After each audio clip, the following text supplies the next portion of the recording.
Hello everybody, welcome to this month's tarot card reading for June 2022 for each zodiac sign. Thank you so much for being here. If you're new to my channel, my name is Jane. Welcome. I'm super happy to have you here.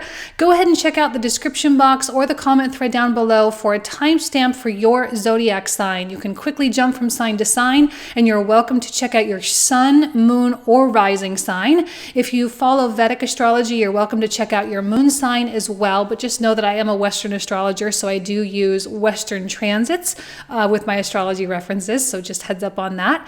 And with no further ado, let's go ahead and get started. Timestamps down below.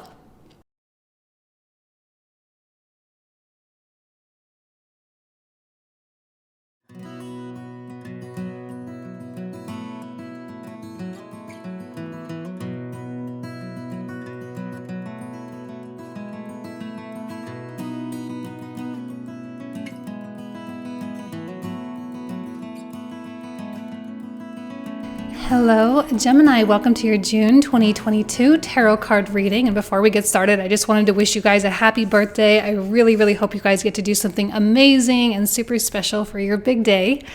Let's go ahead and get started. We're going to start where we normally start with this, which is right here, which is the King of Swords, which is a card that signifies what the universe really needs from you right now. Now, I love this for you as an air sign, right? Because you're in your element here with the swords.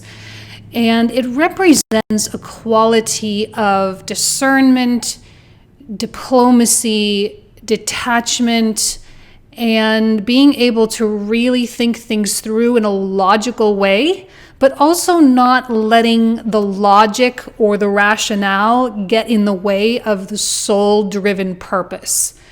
And I feel like there is something powerful opening up for Gemini this season, as your suns, whatever you're here watching, right? Whether it's a solar return, whether it's the sun coming through the ascendant, or if the sun is coming in contact with your moon, there is an activation of some kind in terms of like a newness. And we've got Saturn going retrograde this month. We've got Neptune going retrograde this month. And Gemini is going to be, or Mercury is going to be going direct on June 3rd. So there's this quality of things kind of moving forwards again, but also we get to kind of rewrite the script a little bit. As we move forward, we get to rewrite or retell the story that we're telling ourselves and the world at large. Now, the Wheel of Fortune in the environment suggests that things around you are starting to expand. We have Jupiter in Aries now. Now, Jupiter is going to be in Aries for quite some time, but it will retrograde back into Pisces later on in the year. It will just dip back slightly into Pisces. So we're kind of getting a little bit of a taste right now of what the first 5 months or so of 2023 are going to be like. And so there's going to be like steps forward. It's going to feel like maybe all of the restrictive energy that you've maybe been feeling, and maybe not even the restrictive energy. Maybe that's a little too extreme. Maybe it's more not so much restrictive so much as it is just slower. I don't know, there's been weird things with time lately, but I feel like things are going to start moving in a direction that is more beneficial for you, right? Working more on your behalf, making you feel like you have a little bit more control over things, where with Jupiter and Pisces, it was like anyone's whatever, like you were kind of forced to surrender. You were kind of stuck in this place of uncertainty and unknowingness and kind of forced to surrender to the divine. But when Jupiter comes into Aries, we have a little bit more sense of groundedness in self. So there is a gateway that's really opening for you. And this is a sweet spot. And I want to start with one of these oracle cards here, which says, enjoy where you are, for soon you will be somewhere else. And with the Wheel of Fortune in the environment, I think that that's like such a beautiful statement to kind of back up that Wheel of Fortune. Like, enjoy where you are, because you're actually like, you're going to be somewhere else soon. And there's something beautiful about where you are. And there's something beautiful about this place that you have been. But you are being asked in a very powerful, again, internal, esoteric, soul purpose driven kind of way to start moving in new directions. And we've got the heart chakra card, which signifies being led by your heart. Don't let your past hold you back. These are all very encouraging in terms of the places that you feel that you need to be going.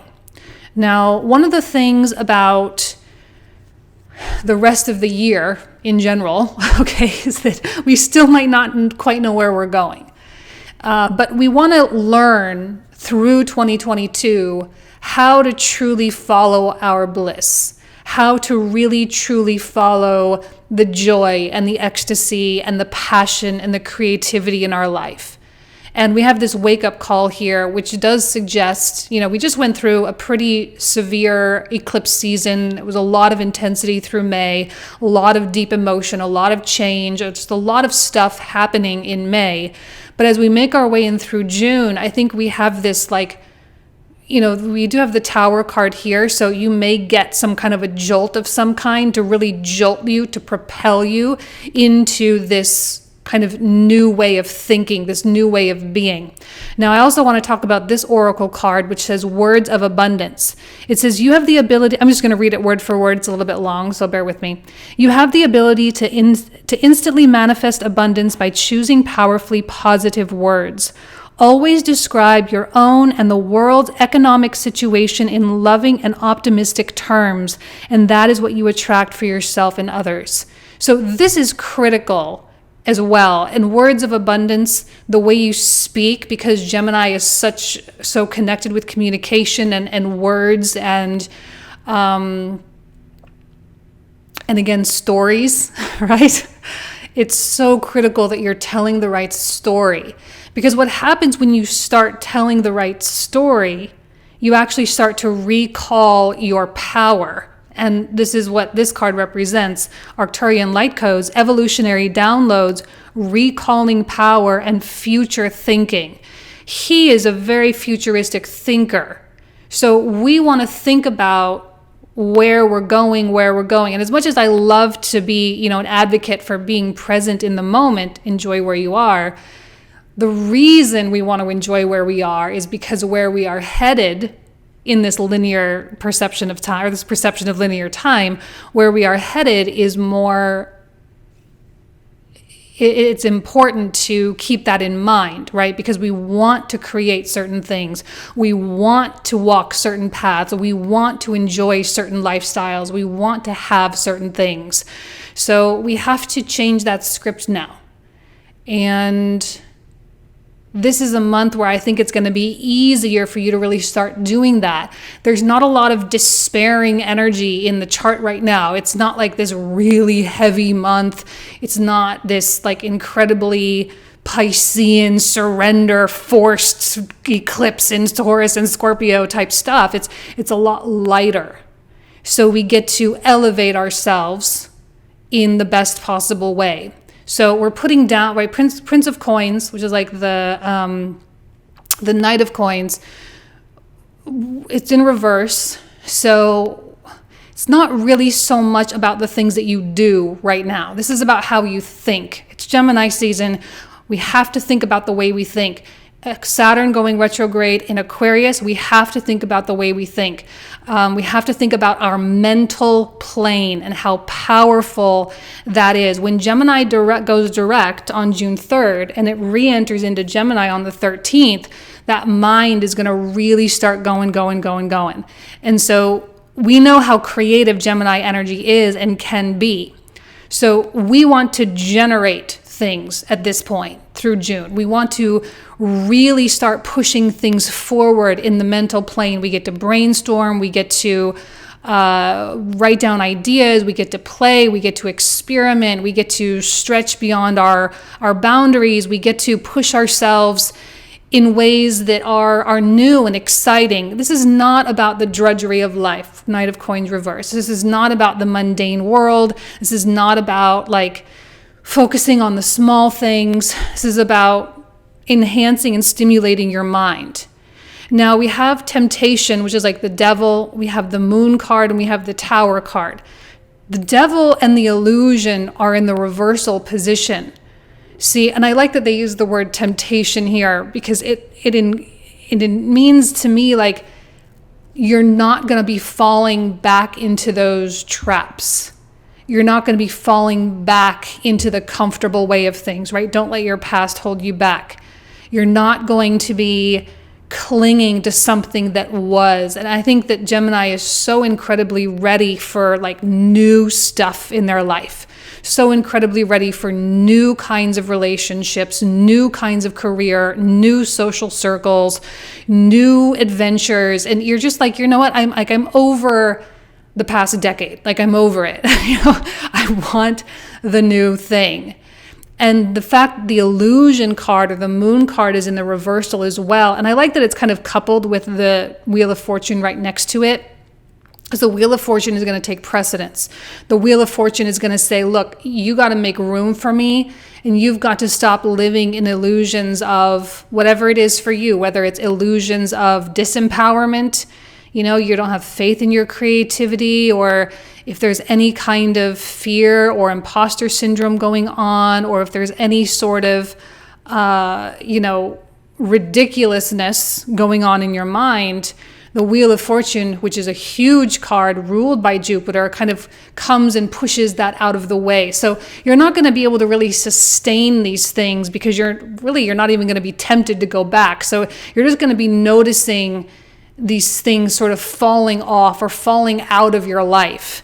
And while you may not have the clearest direction about moving forward, at least you do not have the baggage from the past. And I think that is a huge plus in terms of you getting where you want to be. And that should be seen as a gain, right? A lot of the loss that you may experience maybe through May and maybe through June, a lot of the loss is to be seen as a gain. Especially when we have the Tower card. Now, they use the word oppression. I never see the Tower actually as being a card of oppression. I almost always see it as being a card of freedom. Sometimes it feels like the world is against you when a Tower shows up, though, because you're like, well, I was trying to manifest this thing, but the universe took me down this path, and you don't really see how they're connected or how they're helpful for one another or whatever it is. But the reason this Tower had to come crashing down is because this vibration was too heavily active. There was too much momentum going down this path. And because your spirit is guiding you here, this one has to fall. So again, a huge plus in terms of your future, in terms of where you're going and you being able to truly manifest what you really want. Now, this is where the reading gets exciting, I think, with the Queen of Wands in the very center of the reading, because to me, right, she's an Aries card. We've got Mars in Aries, Jupiter in Aries. We have this. Now, there is still Chiron in Aries. So when Mars comes into that conjunction with Chiron, it doesn't always feel the best, but it's going to force us to really overcome the parts of ourselves. Again, the temptation, the devil card, it's going to overcome the parts of ourselves that are like fearful. Okay. And you actually maybe, and I'm kind of looking at this Prince of Coins now, and I'm thinking that may also be another person that is maybe too realistic in your life right now. In fact, actually, I'm seeing you disconnecting from earth signs, which is kind of an interesting thing. I don't normally see stuff like that, but I feel like staying away from earth signs right now, unless they're a really high vibrational earth sign, would be in your best interest, because earth signs may be like vibration dampeners, which you don't need. I would stick to people who are just really focused and ambitious and empowered and super, super optimistic. Again, remember, optimism, just because you're optimistic does not mean you have to be thinking happy thoughts all the time, right? You can be optimistic, you can have realistic reactions to things, but still remain optimistic. These are people who maybe are not so optimistic. Stay away, stay away, stay away, because they can pull you down and they can pull you back into that past very easily. So you're going to have to consciously choose to kind of stay away. And when you have the nodes in the 12th house, right, you've got North Node in the 12th, you've got a South Node in the 6th. So when you have the nodes in the 6th and 12th houses, the hermit mode thing probably comes a little bit more naturally for you. I would prefer the hermit mode thing to hanging out with low vibrational people, okay? Because when the Queen of Wands comes in, she is empowered, and especially like recalling power. future thinking, evolutionary downloads. She is always in her creative flow, and she has passion to back everything up, you know, and she has this fire in her to give. She's a very giving individual, and she feels so deeply connected in the balance of give and receive. She knows that when she gives, she receives, and when she gives, she receives even more, and when she gives, she receives even more. And there's so much giving and so much receiving that she just somehow becomes this conduit or this channel for source energy. Now, you may be rethinking some things in your life, right? I think in general, a lot of people are, as Pluto comes to an ending in Capricorn over the next few years. I'm not saying it's happening in June of 2022, but I am going to say it's happening within the next few years, that a lot of people are, you know, purposefully killing, if we'll say, certain structures in their life. And they are going to be, they're preparing to open themselves up to live a more free life, to live in a more free mindset. Okay? And the Queen of Wands is a perfect example of that, because she never binds herself. You know, she's rooted in herself only. And when I say self, I do not mean ego. I mean her soul. She is rooted in self, which then in turn is rooted in source, which means she is rooted in source only. And she doesn't hold fears of money and hold fears of being alone and hold fears of, well, what if this outcome doesn't come to be? You know, she doesn't sit around and worry about stuff like that. She sits and asks, how can I be of value today? How can I be of value in the world? How can I be of service? How can I give? How can I teach? How can I help? How can I provide beauty? How can I provide art? How can I provide, you know, something that makes the world a better place today? And through that opening, this Wheel of Fortune, I think that we underestimate sometimes the power of the Wheel of Fortune, because it doesn't always happen right away. See, the Tower is an obvious one because it always happens all at once, right away, boom, like that. But the Wheel of Fortune is kind of sneaky. It kind of sneaks in things. And I see that with the Ace of Wands right next to the Queen of Wands. He's just sort of sneaking things in there. He's just saying like, hey, here's a wand. You know, here's an opportunity, here's an idea, here's a venture, here's a person, here's a random email that you just happen to open one day that's going to change your life. You know, it's just kind of one of those sneaky things that the Wheel of Fortune does that prepares you for the life that you are building that you don't even quite understand yet. See, another thing that I love about the Queen of Wands is that she doesn't sit and try to think about, I'm not saying she doesn't think about things. She doesn't try to figure things out. And actually, in a lot of ways, neither does the King of Swords. He doesn't sit and try to figure things out. Neither of these energies here are very controlling, right? And actually, that's one thing maybe with the Temptation card that you're going to be letting go, is this need or desire to like control outcomes of things. And say, well, if I choose this path, then I better get this outcome, you know, or this is the outcome that I expect. If I go on a date with this person, then I expect X, Y, and Z, right? It's about no expectations. You can hold expectations for yourself, for your own behavior and your own responses and your own choices, but that's it. When it comes to expectation of anything with another person or in the external world, I think when you let those things go, you let go of your need to control. And when you let go of your need to control, that is when you're actually in the most control, because you are actually rooted in source itself. And when we have this Emperor card, says power down here, that matches over here, recalling power. So by letting go, by giving, by being of value, by allowing yourself to channel your own creativity, you are becoming more powerful. And what I love about the Emperor and also the King of Swords is the way that they unapologetically embody life, right? They truly live in a lot of ways.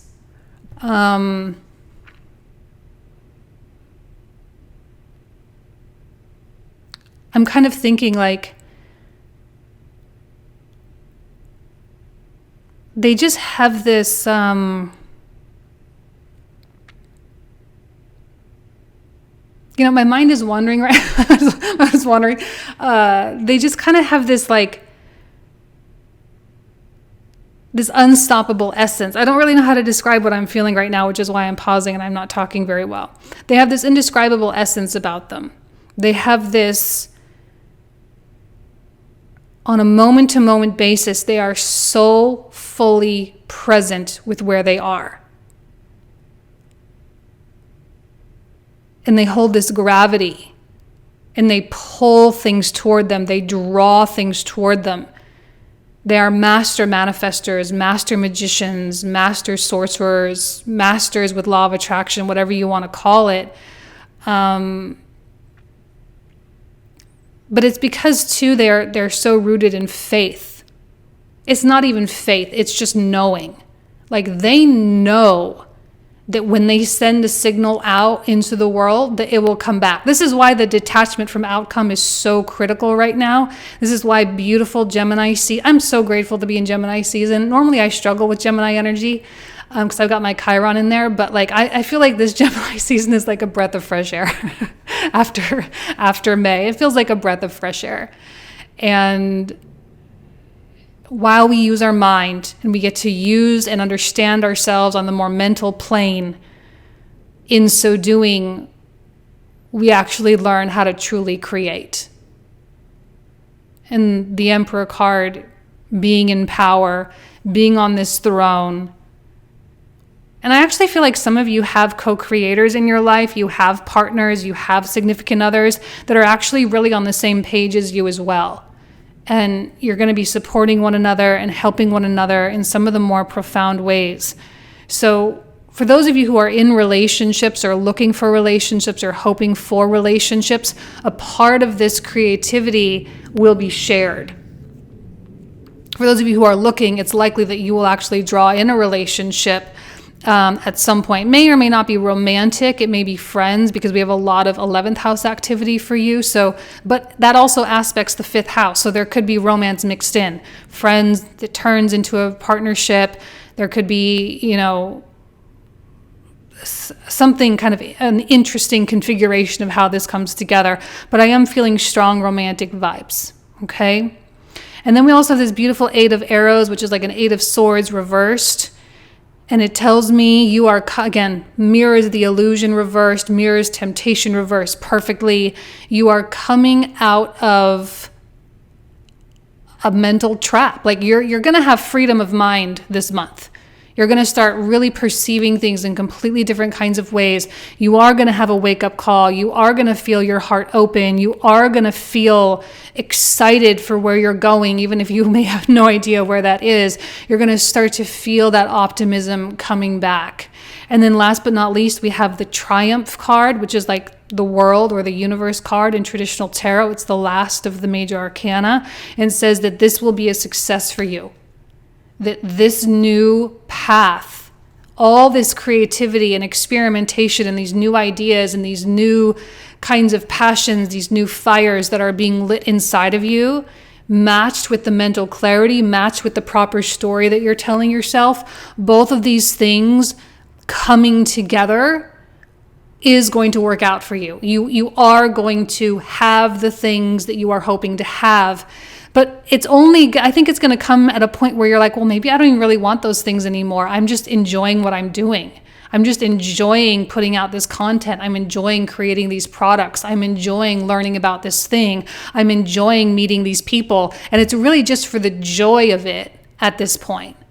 And I think that's what makes all the difference. I think that is what is so beautiful for you, that is really going to be a game changer. And I do think that this month has the potential, if you fully embody it, it has the potential to be a game changer month for you. All right, let's go ahead and pull out the clarifiers. So for those of you who are new to my channel, what we do here is we're going to pull out clarifiers for all these cards. And This reading will be found in the description box in the comment thread down below. It's called the comprehensive reading. If I could talk, I'm doing these still during the Mercury retrograde, so still being affected by that.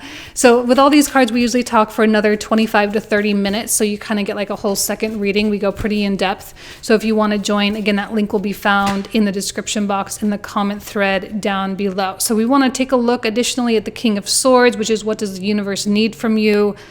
Justice with the King of, this combination's been coming out a lot for me recently. We've got the Sun, which is beautiful. And then last but not least, we have the Six of Cups. A lot of childlike energy coming through there. All right, for the environment, we have the Three of Wands.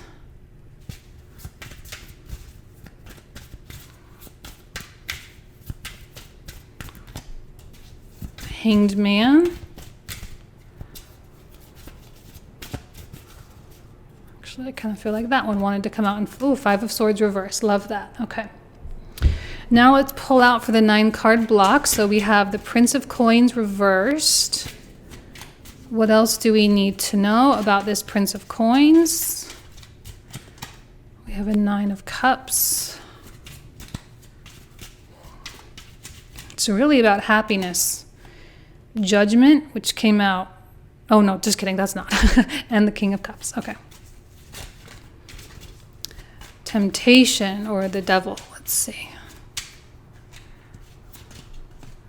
Hierophant reversed.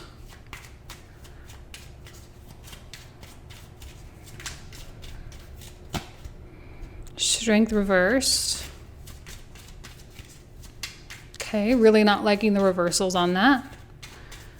Let's see. And Justice. Wow, a lot of major arcana coming out. Justice coming out twice. We've got Illusions, or the Moon card. Ooh, another Knight of Coins reversed. It's interesting. Okay, I'm going to take these because I saw them first, which was the Queen of Wands reversed and the Knight of Wands. Yeah, these illusions are really stealing that creativity from the Queen of Wands. They're really stealing your action power. So getting rid of these illusions is going to be really advantageous for you. Got the Ace of Coins for the Tower. We've got 9 of Swords.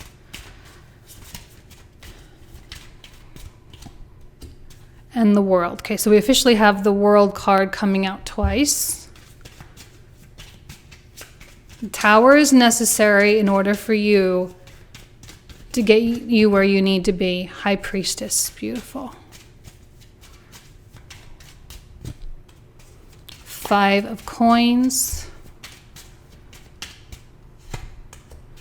Chariot.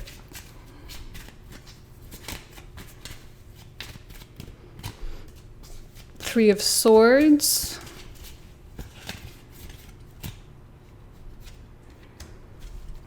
King of Swords, another King of Swords. King of Coins. So this is what I would say would be another high vibrational earth energy. I don't mind the King of Coins in this particular context here. 10 of Coins. We love that on top of the Emperor. 6 of Coins and 2 of Cups. See, there's definitely some romantic vibes going on, or co-creative vibes. 8 of Arrows. 2 of Wands. Ace of Cups, 3 of Coins reversed.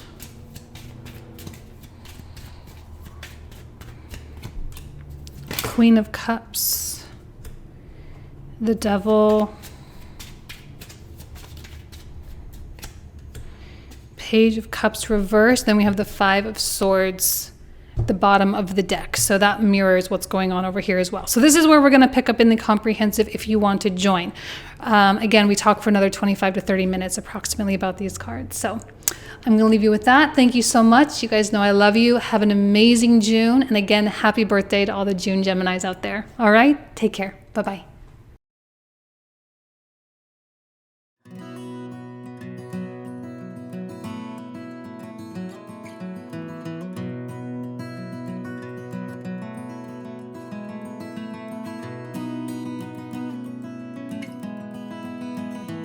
Hello, Cancer. Welcome to your June 2022 tarot card reading. Thank you so much for being here.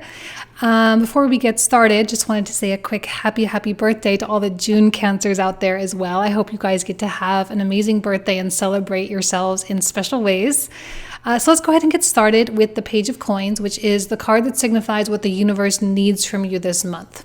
Now, whenever a page comes out in this particular position, there is always the recommendation, to check in with yourself regarding your humility, your open-mindedness, your willingness to learn, your willingness to maybe be wrong about some stuff, and to relearn a better way. Now, the Page of Coins is very good at taking things day by day, and I think that's going to be a huge asset if you can do that, right? Because we all have these, big visions for the future, and with Mars and Jupiter activating your 10th house, we know that you know where you want to go. You may not know exactly like the avenue or the channel or the method, but you know where you want to end up. So the drive for that sort of, making it happen, the drive to make something happen is very strong. But the Page of Coins scales it back and it says, yes, we know you want to go very far, very quickly, Cancer, but you only have today. So make the most of today in every situation. Choose good choices that lend themselves to the betterment of your future. Okay? In the environment, we have the World card, which you actually have a lot of major arcana coming out in this reading.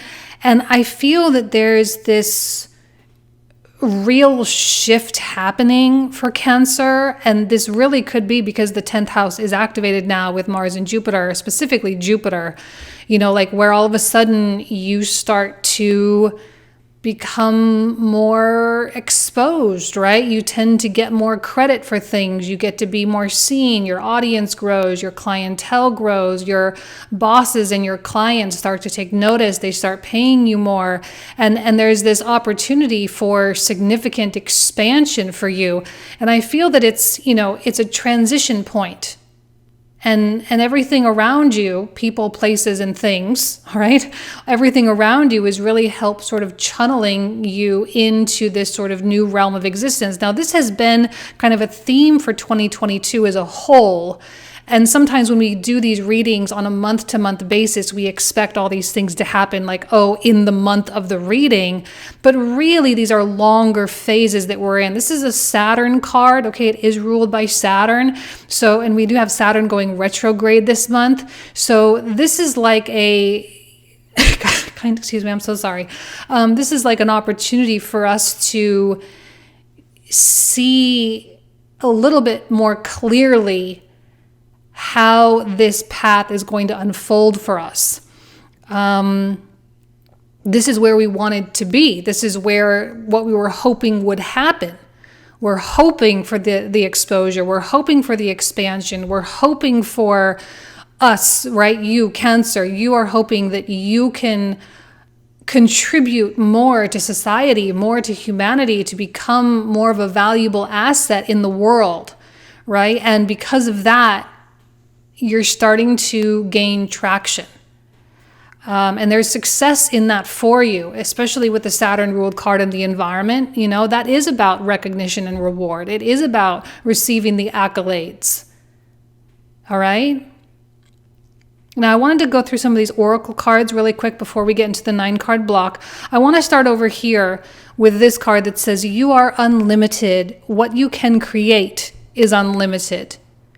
And I think you've had to come in contact with your creativity a little bit. I don't know, this year and last year, whenever it was, you had to really confront, am I really doing my creative things? Am I really tapping into what my soul is really feeling? Am I really letting myself push the boundaries, or am I living inside of boundaries and I only think I'm pushing boundaries? Like, what's really going on here?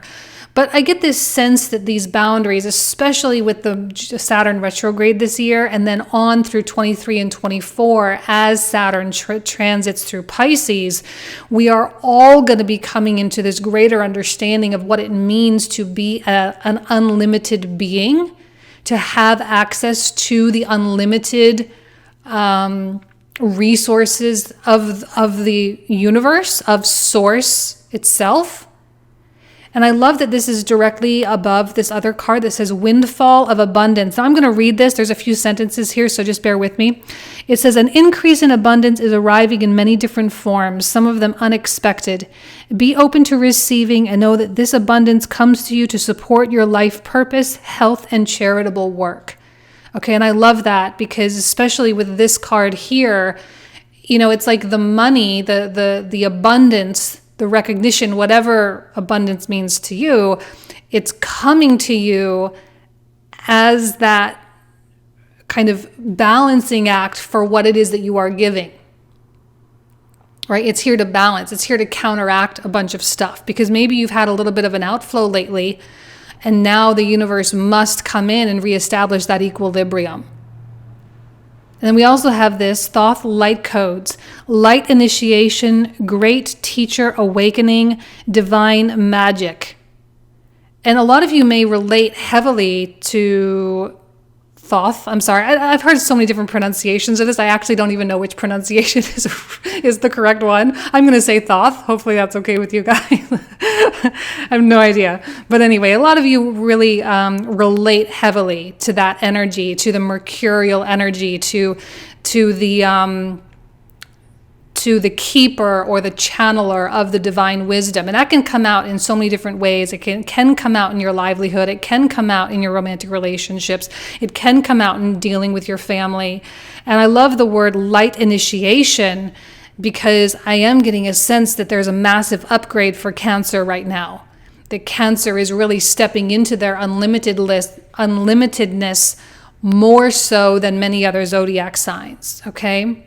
And then we also have sacrifice, which sometimes there are things that need to be put up on the chopping block, right? There need to be choices. And choices usually is, am I going to choose the path of peace? Am I going to choose the relationships that make me happy? And am I going to choose the livelihood that sparks joy and enthusiasm and passion inside of me, you know, and sometimes like we do have to sacrifice, quote unquote, or we perceive sacrifice. Maybe we sacrifice financial security. Maybe we sacrifice a little bit of emotional security, you know, we step away from what's safe. Again, only in a day-to-day basis, though. I have to keep coming back to this Page of Coins because he's that reminder of like, just take it one day at a time. So today, if there is a big choice that you need to confront, then you confront it. And then tomorrow you deal with it. And we have this bring love into the situation. And I love the love as the way it's associated with the zodiac sign of Aquarius. This is a new moon in Aquarius card because this is more universal, unconditional, source-led love, right? This is not necessarily just romantic love or transactional love, if I can even say it that way. A little bit of an oxymoron, but you get what I'm saying. You know, this is you doing what you do, putting out into the world what it is you're putting out because you have love in your heart, because you love humanity, because you love creation, because you love your passion, because you love something, okay? It's all driven by love. That's all there is. And when you are in this initiated place, you know, you're upgrading, you're ascending, you're stepping into those higher vibrations. So you're going to feel love more. You're not going to feel the division. You're not going to feel the polarity as much. You're going to feel more balanced and grounded.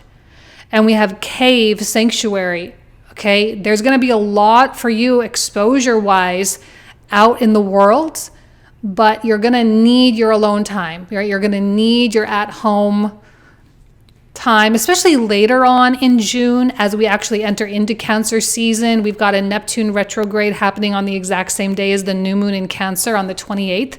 I think that's actually going to be a really emotional week, like from the 21st to the 28th. It's going to be a really emotional week. There's going to be a lot that comes up, a lot of emotion, a lot of feeling, a lot of sensitivity, but you can use that opportunity to be in your sanctuary and to purge things, because in order to kind of be out in the world in the way that you need to be out in the world, you need to be rooted in yourself. So take whatever time you need to purge and cleanse and clear whatever vibration, sacrifice, or put it up on the chopping block to sacrifice what needs to be let go.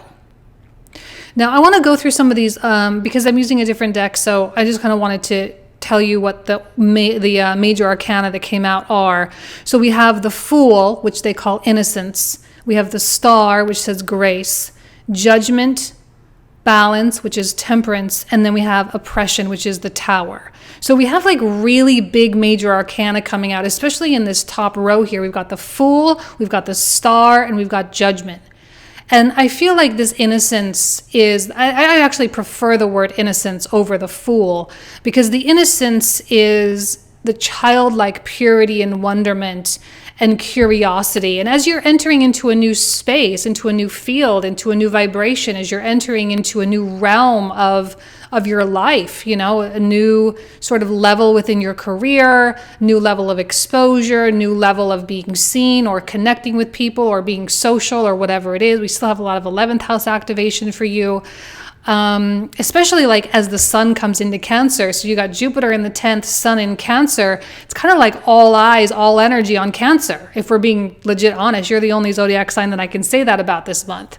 So, you're going to notice like people being drawn to you. You're going to notice, that you're attracting in some special way. And that's a really great energy to help build momentum and help propel you into new realms of creation and contribution, okay? Like what you create and you put out into the world. And there's going to be this constant push of like, how can I be of value in this world? How can I live my soul purpose? How can I really channel this? And as an innocent energy, you're very receptive. And so the universe or spirit or God or the divine, your higher self, is absolutely going to be communicating with you and offering you grace. And I love the word grace too, because to me, it's kind of like a clean slate. You don't have to pay. You don't have to continue to pay your karmic debts, right? You don't have to continue to pay for your mistakes. You don't have to keep hashing things out. You don't have to keep yourself in this period of, suppression or scarcity or lack. You don't have to keep yourself in those mindsets. With the You Are Unlimited card, with the Grace card or the Star, this is really all about the true and real and utter expansion of you as a Cancerian being. The love that you have and how it touches the world. And I know that a lot of people come to these tarot readings for, boyfriends, my job, my money, like more mundane things. But it's hard for me to do that right now when these cards come out, because I think that Cancer is feeling a shift. They want to be living in that soul purpose. They don't want to be living in the mundane. They don't want to be living trapped in certain routines, in things that bog them down. They don't want to be bogged down. You're a cardinal energy. You like to initiate. You like to make things happen. And so being bogged down in the minutia and the day-to-day and the normal stuff, it's going to start feeling a little suffocating. Now, you're going to have to do some stuff, Page of Coins, but this doesn't have to necessarily be associated with the minutia per se. It can be associated with just taking it day by day. And you can still have your big visions, right? You can still have your big dreams. And I actually think that I would prefer to see you living in that big dream space right now, because Judgment, I feel like there's this call, right? That someone is calling for you. The universe is calling, and you're going to hear this calling, and it's going to open you up, and it's going to get you excited.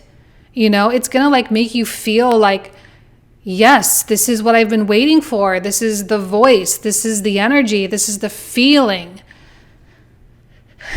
This is what I've wanted. I've needed this spark. I've needed this moment of inspiration. And it's almost as though there's some sort of veil that's lifting for Cancer, where there has been some unknown stuff going on, and maybe there's been distractions. Maybe there's been issues going on in your marriage or in your relationships, or you've been dealing with children stuff, or you've been having an issue with a friend, and all that has pulled focus. But I kind of feel like it's all this consolidation of focus right now on your path. And it's very specific to you. And there's like trumpets, right? with the Judgment card, there's like divine trumpets. They're so loud, singing this beautiful song, and you can't help but follow the music. And with the King of Wands coming through, this is also a very creative energy as well. It is about you as a universal creator and you co-creating with spirit in very specific ways.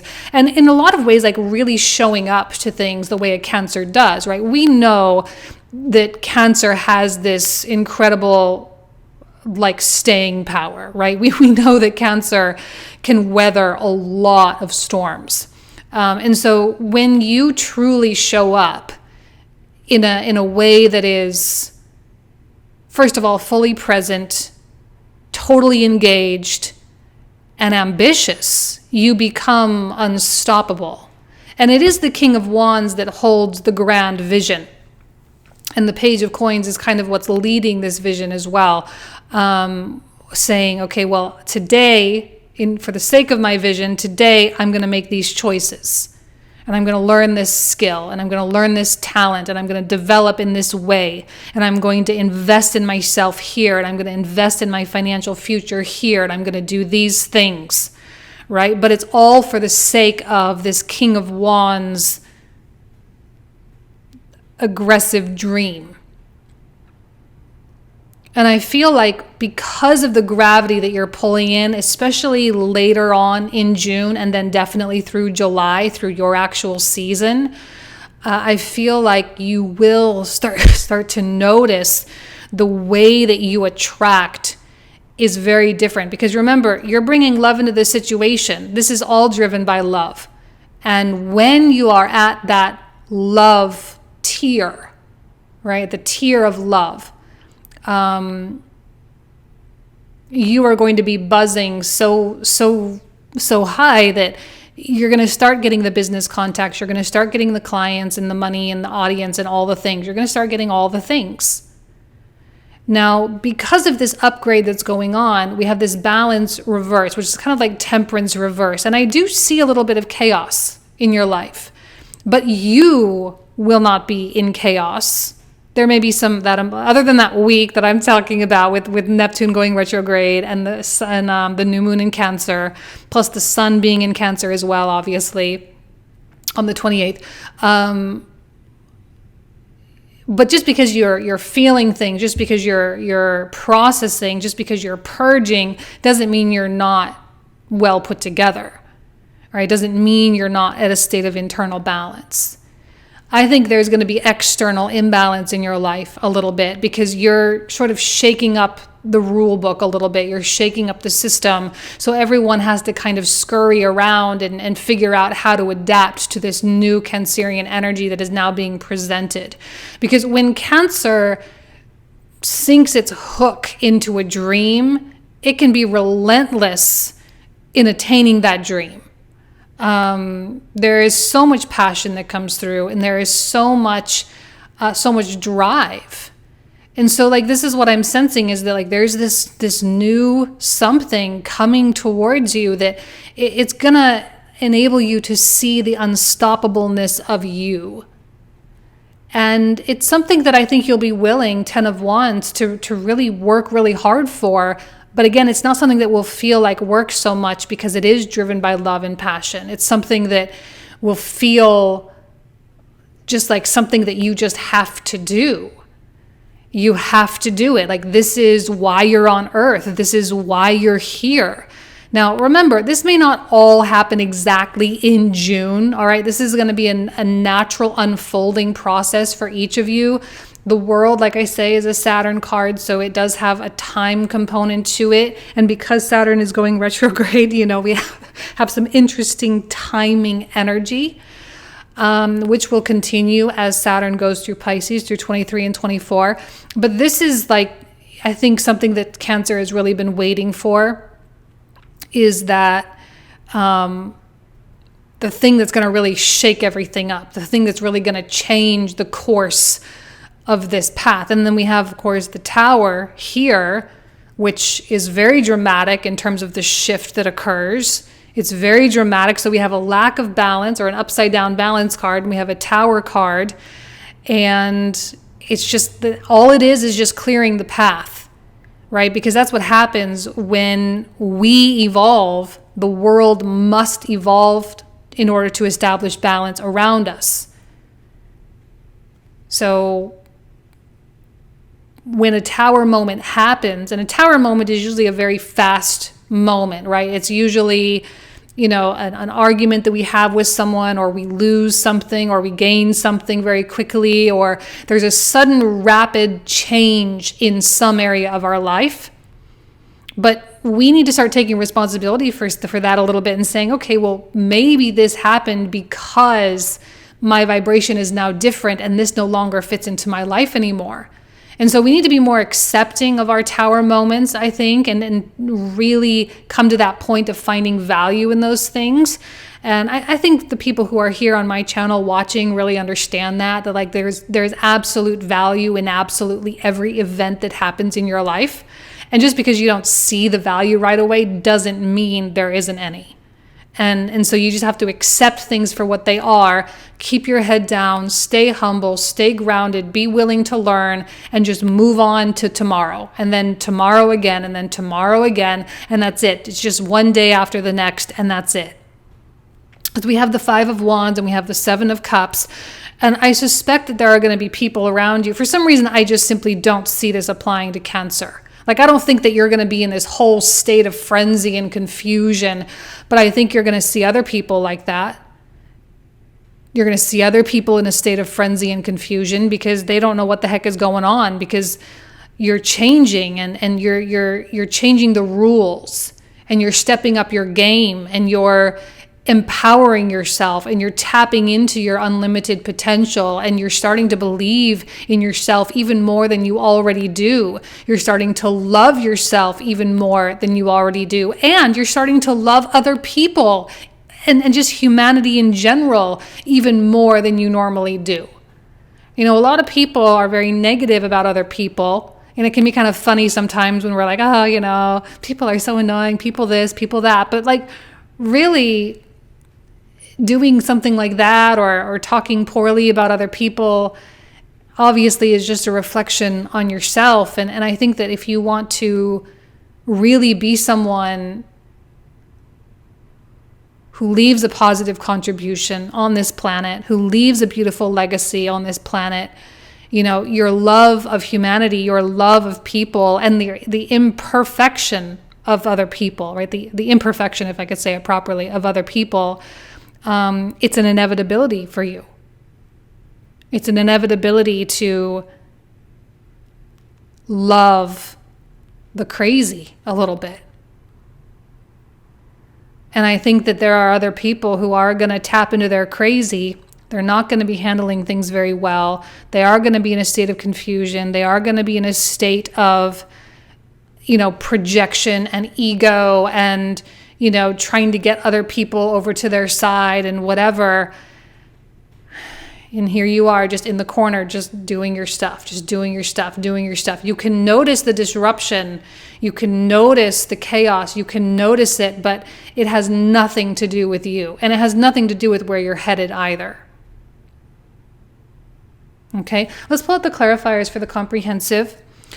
So for those of you who are new to my channel, the cards I'm about to pull out are the cards that we will cover in the comprehensive reading. The link for that will be found in the description box and the comment thread down below. We normally talk for 25 to 30 minutes additional about these cards. So if you want to join me, you are welcome.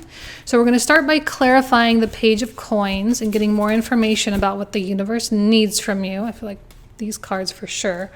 5 of Coins, the Magician.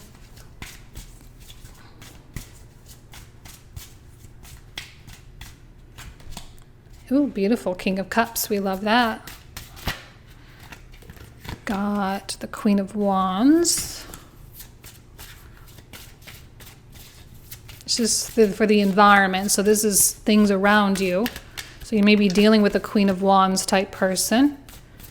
3 of Swords. 4 of Coins.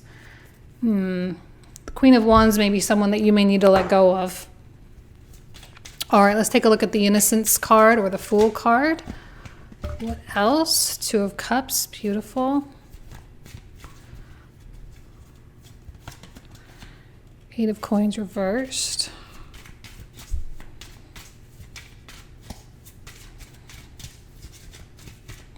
I feel like your vision is too big right now. I think you're going to really struggle with like the mundane things in life right now. Like it's going to be hard to like do the, answering the emails and returning people's phone calls, and because you just want to be in dreamland. And I think that's a good place for you to be. Gemini season activates your 12th house. You got a lot of 11th house, a lot of 10th house energy. So like you being in the minutia of things, it's like, don't beat yourself up about it if you feel like you can't do it. The Moon, like we want you to be in a dreamy place. And the Devil. Actually, really not minding the Devil energy.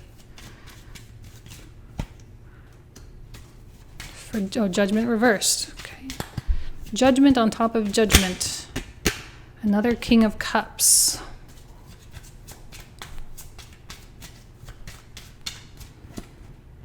Page of Wands. I'm going to pull out one more for that card, since we got a repeat, and a 7 of Cups.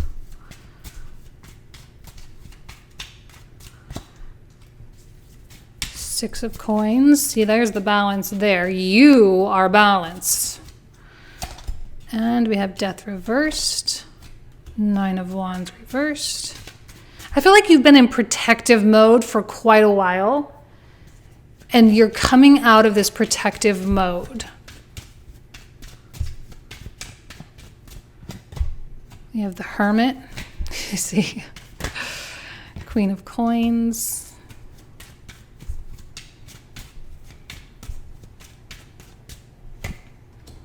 Seven of Wands.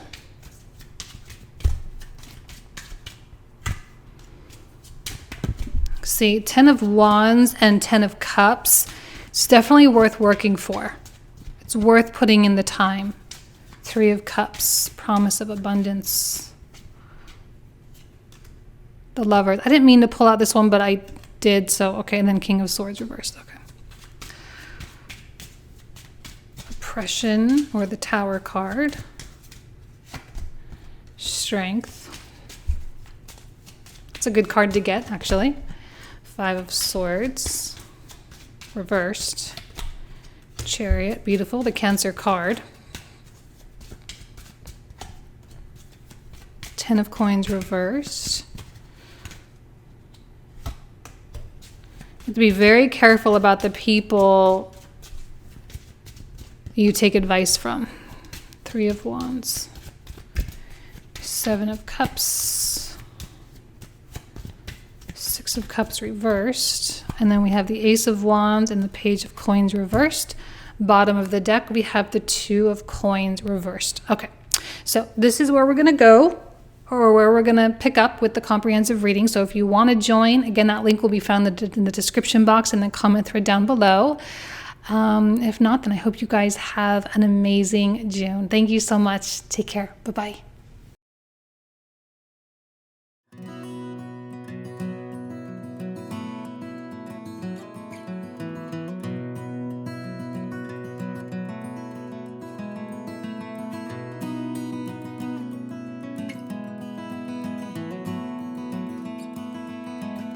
Hello, Leo. Welcome to your June 2022 tarot card reading. Thank you so much for being here. So let's go ahead and get started with the Knight of Swords, which is a card that signifies what the universe needs from you right now. So this is a beautiful card to get. We are in Gemini season. This is a Gemini card. We got the other Gemini card over in the environment position as well. So you're kind of aligned pretty well right now. And I think that this is a good omen or a good sign, right? That the track that you're on, the path that you are taking, the thoughts and ideas that are coming into your mind, it's like you're on to something, right? You're on to something. And I know that a lot of people have pretty established lives, like you have a career, you have a family, you have a relationship, you have your established things. But as Jupiter and also Mars traverse your ninth house in Aries, there is going to be this continual and gradual between this year and next year, this continual and gradual drive for expansion. This can come in so many different forms, okay? And the Knight of Swords is really on it, right? He's willing, he's ready, he's amenable, he's focused, and he says, you know what? I want to expand. I want to grow. I want, more money. I want a better livelihood. I want a better lifestyle. And he goes after it, and he has that ambition. He has the energy and the focus and the vitality to really go after it and make it happen. And I feel like the Knight of Swords is truly inspired. He's, excuse me, he's not just haphazardly, from a place of void or scarcity, trying to go out and make things happen. He's like really channeling source energy. And that's the thing, is that I feel like the people that I'm attracting on my channel, generally speaking, maybe not everybody, but generally speaking, there is this desire to be aligned with source. There is this desire to be the embodiment of source energy all the time if you can, but as often as you can, and to really have a strong relationship with God or the divine or your higher self or whatever you want to call it, right? To have a strong relationship. And I feel that desire itself is really opening you up in wonderful ways. And the environment is agreeing with you on that. And I feel like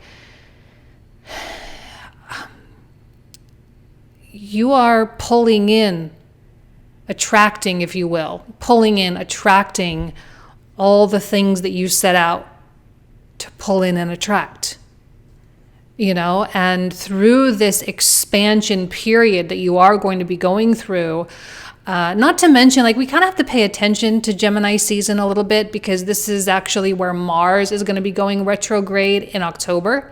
So there's going to be some sort of overlap between what's happening through Gemini season through May and June, specifically June, and later on in the year. We're going to have some themes sort of really resurface. So pay attention to where your ideas are really redirecting you, and pay attention to what it is that you're pulling into your life right now. I feel like some of you really could have multiple things coming into your life. You could have a new relationship enter. You could have a new promotion available to you, or an amazing new client that walks through the door. You could have a windfall of abundance. Now we have this, I'm going to just skip to the Oracle card over here, because I'm going to read this. Give me just a second. It's a couple sentences long. An increase in abundance is arriving in many different forms, some of them unexpected. Be open to receiving, and know that this abundance comes to you to support your life purpose, your health, and charitable work.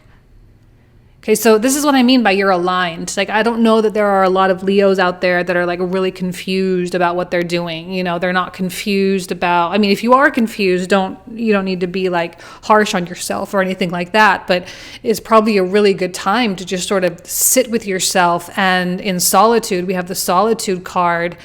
And, one of the reasons maybe why you're confused too is because you don't believe in the impossible.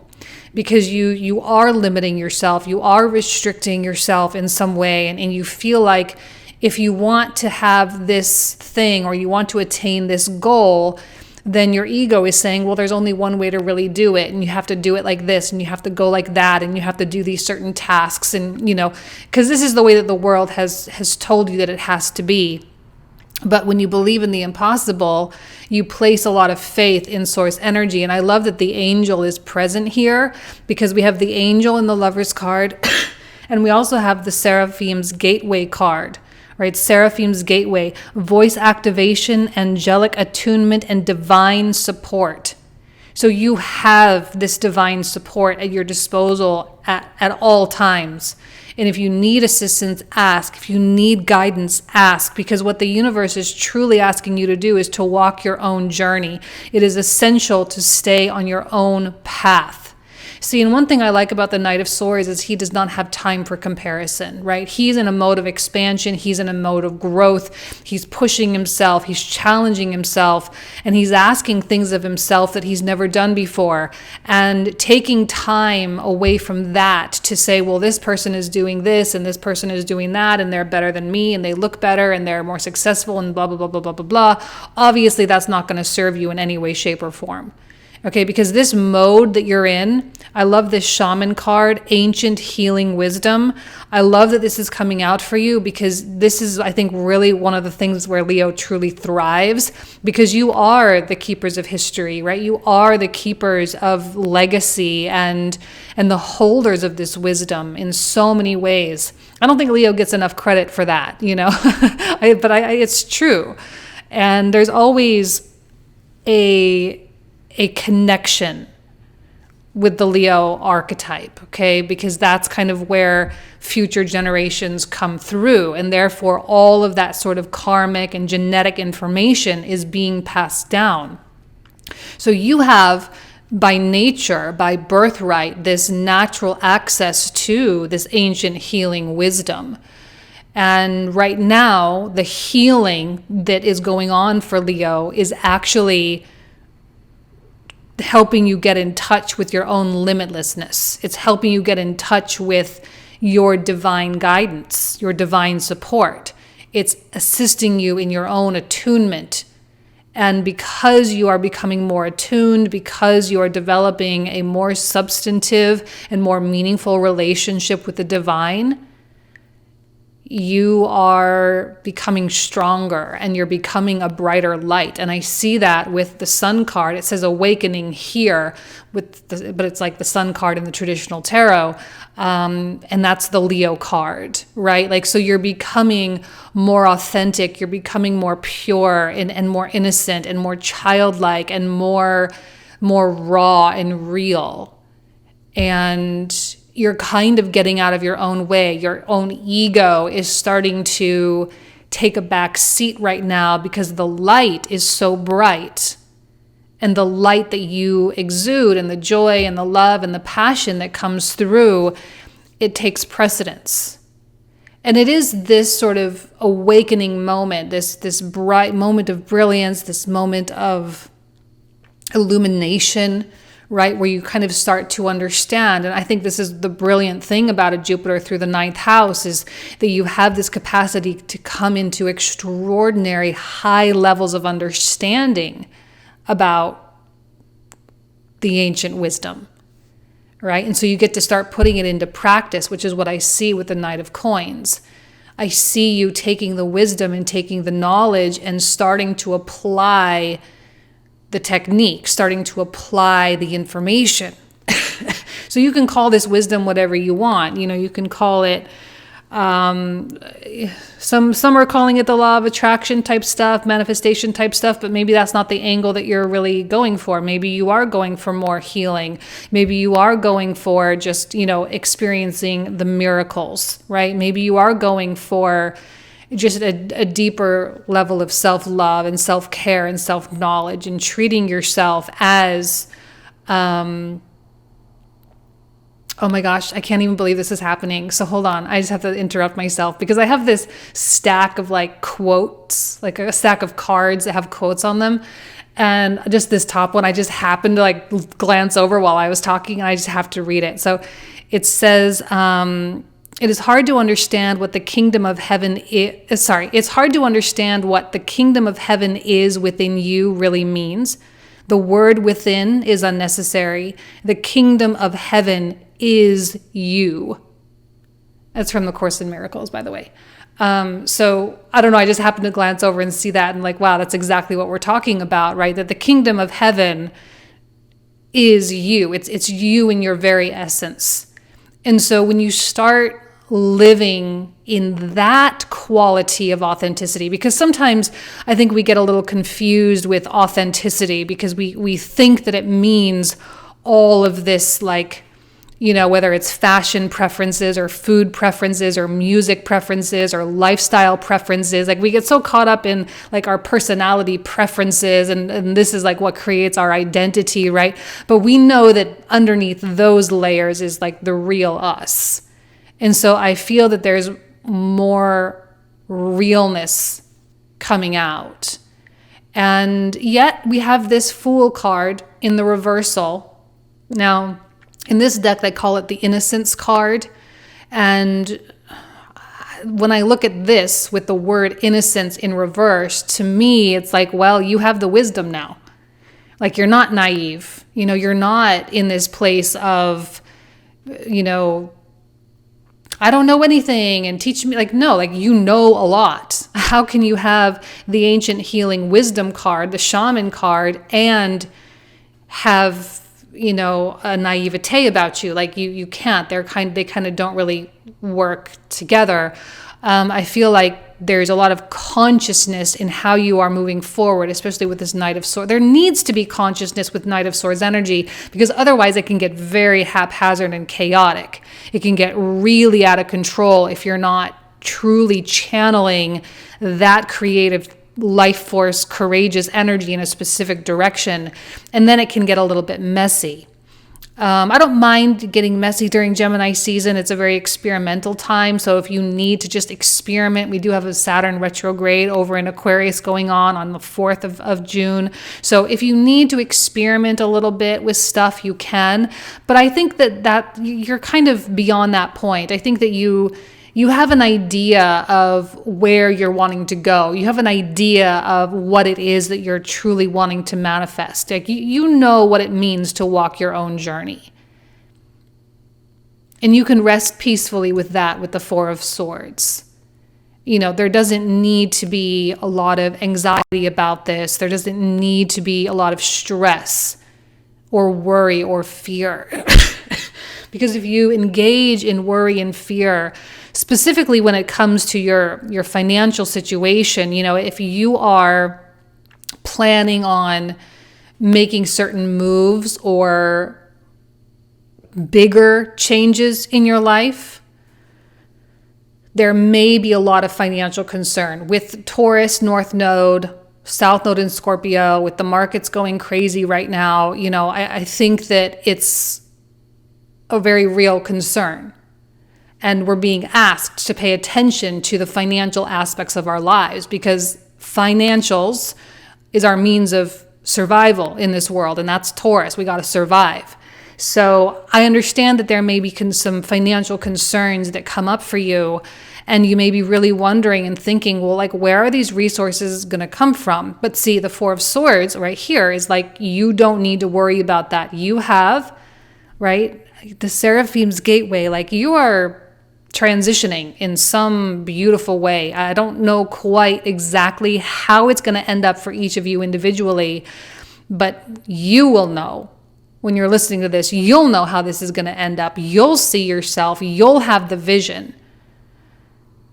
And all I can tell you is rest easy. It's on its way.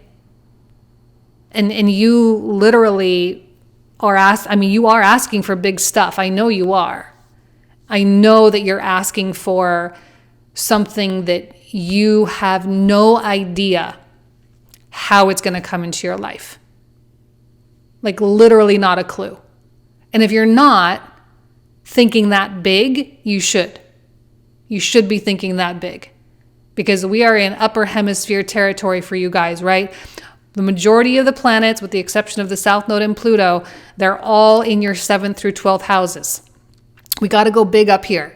We got to go big in this upper hemisphere of the chart because this is about the external world. Okay, so when we get into the lower hemisphere, we can focus a little bit more on our mundane thoughts and our emotions and all that kind of stuff. We can focus on the smaller picture. But right now, we got to go big. So don't be worried about the resources, because I know you've worked hard and you may be really thinking about how to, increase your income. And I feel like the ideas are good, but they're also like, I don't know that there's a lot of ideas that you're going to be super passionate about. And I don't know that there's really a lot of ideas, because you could do the templated cookie cutter stuff, even the stuff that's been proven to work really well. Like you could set up a certain side hustle to bring in extra income, or you could introduce like a course or a book, or you could do all of these things. And maybe some of you are really driven to do that. But if you're not driven to do that, then maybe something else is more in line with you. And it's just a matter of really waiting for that idea to really come. And I think during Gemini season, there will be a beautiful idea for you that does appear. All right, then we have the Three of Wands here, which is all about wealth and prosperity coming to you. And that mirrors the windfall of abundance perfectly. And the windfall of abundance mirrored with the Lovers, this is about perfect balance. This is about understanding truly the as above, so below. Understanding the embodiment of the very things you seek. See, a lot of people, especially in the spiritual community, there's a lot of talk about money in the spiritual community lately. And because there's a financial focus in the center of the reading, North Node and Taurus, we'll talk about it. Like a lot of people giving spiritual people permission to want material things. And I feel like a lot of people, they don't trust enough that they can really attract it. They don't trust, that's not the right way to say it. They don't trust enough themselves that they can feel what it feels like to have that abundance, right? So it's like they can't feel it, and therefore they don't believe in their ability to bring it into their lives. And I think this is an opportunity for you to really feel it in a real way. And that's what's going to bring it in. Does that make any sense at all? I don't know if that makes any sense at all. You have to have faith in your daydreams. You have to have faith in your imagination, faith in your ability to conjure and to purposefully feel things, to choose certain feelings. And for you, it's clearly feelings of abundance, which gratitude is a part of that. Appreciation is absolutely a part of that. But it's also the feeling of freedom. It's what I call the go-ahead energy, right? It's the energy of saying like, there's no financial restriction, so I'm just going to go ahead and do it. I'm going to go ahead and go here. I'm going to go ahead and book the flight. I'm going to go ahead and book the hotel. I'm going to go ahead and meet with this person. I'm going to go ahead. It's the freedom for you to be able to really do that. That's what real abundance really is. And there's a give and a receive on either end of that. This is about receiving the Three of Wands. It's about your ships coming in. And of course, we have the Magician down here, which is exactly the essence of who and what you are, a true manifester. And we all are going to have our own modes and means of how we magic or create magic in our lives. The way we align with miracles, the way we align with the unseen or the vibrational reality in which we exist. The Magician is, I think, in a lot of ways, one of the most difficult cards, because we want it to be a certain way. But then when we discover how simple it truly is and how effortless it actually is, that's when our lives start really turning around. And the Magician energy is not full of grasping or desperation or working to trying to get. This really is like very Merlin type energy, right? You cast a spell through your vibration, through your words, through walking your own journey, through living in passion, through whatever, you are the embodiment of that, and therefore you attract all things that match that. And it is simple, and it is basic, and it is not complicated.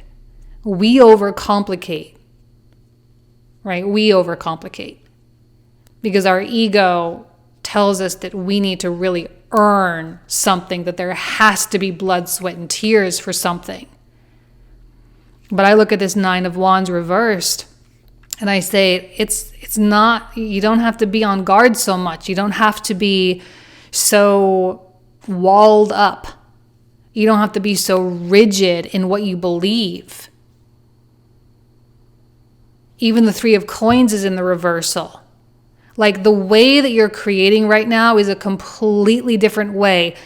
Walk your own journey. It's the journey of the creation. The way you go about creating, it's totally different than what everyone else. This is why you can't be comparing yourself. I have a feeling that Leo can go from like the alpha to the omega very, very quickly. Like really, really, really fast if you go about it in the more magician kind of way. You can still get to where you want to go through the material world. You can still get to where you want to go through the blood, sweat, and tears. And if that's the route that you understand, and that's the route that you respect, and that's the route that you feel that that's the only way that you're going to be able to deserve it, then by all means, you can take that route. Just know that it's going to take a lot longer. And with Saturn going retrograde in Aquarius, it might be a lot harder as well. So this is about letting go, right? And working with embodiment, working with frequency, working with passion and love and the abundance state, rather than working in the worldly aspect of things. And this is what I mean. Like, you have the wisdom here. You have all the tools. I mean, with the internet now, I mean, there's so much information about all of this stuff. I mean, it's accessible to you. So like, you have it, and you will be guided to exactly what you need to know in order to create what you're wanting to create. So there's no fear on that for me at all. And there shouldn't be any fear for you at all. You should be resting peacefully. Four of Arrows or Four of Swords. But you're going to get what you want. You just have to be very clear about what it is that you truly want. Because you are going to get it. So in terms of your frequency, you have to be real streamlined. You have to be real clear. So let's clarify some of these cards. So for those of you who are new to my channel, the cards I'm about to pull out are the cards I will cover in my comprehensive reading. The link for that will be found in the description box and the comment thread down below. We usually talk for another 25 to 30 minutes about these cards. So let's take a look at the Knight of Swords. What else does Leo need to know about what the universe needs from them? So we have Justice reversed.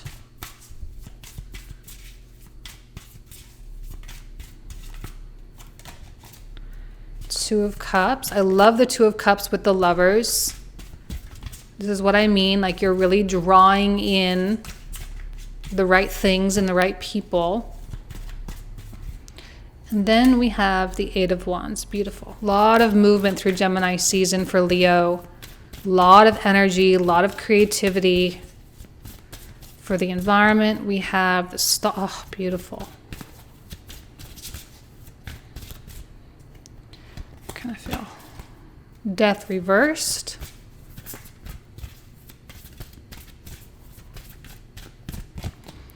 And Ten of Swords. Okay. Now let's take a look at the 9-card block. We're going to start with the Sun card, or Awakening as it says there. Queen of Swords reversed.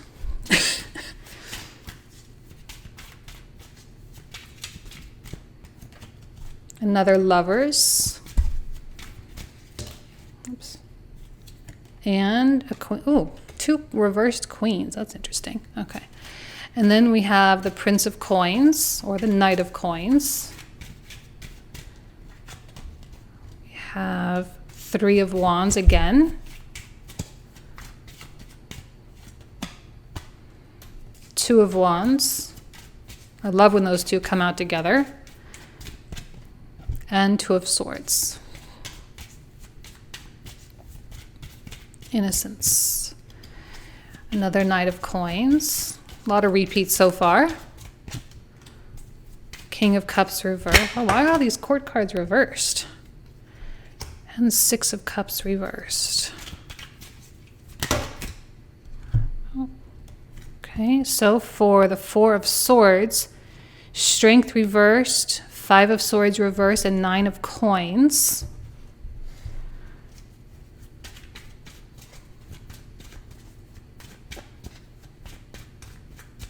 For the Seven of Coins, we have the King of Coins, Queen of Coins. Those are upright, that's good.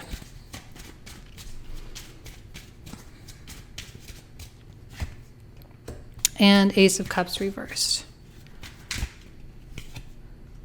Judgment.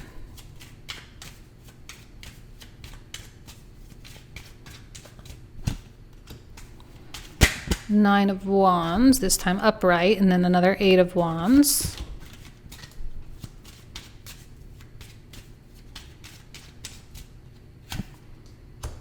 The Emperor reversed. Hierophant, beautiful. And the Empress reversed.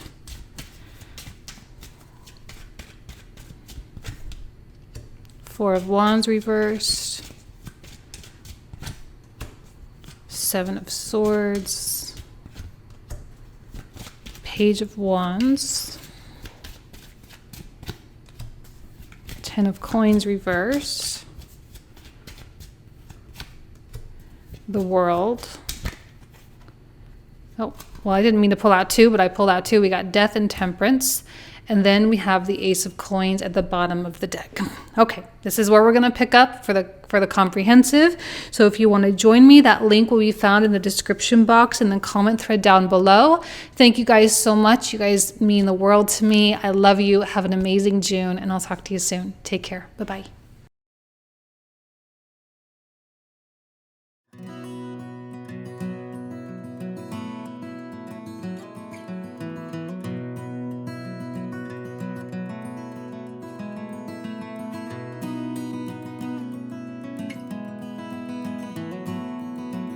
Hello, Virgo. Welcome to your June 2022 tarot card reading. Thank you so much for being here. So we begin this reading off with the Page of Wands, which is the card that signifies what the universe really needs from you right now. So the Page of Wands is fiery and passionate and curious and has this real zest for exploration. And it makes sense because we do have Venus coming through your ninth house. We just had all the eclipse stuff going on in the ninth house and the third house. Mercury retrograde is still activating your ninth house as well. And I feel like there is this extraordinary desire, and even to the point where I would say like this is probably one of your priorities in life a little bit, is to expand in some way. I feel that Virgo is getting very frustrated. Maybe frustrated is not the right word, but just like I feel like something in your life is overdue. It's becoming a little too played out, and you're ready for something else. And you might not know exactly what that other thing is, but right now, I don't know that you need to know.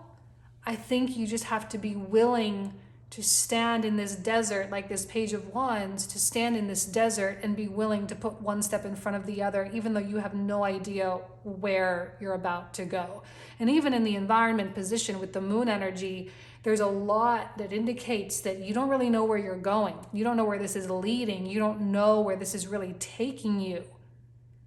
And yet there's this dedication to the process. There's this dedication to the wisdom that you hold about how the universe guides you. So I don't see Virgo faltering. I don't see Virgo feeling very confused And I don't see Virgo wanting to know exactly how and what and why, but more so challenging themselves. It's like an internal challenge, an internal competition, if you will, to say, well, let me see if I can walk into this mystery place, this mysterious place, and feel okay about it, and feel excited rather than fearful. If I can let a phase of my life die off and birth a new phase of my life, let me do that consciously, and let me do that with a feeling of not necessarily control over anything, but a feeling of like intention about it. Now, over here with these oracles, we have some really beautiful oracles that I want to talk about. We have explore, love, create. The only thing that holds you back is you. And see, this Page of Wands, I feel like this is the part of you that's like, I don't want to hold myself back anymore. I don't want to have those hang-ups or those limiting beliefs anymore. Like, I really don't want those things. I really am ready to find freedom from those. And I think having Mars and Jupiter now in your 8th house, and especially as Mars comes in contact with Chiron this month, there's absolutely going to be that feeling of transformation or death and rebirth. So explore, love, and create. And this is a beautiful explorative quality. So this is about exploring your life, exploring your options, opening up the realms of possibility that you haven't had open for a long time. Because we also have this Holy Grail card. It says inner discovery, finding sacredness, you are what you seek. So what is it, Page of Wands, really, that you're seeking at this point? Are you seeking to bring more value into the world? Are you seeking a deeper connection with God and source energy? Are you seeking undiscovered potential?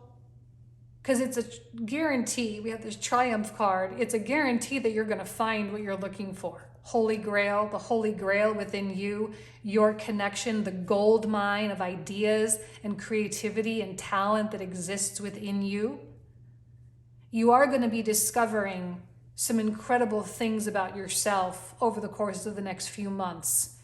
And it's going to enable you to attract really positive things into your life. We even have a card that says raise or promotion. Congratulations, an increase in your abundance flow awaits you. This is a result of your positive focus and willingness to take action based on your divine guidance.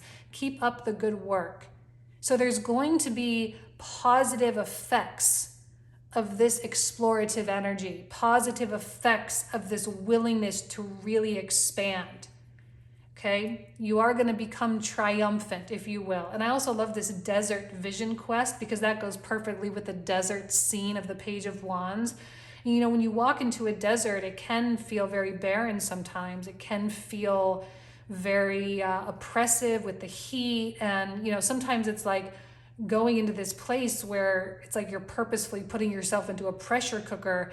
And yet at the same time, you discover life and different kinds of life that, again, you didn't know existed. So I feel that your vision is going to be shaped and molded, especially this month as your creativity starts to really ramp up. Your creativity ramps up, the ideas really get going. There is a quality of, you know, brainstorming and exercising your options, you know, or weighing your options probably is a better way of saying that, weighing your options, and being really, really, really open to any and all possibility without judgment. Moon energy, you know, the moon energy is free from judgment. And I feel that there's a subconscious, deeper yearning that is coming forward here that is really, really starting to take hold, which is very exciting for Virgo, because I think that as you move forward, as you ascend, as you progress, or you get that raise or promotion or whatever it is, as you take it up to that next level, you're going to start feeling more and more confident about the value that you do bring into this world. Conclusions are within reach, meaning you're not going to be in the big limbo land forever. You're not going to be in this big question mark energy forever. But right now, I think there's a little bit of a test of faith. Not a test of faith, a test of your wisdom. I think faith is what is needed until wisdom becomes wisdom. Because when you're operating in wisdom, then you don't need faith because you don't need to believe because you already know how it works. Right? So this isn't about faith so much as it is about what you know to be true. And you know that when you walk into these unknown places that dots connect that you couldn't have comprehended, a month ago or 3 months ago or 3 years ago. There's no way you could have comprehended. So there should be, hopefully, a level of enthusiasm moving forward. Now, as we get into the 9-card block, we start off with the 9 of coins in the reversal position. And the 9 of coins reverse often indicates to me that you're starting to open yourself up to other people. And especially with 8th house activation, there is that desire for sharing resources or exchanging energy or collaborating with people. That you're not wanting to do this all on your own. You're not wanting to be like Miss or Mr. Independent all the time and always standing on your own 2 feet and fixing all your problems. And as Saturn goes retrograde in your natural 6th house, actually in Aquarius, it goes retrograde on the 4th. I think there's going to be a desire to, I don't know, it's like there's a softening going on.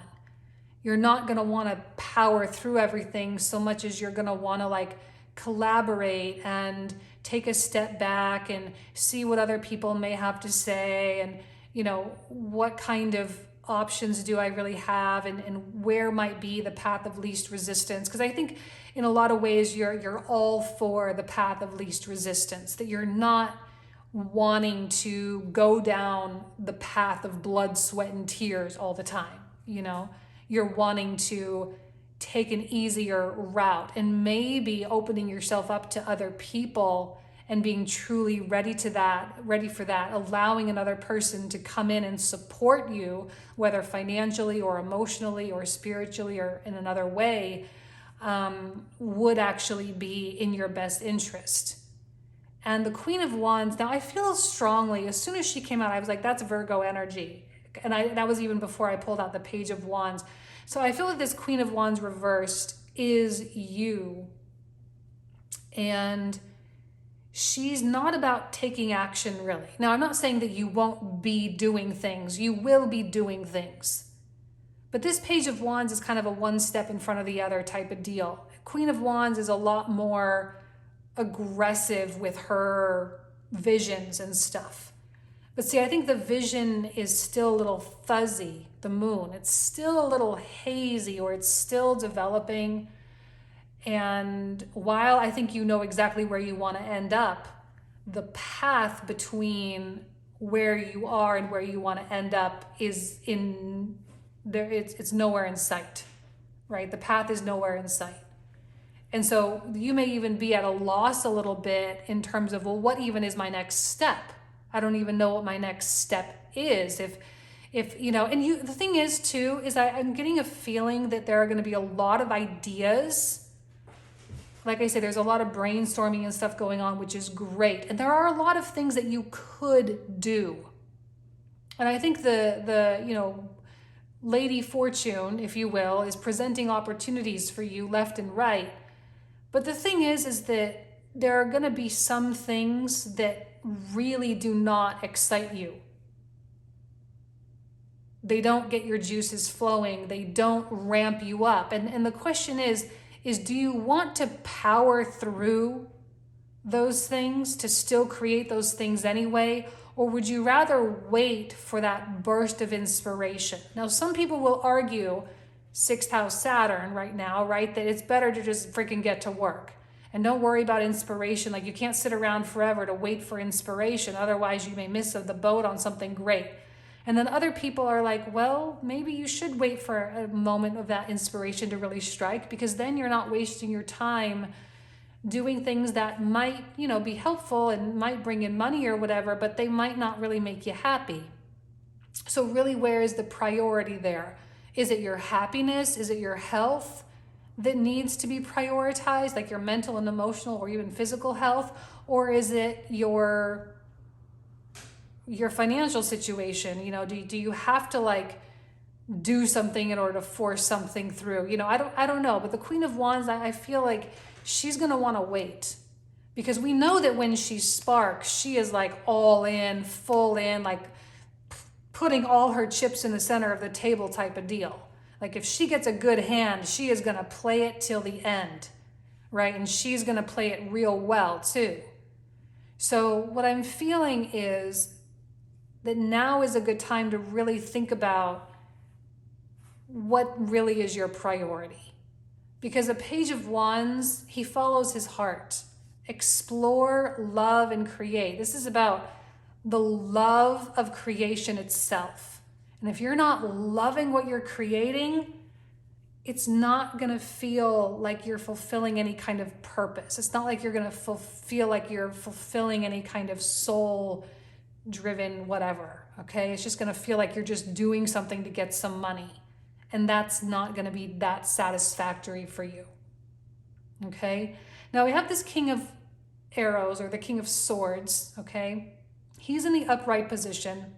And I feel that the King of Swords is a support for you. And this may be a romantic partner, maybe a spouse, maybe a business partner, maybe a father, maybe a brother. I feel like it is a more masculine influence, although it doesn't have to be, okay? But it does have a more divine masculine quality to it. This is a card of Aquarius, so you may be dealing with an Aquarian individual. And this is going to be someone that I think really has your back, or really has the capacity to support you while you are in this time of flux. So whether this person is just a cheerleader for you on the sidelines, or whether this person is financially supporting you, or if this person is just helping guide you through your process, through just talking, I'm not sure. But I really, really enjoy this person's groundedness and this person's ability to really logic their way through things. I'm kind of getting a quality a little bit of a mentor of some kind, a teacher. Right now, they're kind of taking on that role for you. Because with this 8th house activation, there's no doubt that you're changing. And sometimes we get tired of the way that life has been going. We get tired of the job. We get tired of, the regular things. And we want to just shake it up a little bit. That's 9th house energy. We've got Venus in there, North Node in there, Uranus in there. Of course you're going to want to be expanding. And as the sun goes through the 10th house and the 11th house this month, that expansion is going to want to get even greater. And actually, as it makes its way all through Leo season as well. So you're just kind of in your expansive time of year right now. You're starting to push your boundaries out. And then we have the 7 of Wands here, but it's reversed. 7 of Wands can feel when it's reversed, it can feel like you're not fighting against stuff anymore. You don't want to fight against stuff. You don't want to push against what feels natural to you. Because what feels natural for you is Page of Wands energy. It's just, I just want to be in my creative space, and I want to, just kind of, I just want to do something different, and I don't know if I'm going to love it, and I don't know if it's going to be forever, and I don't know if I'm going to make money doing it. I don't know, but I know that that's where my heart wants me to go. And so you don't fight against it. 7 of Wands reverse. You really, you don't listen to people's opinions either, except for maybe the King of Swords, because that's the only person that I think is really going to be truly supportive. Other people are going to be like, yeah, but the money, and but you got to worry about this, and what about your career? What about your future? What about your retirement? And they're going to have all of these really egoic, fear-based, fear-driven, conditioned cultural types of things that they're going to shove down your throat, and you're just going to be like, you know what? Gross. I don't want to live my life that way. I don't want to live my life based on all the things I'm supposed to be afraid of. I want a life that is fulfilled. I want a life that is satisfactory to me. And right now I'm not telling you to never think about those things, But I am saying that right now, you're probably not going to really want to think about those things because it's just not conducive to an expansive time. Because I think you're developing your soul purpose a lot more. Like you're still trying to find this holy grail inside of you. You're still trying to find this gold mine, you know, this idea that is going to like just take off. You're kind of looking for your breakthrough a little bit. Now we have the King of Cups reversed in the center of the reading as well, which I'm not so crazy about either for some reason. I feel like this King of Cups is maybe connected with a little bit of a scarcity mindset. And this may not be like an individual person. It may represent a group of people. It may represent people that you work with, people that you invest with, you know, that type of thing. And I don't know why, but I'm feeling like a very heavy, like I'm even just sitting here, I'm like, wow, like this energy is a lot. This is a lot.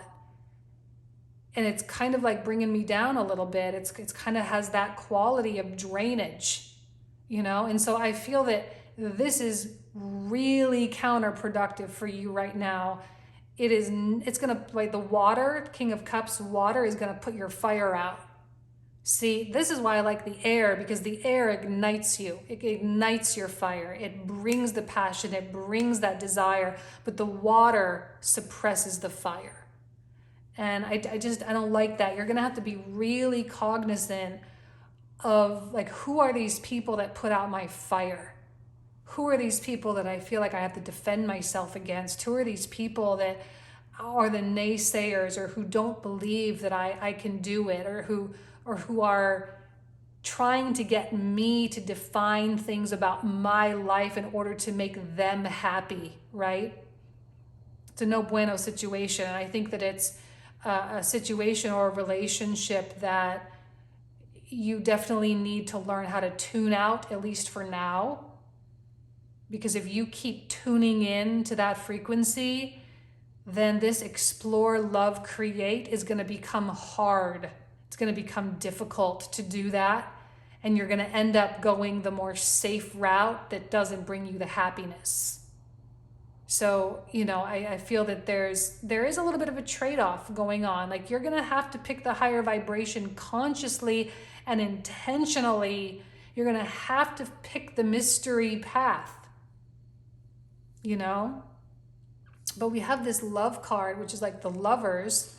And I do see a love component. I know that the Lovers doesn't always mean that it can mean choice. It can also mean logistics and how things are really put together.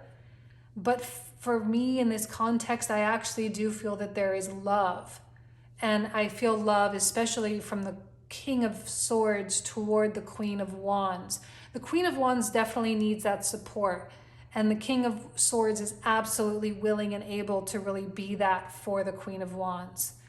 And I feel that maybe it's not romantic love, but it is love. And with 8th house activation, Mars and Jupiter, you are learning a lot about how to receive love here. There is an energetic exchange going on, which means both giving and receiving. And with Saturn going retrograde in the 6th, the universe is asking you to take a back seat and let people help you. Let people love you, let people support you, let people come and, you know, and help you get organized or help you do whatever you got to do, you know, like let people help. And I think that if you can do that, the love that they have for you and the love that you have for yourself will all be nurtured, and it will all, of the word I'm hearing is flourish. It will all flourish. And deeper bonds can absolutely be made here.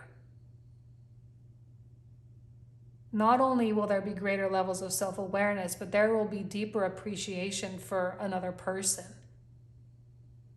And that's going to be a really, really wonderful opportunity for Virgo to, again, to get out of their comfort zone a little bit, because we know how self-reliant you are, and we know how willing to give you are, and how willing to be of service you are. But what happens when you need to be put in the role? Maybe this expansion is a little bit more internal. You know, there's definitely an internal component. So there's both external expansion and internal exploration going on. And this King of Arrows is definitely stirring things up. But this King of Arrows is bringing in opportunities with the Ace of Coins here. So really this King of Arrows seems to be like a gateway or a portal kind of energy that kind of, I don't know, this person just kind of has the keys to Virgo's heart or whatever, right? They just sort of have the right energy, the right frequency to get Virgo to think and feel about things differently, or to change their perspective, or, you know, to be willing to be in this more kind of vulnerable state for a while, to feel safe to do that. Because I don't think Virgo feels very safe to do that very often. You're an earth sign. You like to be in a little bit more control. You like to do things to fix your circumstances. But right now there's nothing to fix because there's nothing wrong. It's just that you're in this beginning growth phase and you don't quite know where it's going. But this person has like that energetic key, and they kind of can plug in, and they really get you, and they really know just the right things to say, the right ways to serve you, the right ways to help you. And what happens is, Ace of Coins, you start to see the benefit of that. You start to see the growth that comes from that, and the reward. And as I look at this Prince of Wands reversed, now I like the Prince of Wands, like the Knight of Wands. I do like it because in a lot of ways there's expansive energy there. But when it's reversed, it's a little chaotic. And the chaos is what kind of gets me a little bit, because even the Queen of Wands, I'm not, you know, she's not chaotic at all. She's very, you know, she knows, she's very direct. But this is more mutable energy. And I feel that there is a little inconsistency coming through. It's a little bit slippery. I don't feel that this is your energy. I do feel this is someone else, similar to the King of Cups. And this is probably someone also that's adding to the Seven of Wands kind of, you know, feelings a little bit.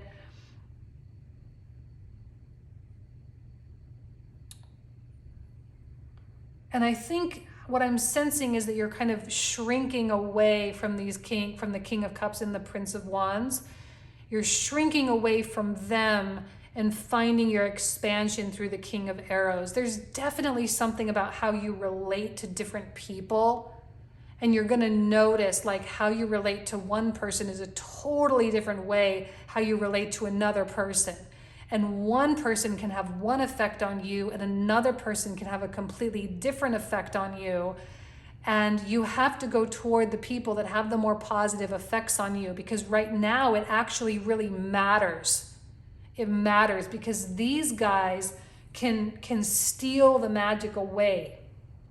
And what they bring to the table, Seven of Coins, is, you know, like, now I'm not saying there's anything wrong with the Seven of Coins. Technically it is fruit on the tree, but it is not necessarily as good as what you're really hoping for.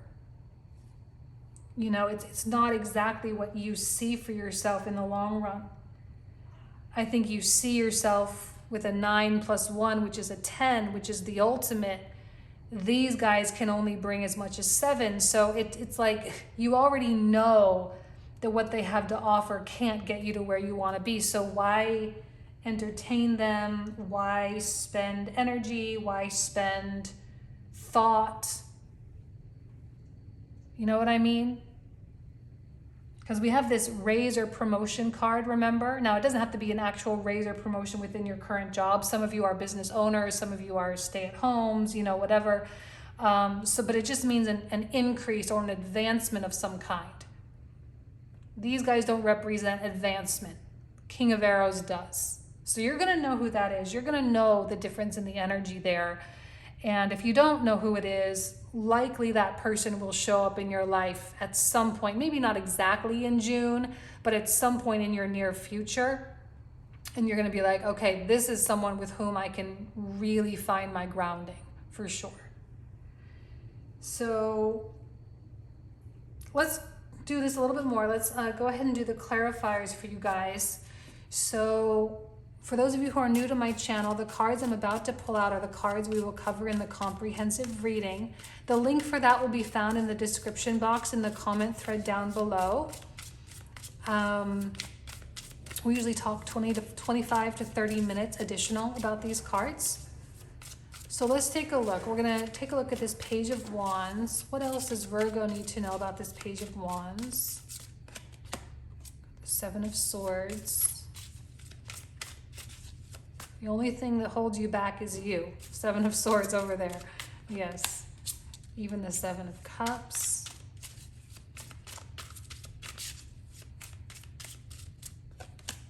And the Three of Coins reversed. You're really going to have to exercise your wisdom of miracles. High Priestess in the environment. Two of Wands. And the Moon reversed. Okay. Let's see. Let's start with the 9-card block. We've got the 9 of Coins reversed. What else? We do have reversals in there. Just wanted to make sure. 9 of Coins reversed. 7 of Coins.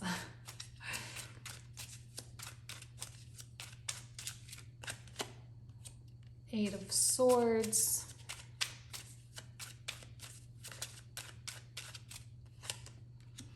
And Judgment. Got the 10 of Swords.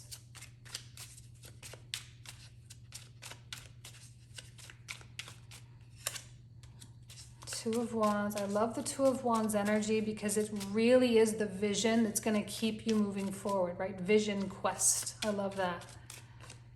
And the Hanged Man reversed. Let's take a look at this King of Arrows. Another, wow, Moon coming out 3 times. We've got 4 of Coins reversed. And the Page of Wands. Let's do one more for that King of Arrows. Ace of Wands reversed. Okay. 7 of Wands reversed. 3 of Coins reversed, same as over here. 4 of Swords reversed. Another King of Cups reversed. Yeah, I knew I didn't really like that energy. This person does not bring a state of mind. They don't bring a state of peace. They don't make you feel better. Oh, 7 of Wands. Well, there you go. Knight of Swords reversed.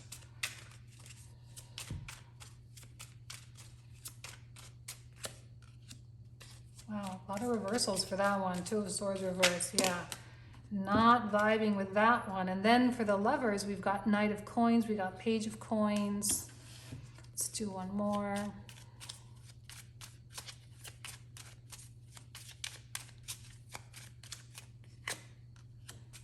And the 7 of Swords. Okay, this right here, this Lovers with these clarifiers is so deeply connected with the Chiron in the 8th house situation and Mars coming conjunct the Chiron and really the healing that goes on there. So we'll talk more about that, but that's really what that card's about. Prince of Wands reversed. The Wheel of Fortune.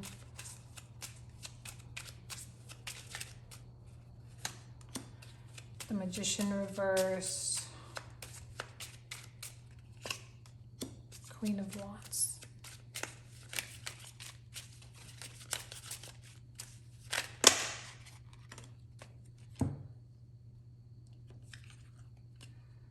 Seven of Coins. We got the Lovers, the Emperor, the Devil, Knight of Wands reversed. Another Knight of Wands reversed.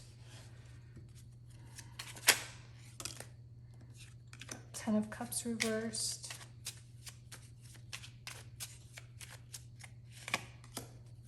Ten of Coins. Queen of Coins and a Six of Coins at the bottom of the deck. Okay, beautiful. So this is where we're going to pick up for Virgo. Thank you guys so much for being here. You guys know how much I love you. I wish you absolutely nothing but the best. Have an amazing June, and I'll talk to you soon. Take care. Bye-bye.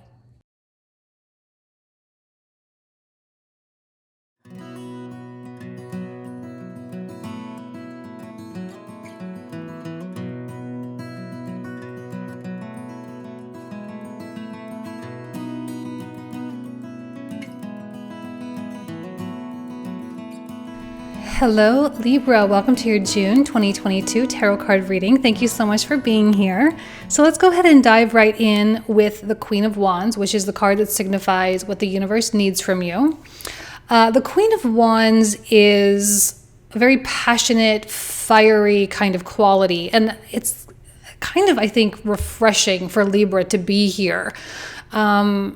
She kind of represents that spark, that new life, that new beginning. This is the card that represents your opposite sign of Aries. We've got a lot of Aries in the chart this month. We've got Jupiter coming through there. We've got Mars coming through there.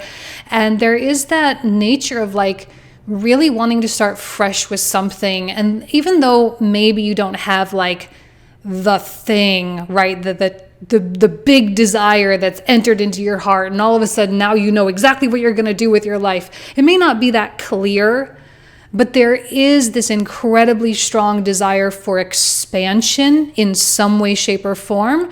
Maybe for you, relationship-wise, to have a new partner. Maybe for you, it's your creative energy. Maybe for you, it's your financials. Maybe it's learning something new. So that desire to grow and expand is absolutely there. And I think Source or Spirit, God, the universe, is absolutely going to be providing something really special for you to help guide or nudge you in this new direction. In the environment, we have the Strength card. Now, I just want to point out that we have the Queen of Wands upright here, and then we have Queen of Wands reversed in the 9-card block. Same thing, we have Strength here, but Strength reversed here. I'm seeing some mirror images of things, and this is perfect Libra energy. I couldn't even like planned it better if I tried. And so I feel like there are some inner things going on that are different than some external things that are going on. Externally, there may be some circumstances that are going to require some level of courage or bravery. Now, I don't think it's going to be like really hard stuff. Okay, I don't think it's going to be like gut-wrenching, dark night of the soul, like gotta power through. I don't think it's going to be that hard. I think it's actually a lot more positive than that. It's kind of like, if I could just use this as an example, like having the courage to jump out of an airplane, right? To go like skydiving, or having the courage to go snowboarding down that really advanced, ski slope or something like that. It's more about pushing yourself in ways that kind of force you into that next vibration. And it is going to require strength. It is going to require you to bump it up a notch. You're going to have those like internal pep talks with yourself. And I think externally, in terms of people, places, and things, there are going to be things that are continually egging you on, right? Like, you're going to be in a conversation with someone and they're going to say like, yeah, you definitely should do it. Like, they're going to encourage you to do it. They're going to or they're going to annoy you into doing it, or they're going to do something. It's ultimately going to be in your best interest, but it is still going to be uncomfortable. There are often things we want to do, but we don't do them because the level of discomfort is a little too high. But I think right now you're ready for the discomfort because maybe you've been a little complacent with something and you're ready for that next step. You're ready for that next increase of some kind. Now I want to go through the oracle cards before we get to the 9-card block. So let's go ahead and start with this card over here, which says, everything is as you've created. All you create offers you lessons in life. That's an important reminder sometimes, like when we look around at our life, to say like, well, I created this. For some of you, that's a really great thing and you have a lot of gratitude for yourself with that. And then on the other hand, maybe some of you are like, man, like I got to stop creating this. I really got to get out of this. I got to stop contributing to this and stop investing in this because I want my life to be of a different creation. And so there's going to be purposeful transition going on for you guys. It is Gemini season. We do have 9th house activation for you. So this is really going to be big picture type of stuff. But the mutability of Gemini is really, really great, especially for you as an air sign. And especially as the sun comes into that trine with Saturn over in Aquarius. It's going to be a really positive aspect for us to like make the transition and make them without like the pain and suffering that sometimes change and transitions require. So remember, everything is as you've created, and it will continue to be as you create. And then we have the heart of source, all-encompassing love, unconditional acceptance, and serenity.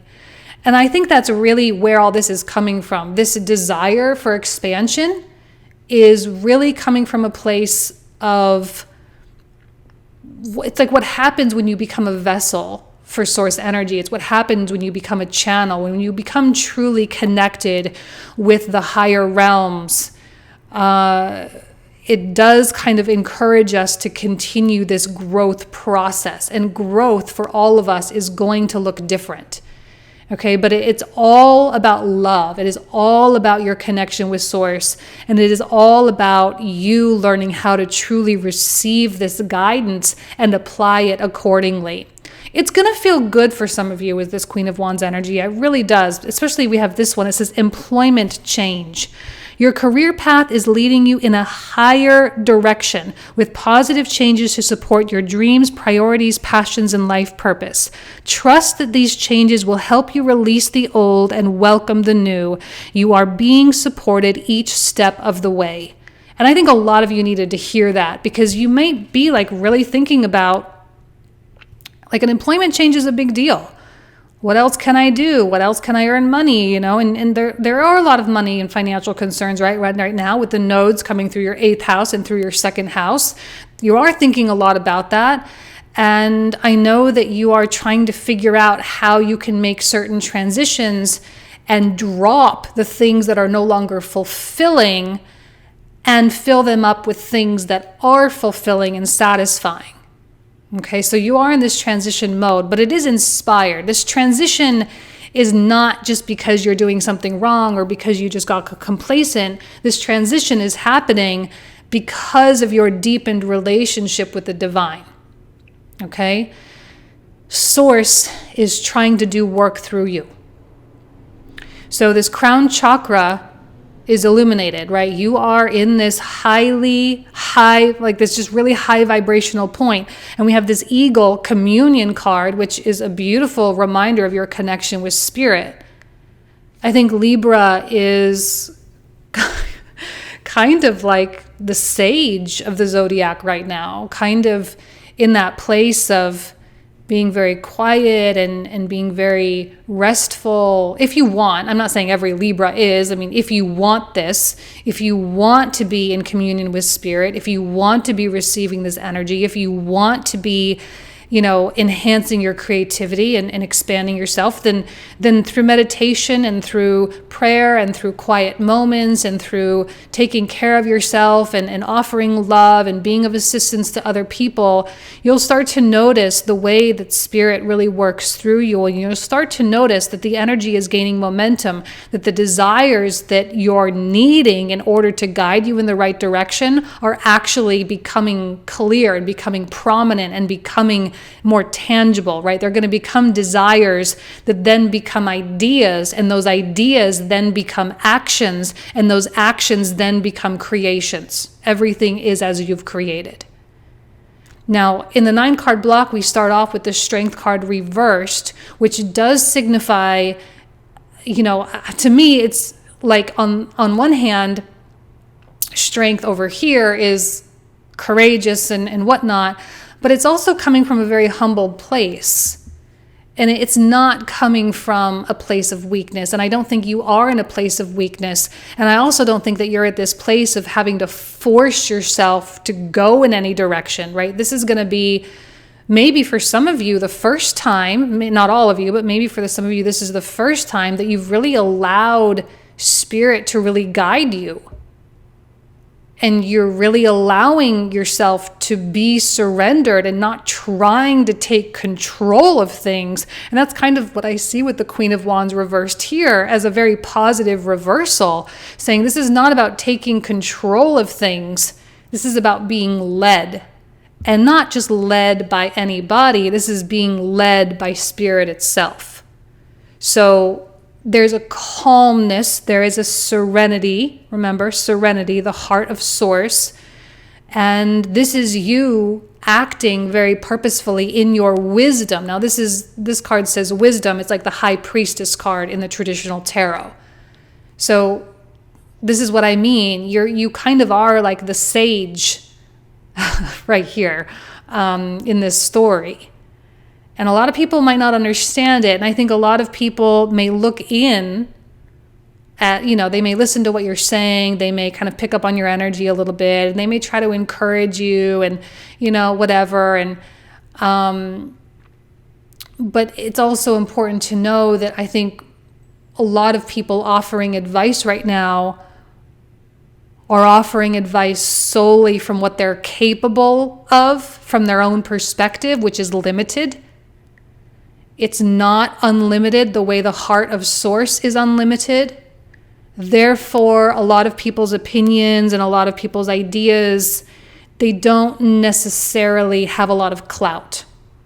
So don't give them what's not really needed. You don't need to give weight to their opinions and their ideas, because you have the greatest weight of all on your side, okay, on the winning side.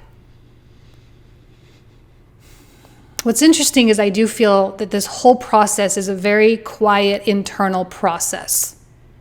And you may be going very introverted this month. And it's almost as though with this Queen of Wands, it's like you're sort of self-generating this energy, and you're saying, universe, like I really need this energy. I need this energy. I need this momentum. I want this. You're craving it. You just don't know quite exactly what you're craving.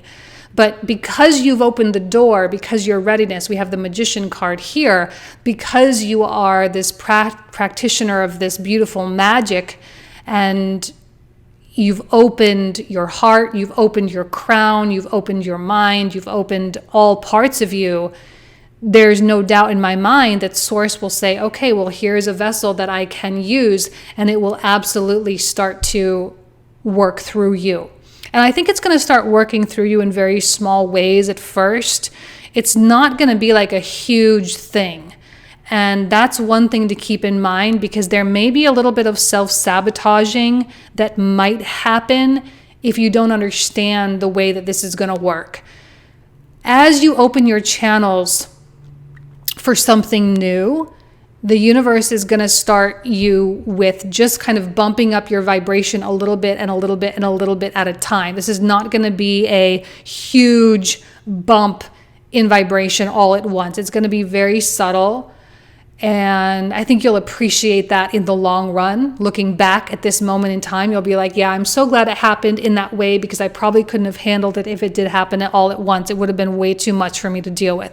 So it's going to just start by preparing you mentally, and you're going to start probably having conversations about something. You're probably going to write it down in your journal, and then all of a sudden someone's going to enter into your life, and they're going to give you an opportunity to try something, and it's going to guide you a little bit on this path, really, really small breadcrumbs until the point where you're actually like hands in the dirt, really creating some hefty stuff, whether it's building that new business or putting together that, that project you've been wanting to put together, or, whatever the thing is.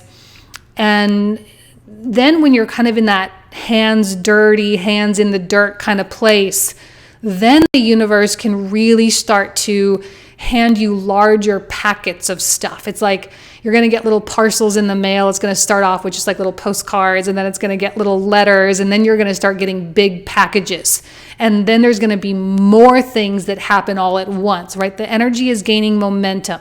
I don't mean only in June. Okay, this is going to be multiple years, and we're kind of in this process of transition right now. And later on, as Saturn goes through Pisces, there's going to be a lot of unraveling that happens. But during Saturn through Pisces, there is going to be a hyper awareness, or a deepened concentration on how limitless and boundless we truly are. So that's when I think things are really going to start happening in these larger packets. So your vibration's going to bump up a lot more, a lot faster, a lot bigger.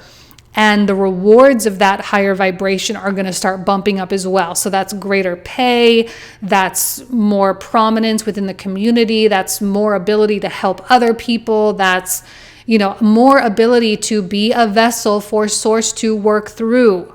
You have to get ready for that. That's not something that you can just boom, jump into, because I think physically we wouldn't be able to handle that. So right now, 3 of Cups, I see you just being able to enjoy the process. I see you finding a lot of gratitude with things. I see you even celebrating the small wins, right? Every time the universe sends you a little postcard in the mail, a little something, like celebrate it. Celebrate the fact that you have adjusted to a specific vibration and you did it consciously, and that you are officially in this role of conscious creator as a magician. Celebrate the fact that you are learning, celebrate the fact that you are succeeding, and celebrate the fact that you are actually expanding. There's a lot for you to be celebratory of, okay? And if you're looking at your life and you're super depressed and you're super sad and things aren't working out and your relationship life sucks or your financial life sucks or whatever it is, and you just want more, I think that's an ego situation, or a fear, or an inner child, or a shadow work situation that needs to be addressed on your end. Because right now, what I see is such a need for indulgence in gratitude. That's so critical for where this path is really taking you. And the more gratitude and gracious you can be, the more self-respect and the more self-value can really bring forward. And when self-value, self-respect has been brought forward into the consciousness of your mind, you then can move forward more confidently and do source's work more confidently in turn. Okay? In the very center, we have desire, which is actually the Chariot card in the traditional tarot. And I love the Chariot with the employment change, right? Remember, leading you to a higher direction with positive changes to support your dreams, priorities, passions, and life purpose. It's like a promotion. You're getting promoted. You're ascending, if you will. You are evolving and you are achieving a destiny. And I think that destiny is a difficult concept or a difficult topic for me. I don't use that word lightly when I use it.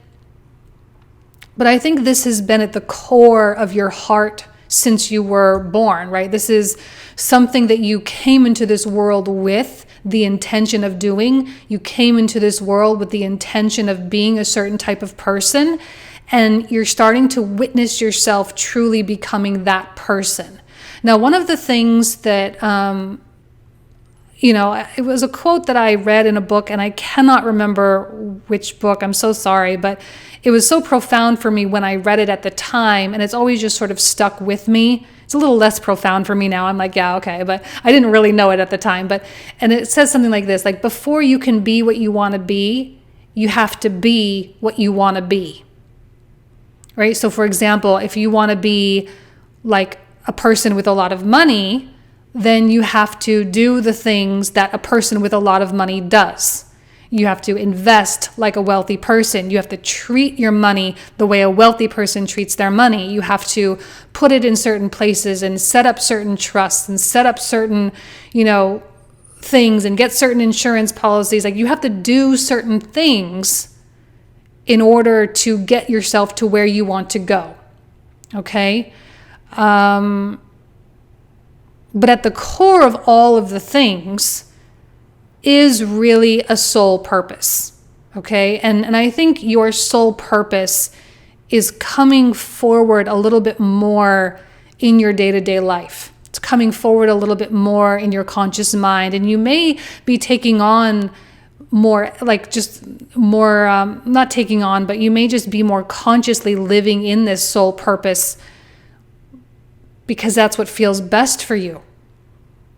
Soul purpose doesn't necessarily have anything to do with what we do for a livelihood, although it's very possible that it might for Libra, right? This sort of soul purpose and livelihood may be merging together. They don't always have to do that. Just because someone is an engineer, they may be a really, really great artist at the same time.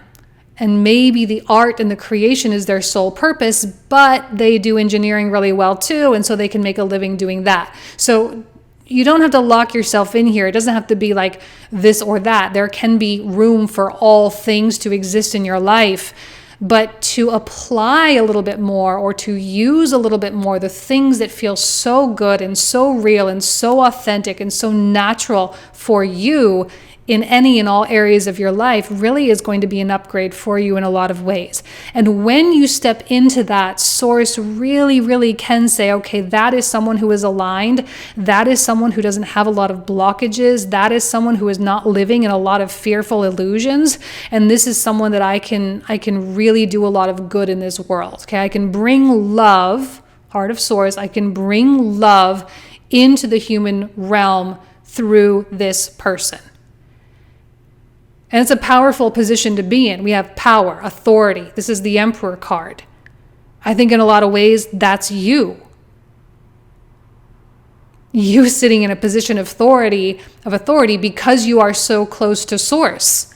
And understanding that that is your true source of power. Understanding that that is how you pull in and attract all of the human realm things that you wish to experience. I see you seeking wisdom too, right? High Priestess. I see you seeking wisdom over material things, knowing that the wisdom will bring the material things.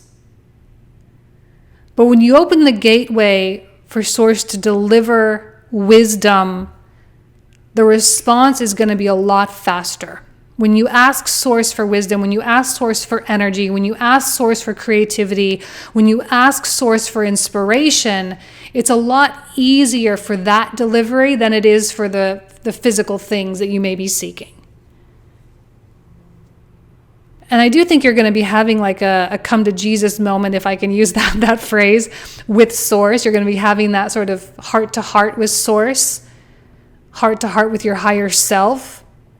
And saying, okay, what really is the end game here? What really benefits us the most? Is it the new car? Is it the new house? Is it the new job? Or is it the living in passion? Is it the living with enthusiasm? Is it living with this sense that I can't stop creating? What really is of benefit to me in terms of my enjoyment of my time here on this earth? We talked a little bit already about the Queen of Wands reversed here. I do really like her energy. I don't see her as being forceful or aggressive. Again, she's very soft and accepting and receptive while still holding place for that inner fire. And I think this does have a lot to do with the Jupiter-Mars opposition going on over in Aries.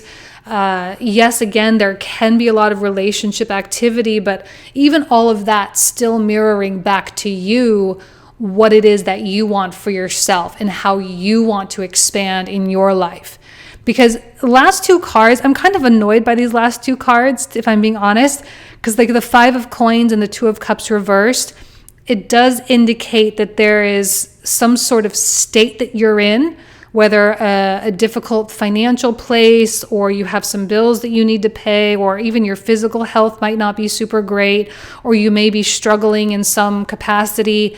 And maybe there's been a little bit of a kind of a breakdown within a relationship or a connection, or that you might not necessarily be seeing eye to eye with somebody. But even if that's the case, there's absolutely value in those circumstances. The value is that those things are the motivation to help you get this expansion. These are the things that are motivating you to open the door for the desire to enter into your heart. And so there is value in those circumstances. There's value in the restrictedness that you may be feeling. Even though it might be annoying and it's not necessarily the most ideal, at least you'll still be able to grow and learn from it. It's the launch pad, if you will. Okay, let's go ahead here and pull out. Okay, I didn't put the reversals in, so let me just shuffle here for a second. So for those of you who are new to my channel, the cards I'm about to pull out are the cards we will cover in the comprehensive reading.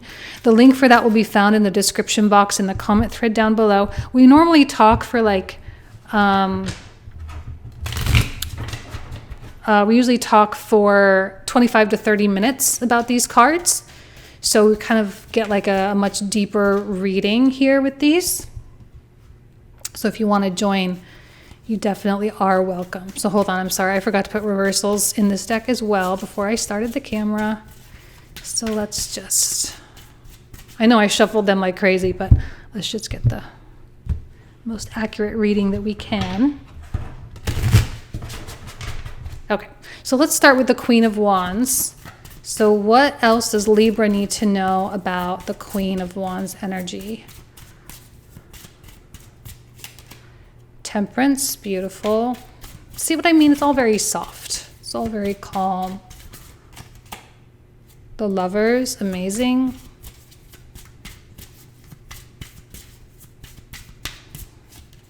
And wow, Strength coming out 3 different times. Also Strength reversed. Now for the Environment. The Sun. Oh, I love the Sun with the Heart of Source card. It's like basically the same energy. 3 of Swords. And the Wheel of Fortune. Okay.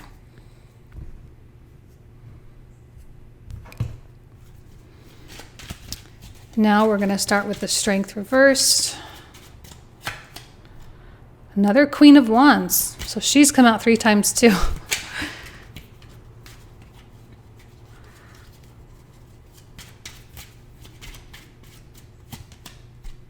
Ten of Coins reversed. And 4 of Swords. Ace of Wands reversed.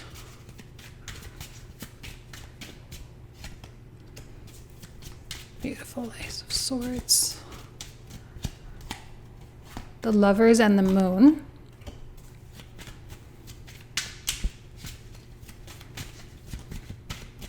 For the Magician, we have the 6 of Cups. Another 2 of Cups reversed. 9 of Cups. 3 of Cups. Man, this King of Cups reverse has been coming out a little bit lately, and I'm just really not digging him all too much. I don't know, he's not giving me the best feeling. High Priestess reversed. Upright, I mean. The Devil.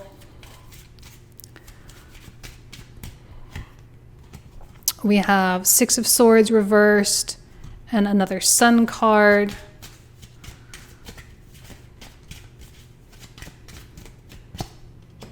Queen of Swords. There is the Libra card, so we love that.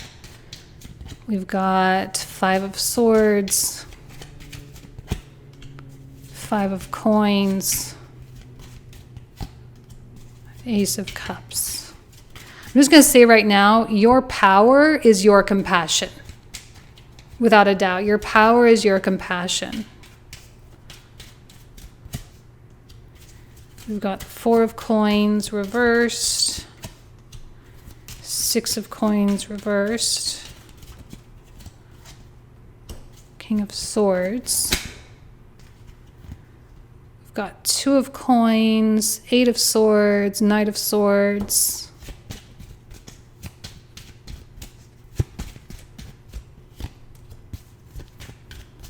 Seven of Wands. 3 of Wands reversed, Page of Cups reversed, and Knight of Wands at the bottom of the deck. Okay, perfect. So this is where we're going to pick up in the comprehensive reading. So if you guys want to join me, you are more than welcome. You guys know how much I love you. Thank you so much. Take care. See you soon. Bye-bye.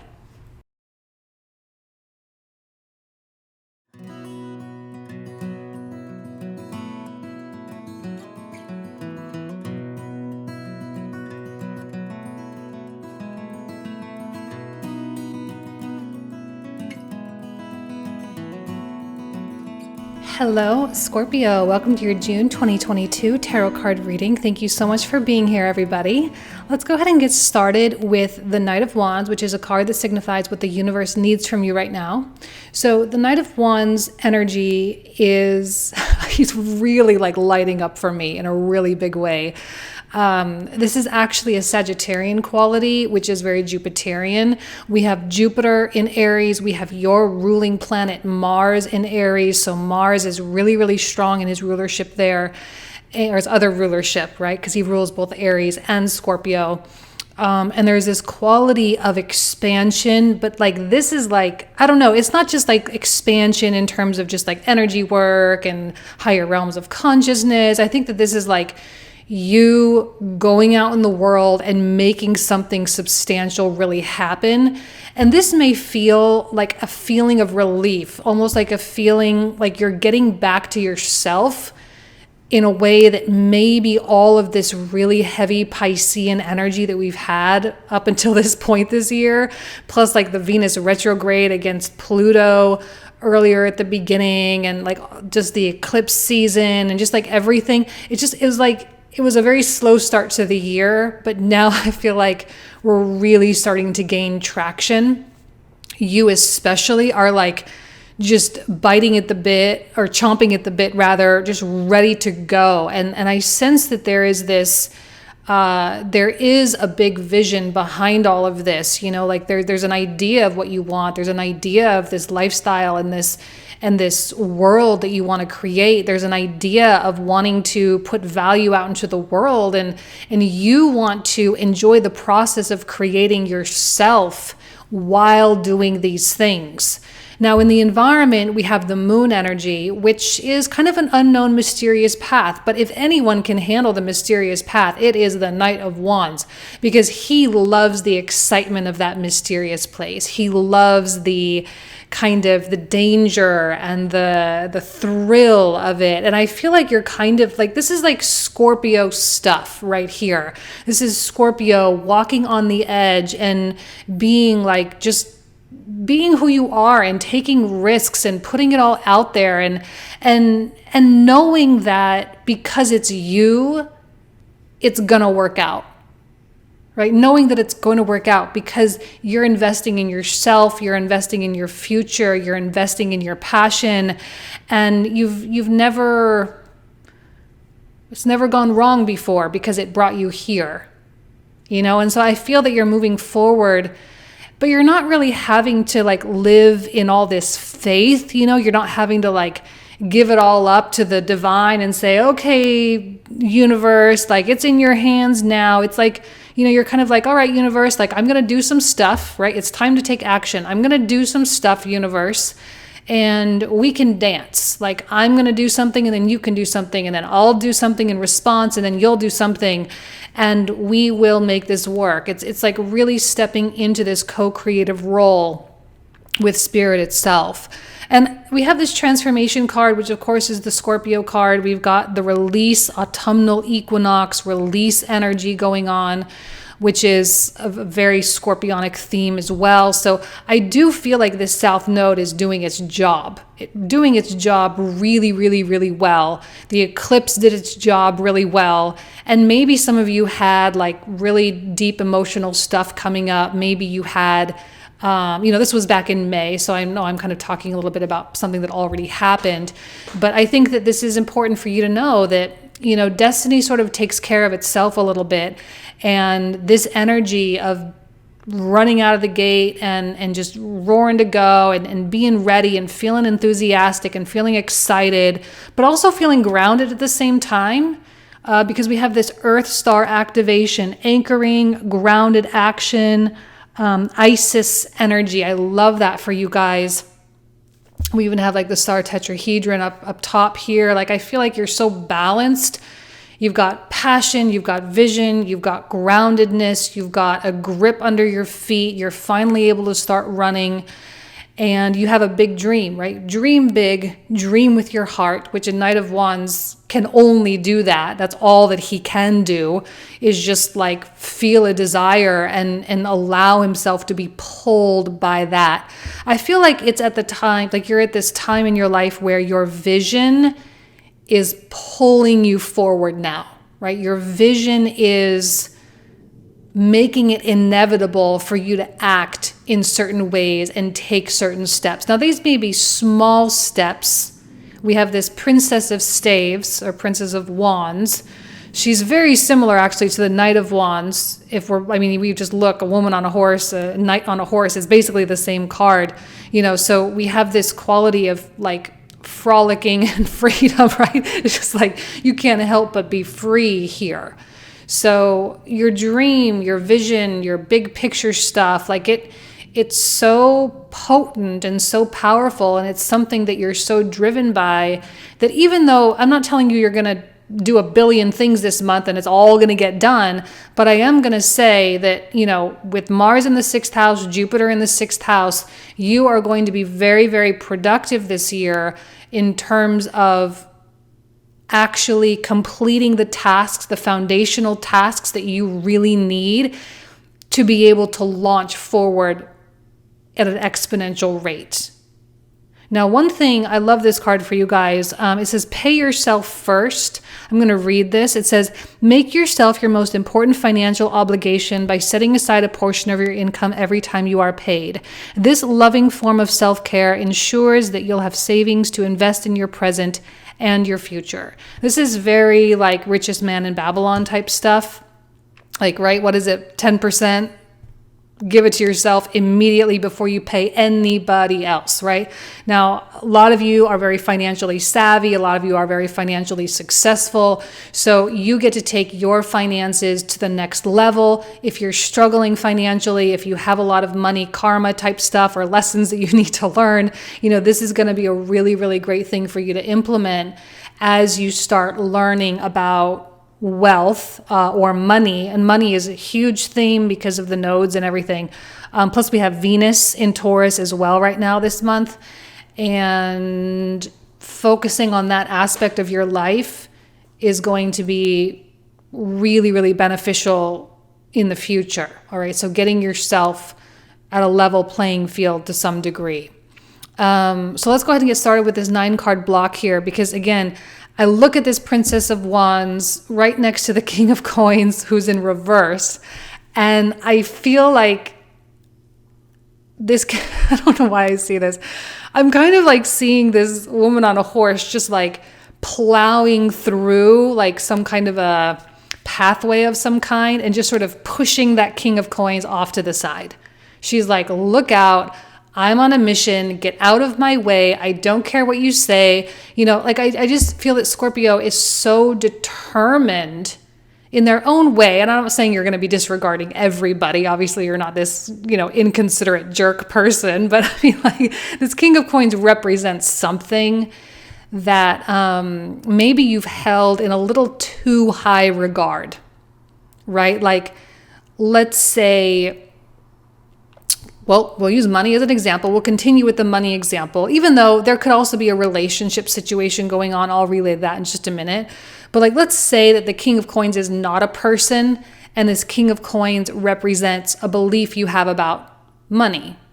And because you have this vision of this beautiful lifestyle or whatever, this is you completely just like sideswiping your belief, this limiting belief about money. And you're just like, get out of my way. I don't want to deal with you. I can't have you in my life anymore. Like, I just have to charge forward. And this King of Coins has no choice but to get toppled over. Okay, so I do sense that there is some kind of a fall of some kind, especially with the release and the transformation card coming out. There's a fall from grace of something that you held up on a pedestal as something meaningful or important is suddenly kind of starting to falter to some degree. And the more and more you follow your heart and the more connected with source energy through your heart space that you actually are, the more silly this King of Coins up on a pedestal seems. Okay, and it seems so like inconsequential now. You know, this South Node, like I say, it's doing a really good job of like erasing stuff, and it's doing a really good job of like setting us free and not allowing us to hold ourselves captive by these like entrenched underworld limiting beliefs and traumas and pains and griefs and all of this, right? We're actually being liberated from those things through the South Node. Now, the King of Coins can also represent a person. So if you are in a relationship, a marriage, or a business partnership, or if you have any one specific person in mind that's, I don't know, I don't think the King of Coins reverse is like a bad person, but I do sense that their stubbornness and their closed-mindedness and their desire to be right all the time is just really not serving them well. And in a lot of ways, they don't realize that they may be losing out on really what Scorpio is really bringing to the table. Because when you come to the table, Scorpio, with this level of passion and drive and ambition, like, you're gonna do it. Like, you're gonna achieve it. You're gonna succeed. You're gonna make the money. You're gonna build the world. You're gonna do the things. And this person who's just not aligned with you, at least right now, they're just really not aligned with you in a lot of ways. And you're gonna have to push them out of the way. I don't know what else to tell you. Like, even if this is a spouse, and this could be a very difficult situation within a marriage. We've got the sun in the 8th house right now for you guys in Gemini. It will be making its way into Cancer later on in June. But we also have Mars coming into a conjunction with Chiron, which can bring out this kind of agitated energy. And the stubbornness can be there, the arrogance, the selfishness can definitely be there, the wounded child can definitely be there. And so this King of Coins could have all or a few or one of those things. And, you know, it's impacting this straight shot kind of energy that you're really trying to get. They're kind of getting in the way of this desire. Like, I feel like they're kind of blocking it a little bit, because this desire, which is kind of like the Chariot energy, it's in reverse, or is the Chariot card. It's number 7 of the major arcana. But on this deck, they use the word desire, which I love for that, because I feel that desire really is the vehicle that gets us to new places. It's what gets us to this point of expansion.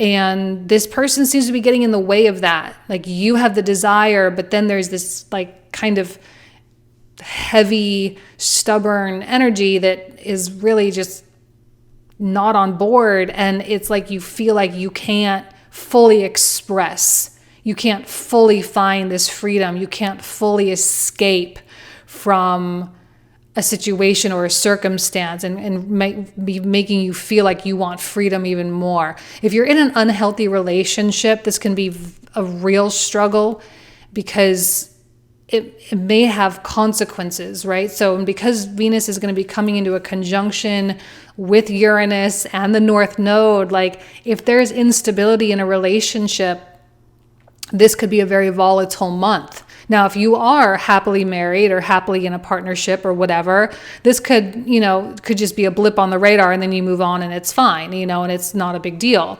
But you still may need to deal with some stuff. Now, I also kind of am feeling, as maybe a little bit contradictory as this may seem, Scorpio coming back to some more traditional value sets. And I love that even here with the Earth Star activation, anchoring grounded action and pay yourself first, which is like a tried and true, like I say, it's like the richest man in Babylon type stuff. Like it's that tried and true way of wealth accumulation. And you can pay yourself first energetically, you can pay yourself first financially in terms of self-care, whatever you got to do, but you got to pay yourself first. You have to prioritize you. And so you're coming back to these tried and true methodologies that have been proven true over and over and over again for millennia. And you're starting to realize that the times that you veered away from these particular traditions, you veered away from these particular tried and true truths, that was the time when you experienced the most chaos in your life.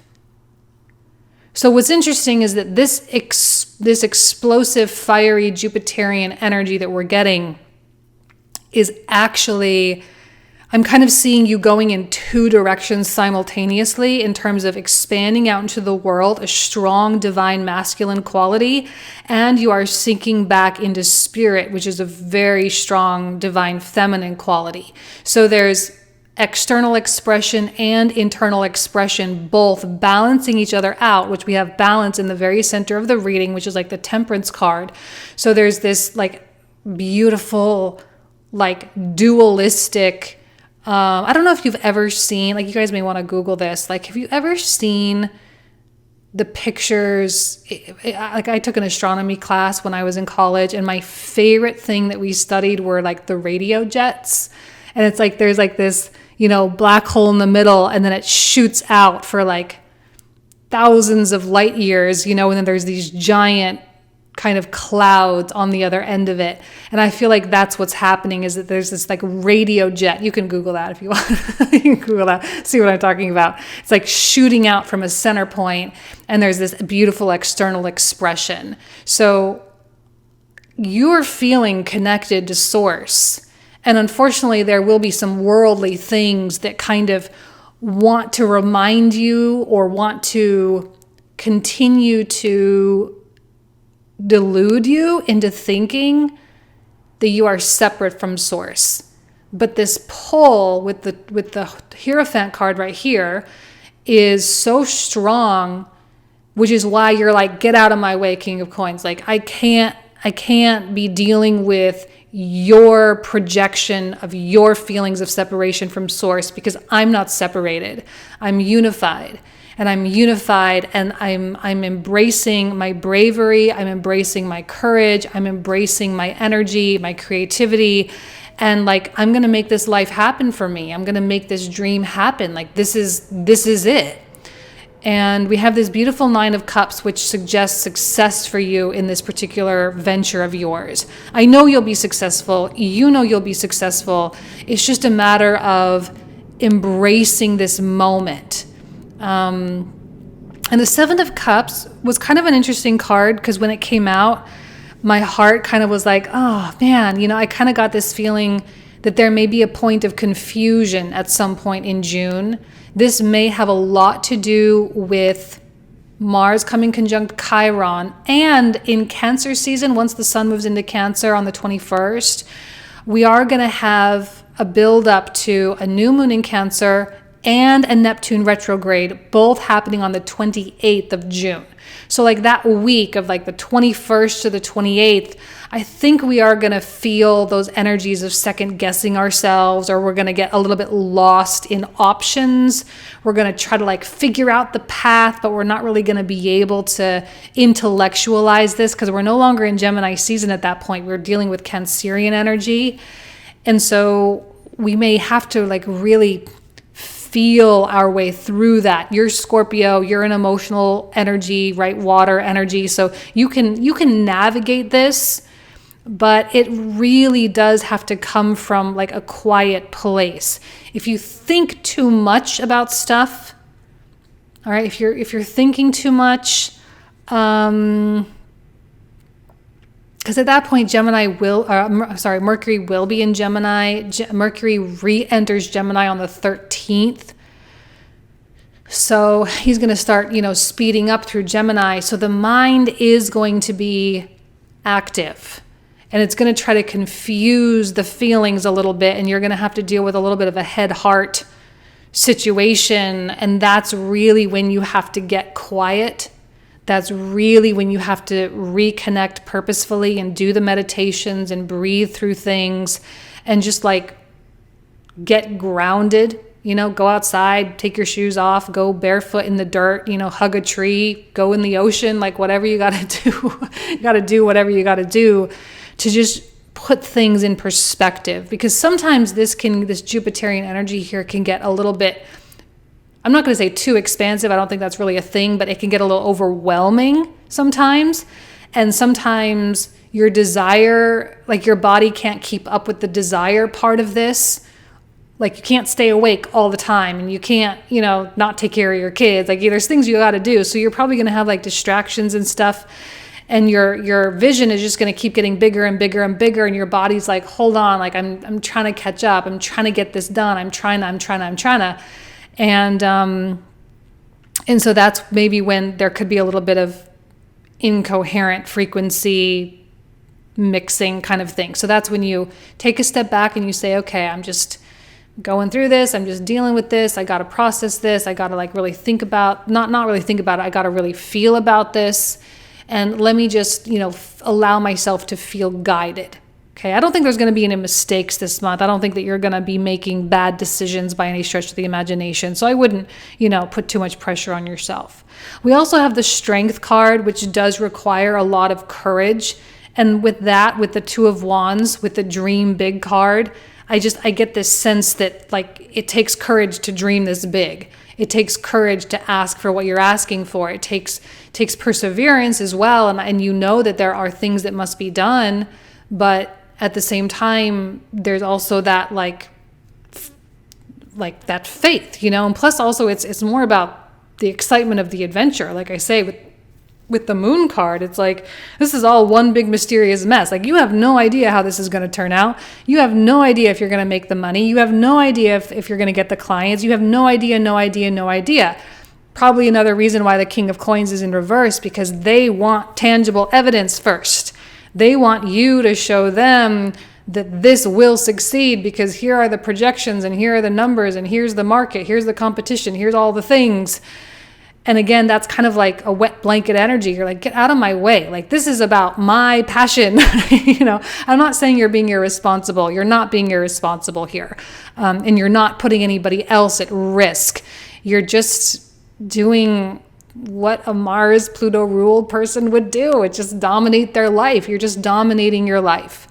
And not a lot of people can get on board with that because they don't have the self-confidence for that, or they don't have the vision for that, and so you may feel a little bit alone in this, but I think that's okay. I think you operate well as a lone wolf to a certain degree, and you're going to get pretty far pretty fast with what it is you're doing here. Okay, so let's go ahead and pull out some of the clarifiers. Now, for those of you who are new to my channel, the cards I'm about to pull out are the cards that we will cover in the comprehensive reading.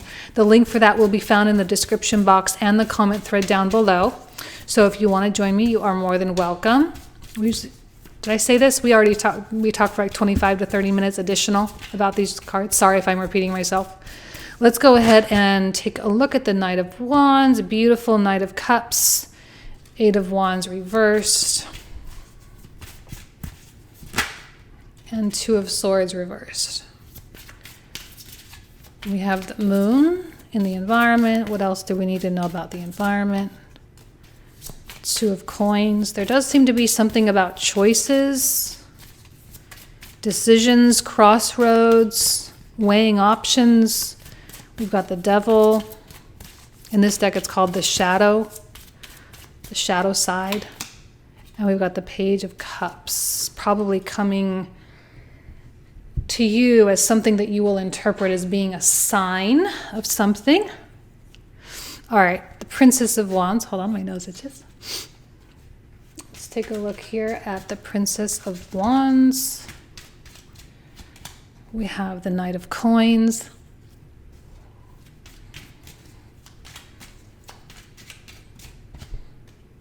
Four of Swords. Oh, beautiful. Nine of Coins. We love to see that. Now, King of Coins. Okay, well, we got 4 cards that turned upright. Oh, sorry, 5 cards. I don't normally pull out this many for a single card, but since they all fell out upright, I guess we should probably take them. Okay, we'll take them. That's fine. It is what it is. Now we have the Desire or the Chariot card reversed. The Empress, 10 of Coins.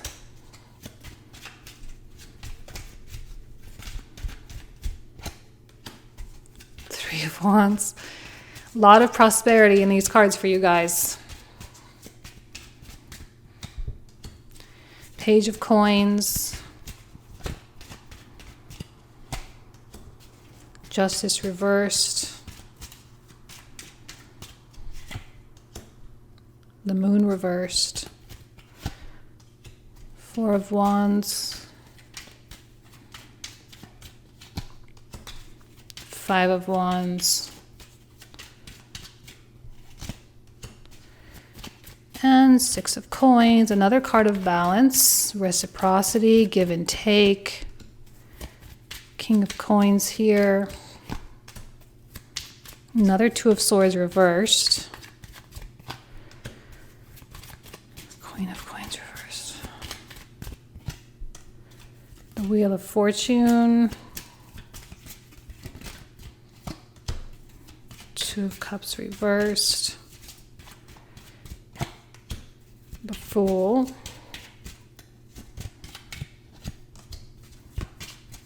Ace of Cups. Knight of Cups again. Seven of Wands. Two of Wands. We have the Hermit reversed. Five of Coins.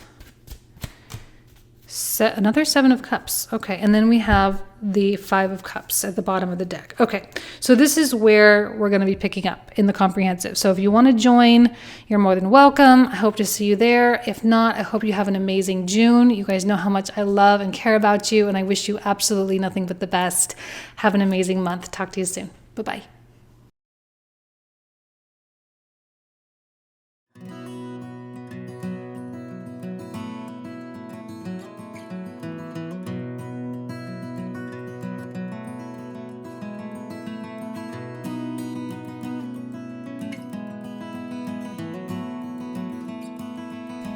Hello, Sagittarius, and welcome to your June 2022 tarot card reading. Thank you so much for being here.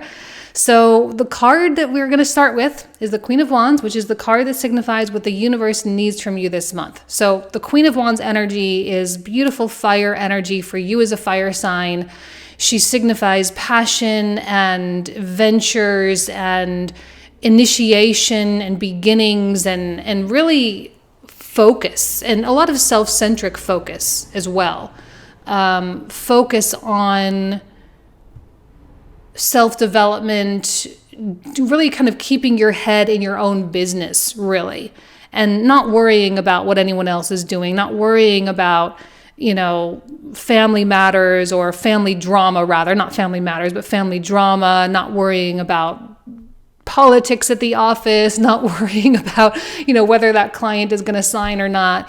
It's just more about like doing what you know works, doing what you know is best for you at this point in time.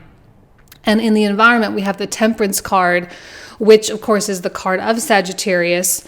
But to me, I don't know why. I really don't know why this word came to my mind as soon as that Temperance card came out, was the word shape-shifting. And I don't know, like I'm getting this sense that whether maybe your external world is really changing or the way that you are perceiving your world is completely changing, because we do have this Saturn retrograde happening on June 4th at 25 degrees of Aquarius. And the beginning of June, the first few days, Saturn is moving really, really, really slow. And I feel like as he starts to move in the retrograde direction, there are going to be some things that start to surface that completely revolutionize, right? Saturn in Aquarius, completely revolutionize the way that you see and approach and relate to things. And because we have the sun over in Gemini, which is a relation house, there is, a lot about your relationship to things. And I feel a little bit of a drifting, because let's go through some of these oracle cards here. Okay, so we have this card that says step out of your comfort zone, which means clearly you are going to be moving into something that really is foreign for you. It's not known.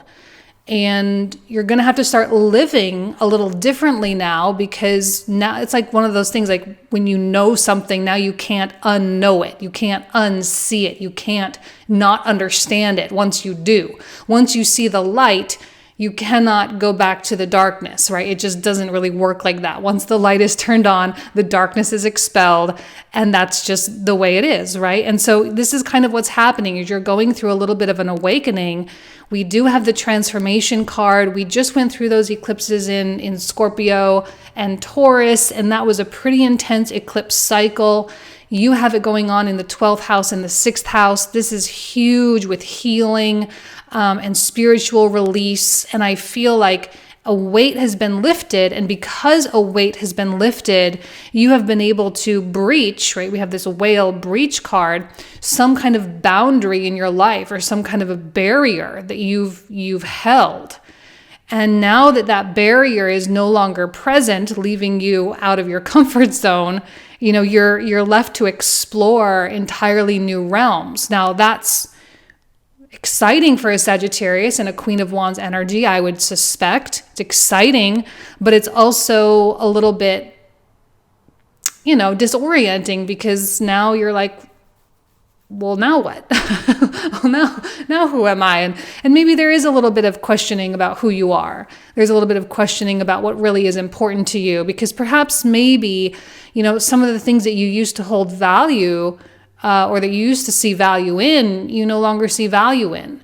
And maybe even some of your personal preferences, your personal tastes are starting to change and evolve. And you're like, wow, I really used to love doing that. I used to love going there. I used to love these people. I used to love this food. I used to love this music. And now I just really don't anymore. I want something else. I want to go to different places. I want to be alone a little bit more, or whatever it is. Now we have this card here that says, you are the breath. Listen and connect to your intuition. Beautiful reminder to just allow yourself to be formless, especially with Saturn going retrograde. Form is great, and form is how we are experiencing this particular existence, but that's not really the true essence of who and what you really are. That's not what lights up your eyes. Right? And so this is you connecting with your soul in really profound ways. And it may come out as like a disinterest in like normal, mundane, regular, everyday types of things. And I'm not saying you can't still have fun, right? We do have fifth house activation for you. We've got Mars, we've got Jupiter. So there are a lot of opportunities for you to have fun and for you to meet new people and to go out and to be social and all of that. But I still think that there's this part of you that feels very withdrawn. And we have this card here, which I love, which says, angelic frequency, angels are here, you are safe, potent connection. And for some reason, I'm connecting that with a little cat over here, which we know that, Egyptians use cats for protection, and they were really important sacred symbols. And I feel like there are protectors around you. There are little spirits and guides and guardian angels that are helping you through this transition that you're going through. We also have this card. I'm going to read the bottom of it here. It's attracting, not chasing. Anything or anyone you chase after will run the other way because of the fears underlying chasing energy. Instead, attract what you need by sending out love, gratitude, and welcoming energy. This is, a kind of a simple tactic, that we can use to bring things into our life. But the question is, are there things that you really want to attract right now? That's my question to you, because when I look at these cards, I see the Four of Cups and I see the Five of Cups. And I feel like maybe right now is not about attracting things to you so much as it is getting rid of the things that you don't really want anymore. And maybe that the eclipse season was those things coming into consciousness for you, and the Saturn retrograde is going to be more about actually like taking steps needed in order to expel those things from your life. Because I am seeing a lot of kind of, I don't know whether it's like a discontentedness or a disconnectedness or feeling very detached from the things that people offer. Not detached from your own life, not detached from your own passions, not detached from what gets you going. All that Aries energy, like you'll be really in your zone with a lot of stuff.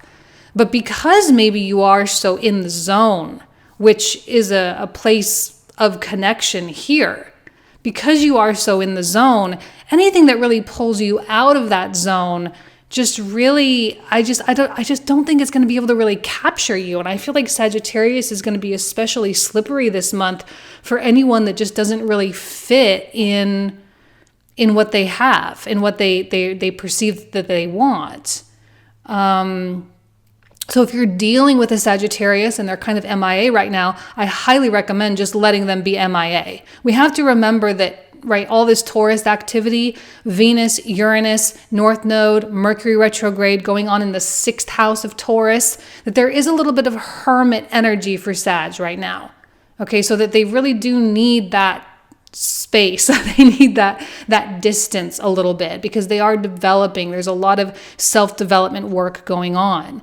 Five of Cups is that signification that things are being released, things are being let go or grieved, right? You may be going through a period of grief or sorrow or mourning, whether it's mourning a relationship or a past self or an identity of some kind, maybe feeling a little bit caught between worlds, trying to find your footing. And this can be very common with, when we go through a transit of opposition. So with all the Gemini energy, sun reflecting things back to you, it can be kind of an eye-opening time of year. And then we have this wisdom card in the reversal. Now this wisdom is like the high priestess in the traditional tarot. So it's like the high priestess reversed. And I feel like when she gets reversed, there's a lot of stuff sort of bubbling up. And it's not just necessarily just one little packet of information being released at a time. It's like lots of stuff. And you may not necessarily be feeling emotional, although maybe, because especially as the sun actually moves into Cancer season later on in the month, we're going to have that new moon in Cancer on the 28th at the exact same day that Neptune goes retrograde in your 4th house in Pisces. I feel like when the sun was into Cancer on the 21st, that whole week from the 21st to the 28th, there's going to be just a lot of emotional stuff that just like we can't contain. So that might be speaking a little bit more toward the end of the month. And there's just going to be a lot that comes into your consciousness, a lot that comes into your sphere of knowledge. And you can't ignore, especially temperance in the environment. This really is about higher level knowledge. It really is about higher level wisdom. And you are coming into higher level wisdoms in terms of the inner workings of your soul and the inner workings of your traumas and what still has a hold on you and what still needs to be released. And I don't think this is dark night of the soul type stuff, so please don't misinterpret what I'm saying. But I do think that this is like an incredibly potent and powerful time for Sagittarius. Your paradigm, your view, your perspective on things is absolutely being rewritten right now, Saturn retrograde in the 3rd. So these stories that you've been telling yourself for however long, they become invalid.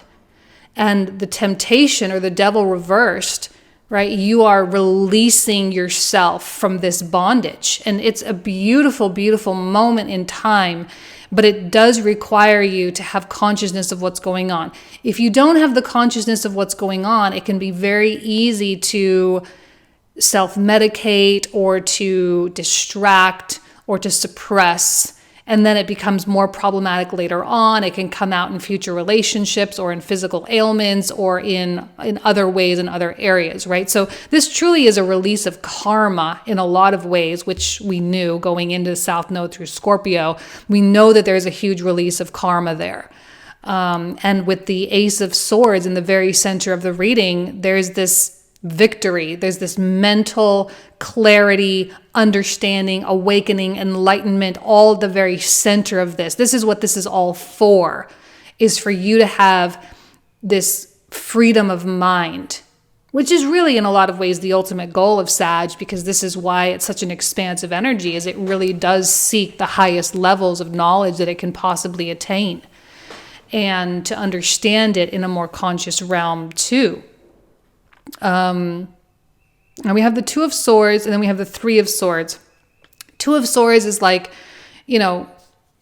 coming to a crossroads, coming to a point of choice in some way, shape, or form. Sometimes we can feel stuck or paralyzed in this, and we can feel like we don't really know which way to go. Sometimes when we're in this period of release or detachment or whatever, there can be choices that are difficult to make. Now, in addition to Mars and Jupiter being in Aries, which is great, we have to remember that Mars, as it continues forward through Aries this month, it is coming into a conjunction with Chiron. Chiron energy can be a little bit of a downer sometimes, not always, but it can bring out, insecurities and a little bit of pain, or sometimes we can feel imposter syndrome with Chiron energy, or we can feel like a little identity crisis. This is a little miniature type stuff, it's just it's a fleeting transit. It's not like this huge transit or anything. But it's still like there can be those moments where you hesitate. Here's the Queen of Wands. She is not about hesitation in any way, shape, or form. This is why I think this card had to come out for you, because it's that reminder of like, look, you're gonna be confronting fears this month. You're gonna be confronting parts of you that are still, grasping at something, and you have to power through. And that has to be the choice.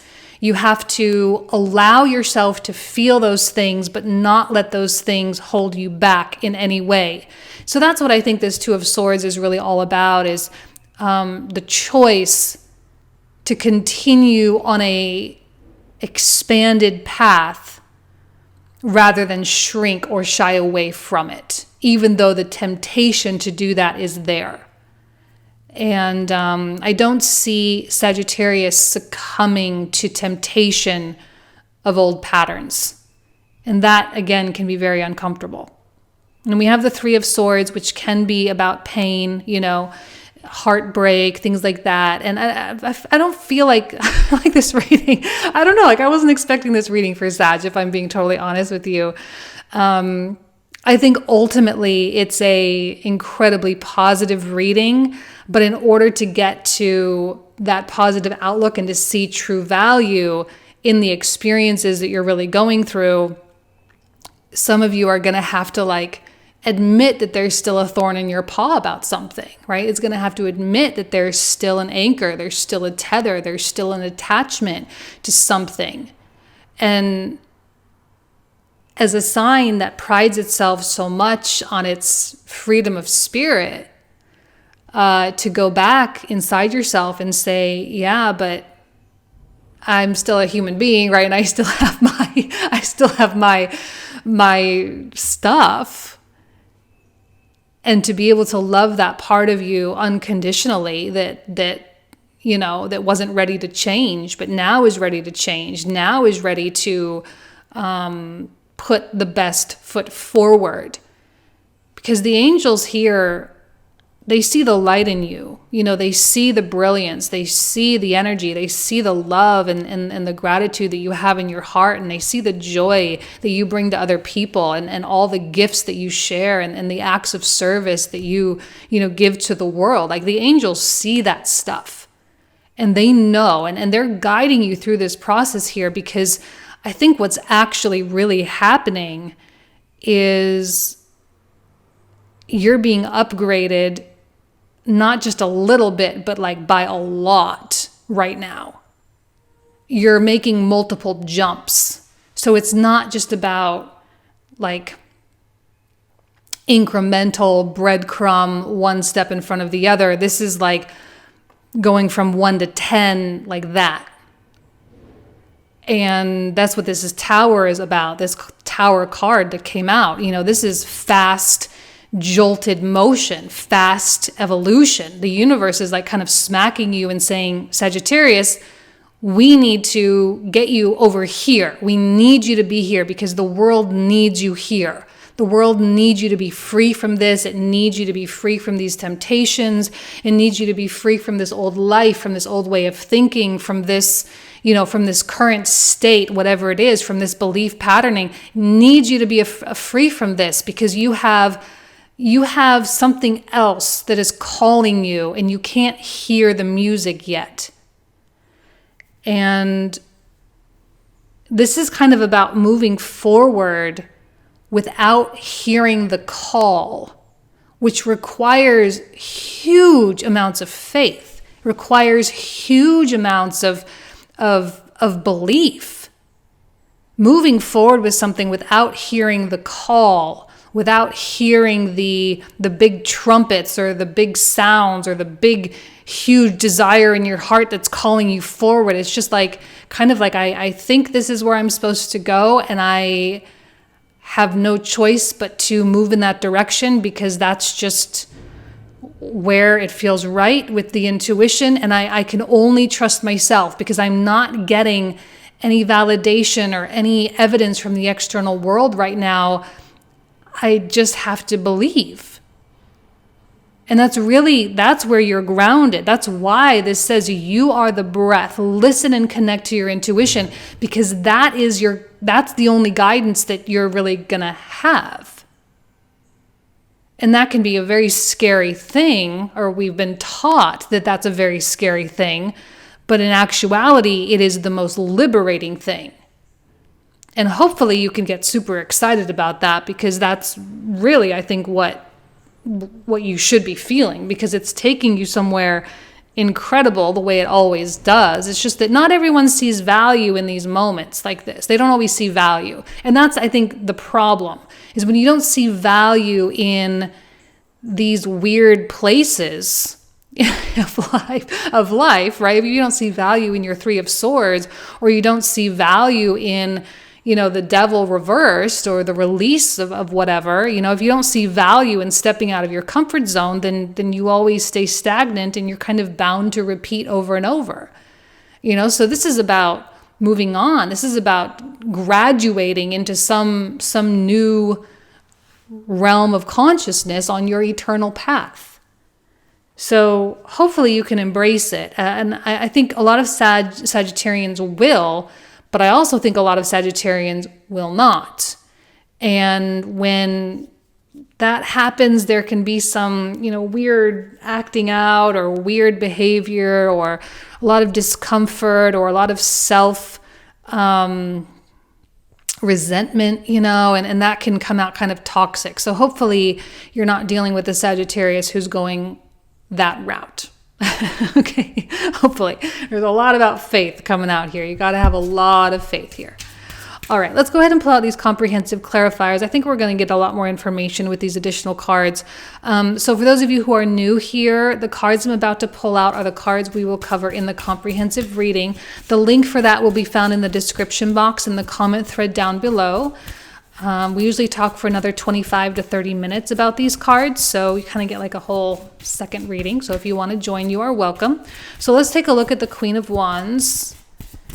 We have, what else does Sagittarius need? I'll see beautiful Ace of Swords. This is about clarity of mind and having that kind of warrior spirit of just like, come on, let's go. Like, let's get into the trenches a little bit. Let's get a little bit. See, even the Page of Wands with that adventurous nature, another cat coming out.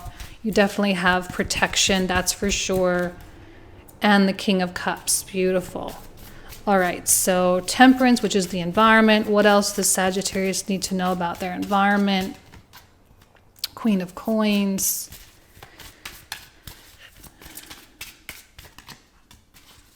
Devil.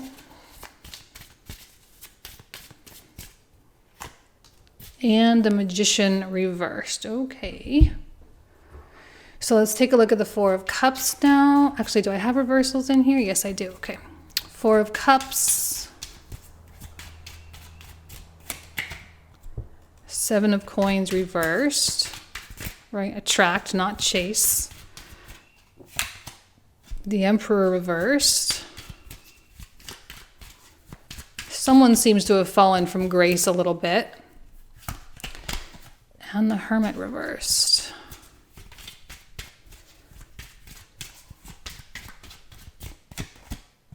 Seven of Cups. Have you lost respect for somebody? Has that happened? Two of Cups reversed. The Chariot. We've got Wisdom, or the High Priestess reversed with the Empress. Beautiful. Another Devil. Three Devil cards.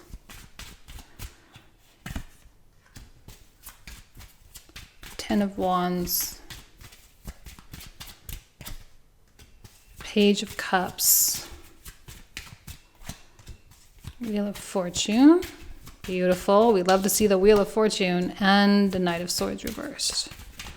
Now for the Ace of Swords. Nine of Swords. Temperance, all is well. Shape-shifting. Oh, didn't mean to pull out two, but we got two. We got Seven of Swords reversed. We got 10 of Coins.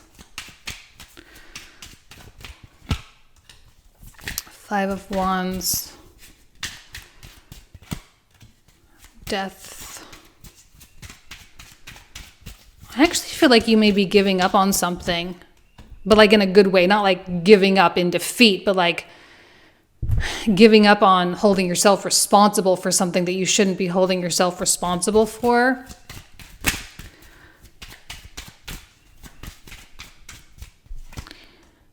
Sun reversed.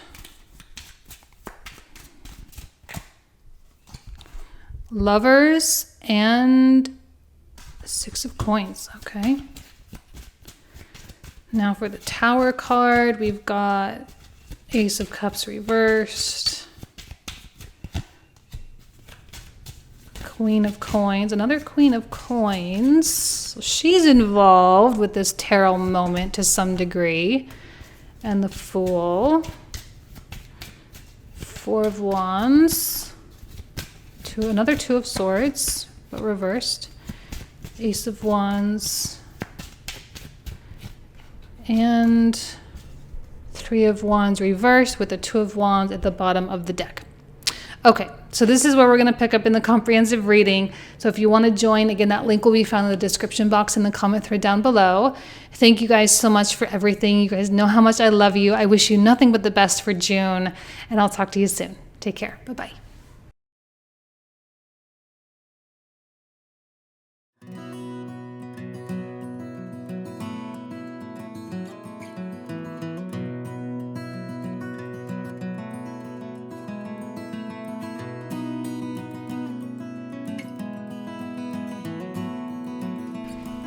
Hello, Capricorn. Welcome to your June 2022 tarot card reading. Thank you so much for being here.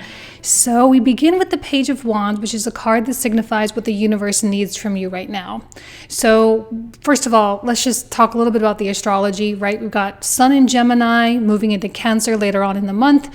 We have a lot of Aries activation with Jupiter and Mars, which is an important planet for Capricorn since it's exalted in Capricorn.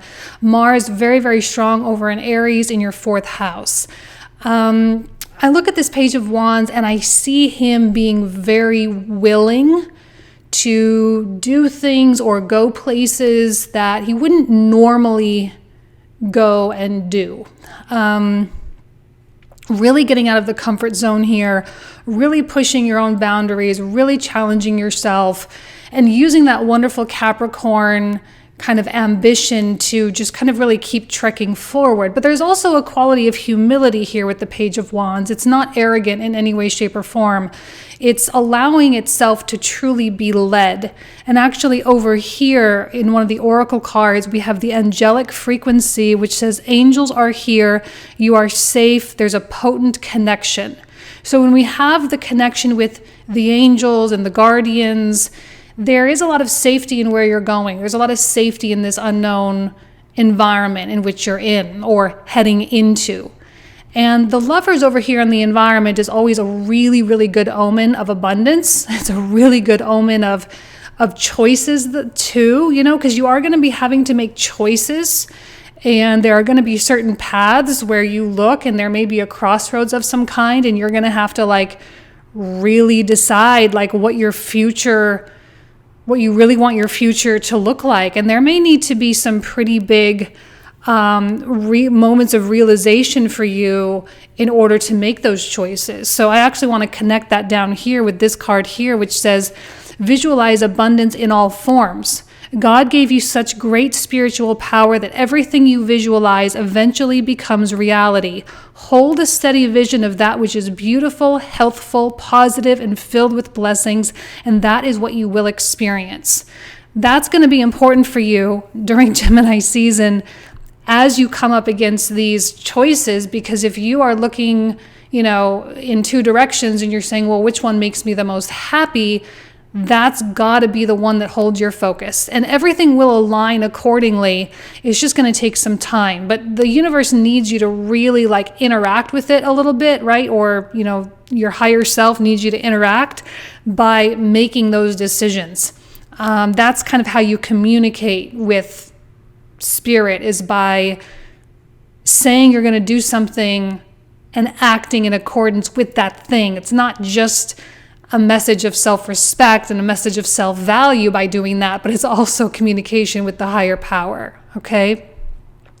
Stay strong, be a guiding light, ground yourself, be love. And that comes in through choices sometimes. That comes in through these big moments where you say, okay, I either can expand here or I can shrink. And you know what? There actually may be a little bit of both going on. There may be expansion in one area and shrinking in another area. And you have to be careful, because if there is shrinking in another area, the reason why I'm saying that is because of what cards came out in the middle here. But if there is shrinking in one area, that's probably going to be the area where you actually really should be spending time and saying, why am I shrinking? Why am I holding back? Why am I pulling back? What fears are present here? Because if you allow those things to go on, they could leak over or bleed over into your more successful areas. And that's absolutely not what we want to be doing, right? We want full expansion, full openness, entirely being led in every area of our life, so that there's positive direction and positive movement in every area. Financials, relationships, home environments, relationships with children, just your overall sense of self, your health, your friends, whatever, all the things in a positive expansion motion. Now we have this card here also of hope, which is a beautiful card. It's kind of like the star card in the traditional tarot. So there is this element of kind of aligning with soul purpose a little bit. And as you are embarking on with this Page of Wands energy, there is likely to be that feeling that this is what I'm supposed to be doing. This is where I am supposed to be going. And there shouldn't be a lot of doubt, I don't think. I think right now with Mars in Aries and the Sun in Gemini, even though Mercury is retrograde, it's still in Taurus, right? So there's that Taurian earthy quality there that's very grounded, right? Ground yourself, be love. It's very grounded, and in a lot of ways sure, or you're coming to a place of feeling sure. And when you feel sure, you can feel more hopeful or more optimistic about overall outcomes of things. Clearly, you are in a state of new beginning. We have the card of dawn here, a new beginning with maybe just one thing in your life, but that new beginning is probably fueling a lot of passion, probably fueling a lot of that ambition, or really stirring you up in a really great way. And I love when a Capricorn has that passionate quality, because then they definitely achieve a lot very quickly. And we have emotions are running high, which means things are getting really heated. And we know that emotions are often what drive creation. Emotions are what drive manifestation. And if you are utilizing your emotions in a constructive way, then that can add to the building of whatever it is you're building.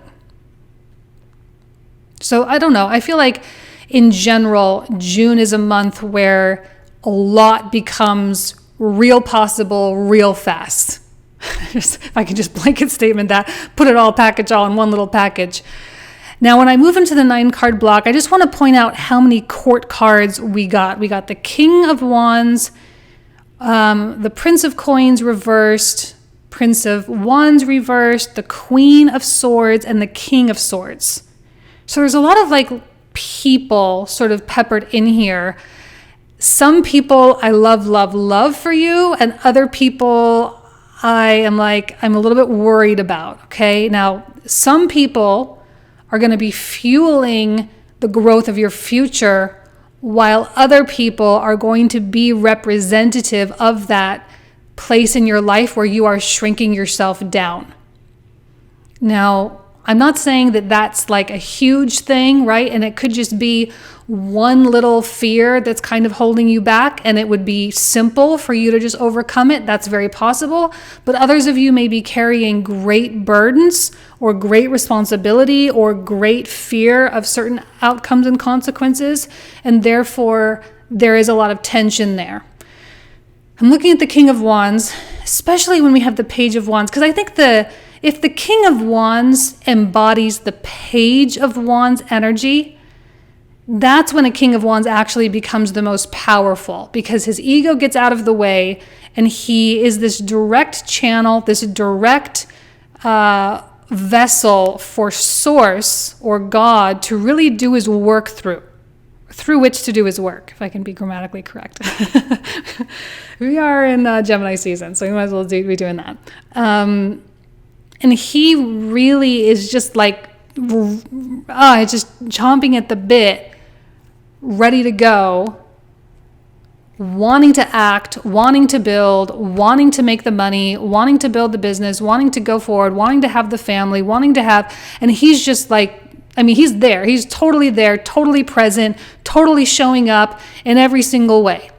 Okay? And I love that for anybody, not just Capricorn, but I love that for anybody, because it shows like a willingness to evolve. It shows the willingness to open the chapter, to step through the portal, to begin the things that are scary to begin. And that's what changes lives, right? That's what changes your life, when you're willing to do that. And I don't think the fear is that big that's preventing you from doing it. I think a lot of you are actually really moving forward with a lot of stuff right now. But there is like this 4 of Coins and this 8 of Wands reversed right next to the King of Wands. And it honestly, it kind of bugs me. Because the 4 of Coins can often represent like a stagnation or a hoarding of some kind, or some area emotionally or psychologically that's going to be needing a release, because if you don't release, it could ultimately become some kind of a pressure cooker. And I don't see a lot of that, that passion really with that thing. It's like that's the part of your life that's kind of dying out. It's the old life, it's the old emotion, it's the old patterning, or it's the old, the way you thought it was supposed to be. And something is really like keeping you there. And there are people involved, so maybe it's the people. We've got the Prince of Coins reversed, we've got the Prince of Wands reversed.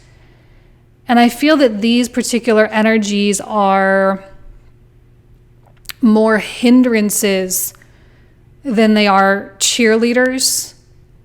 I'm sensing, I don't know, like I'm not going to say that they're like jealous of you. I don't think that's really the thing.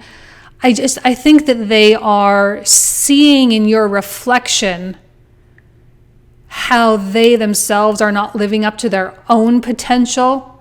And so there's a lot of self-resentment.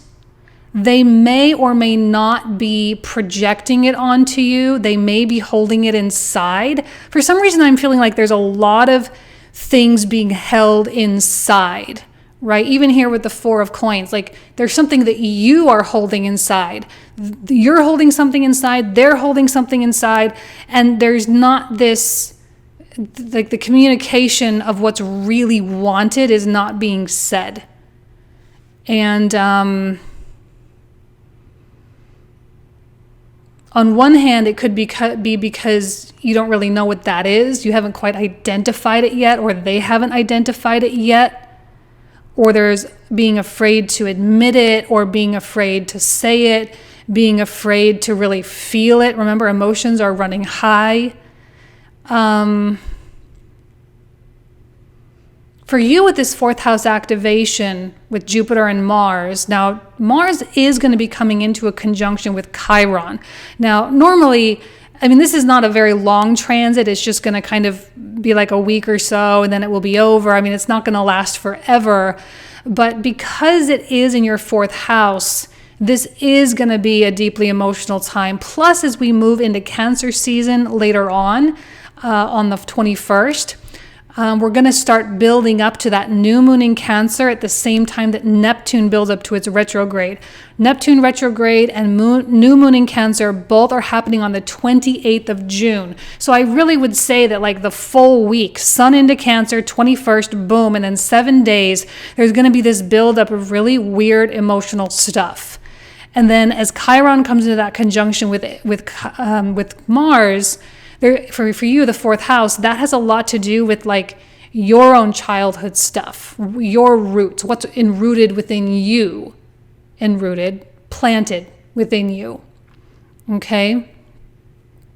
So you're going to need to be aware, but you're also going to need them to be aware. But the problem is, I don't know that they have the emotional maturity or the self-awareness to be aware.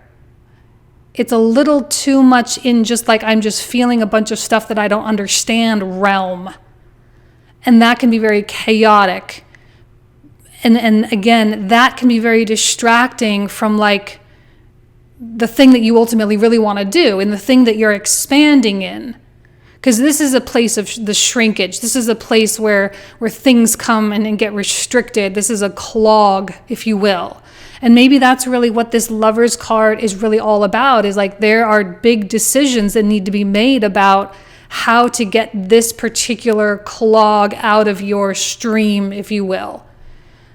Because even though this may have nothing to do with another thing, they are still interconnected energetically through you.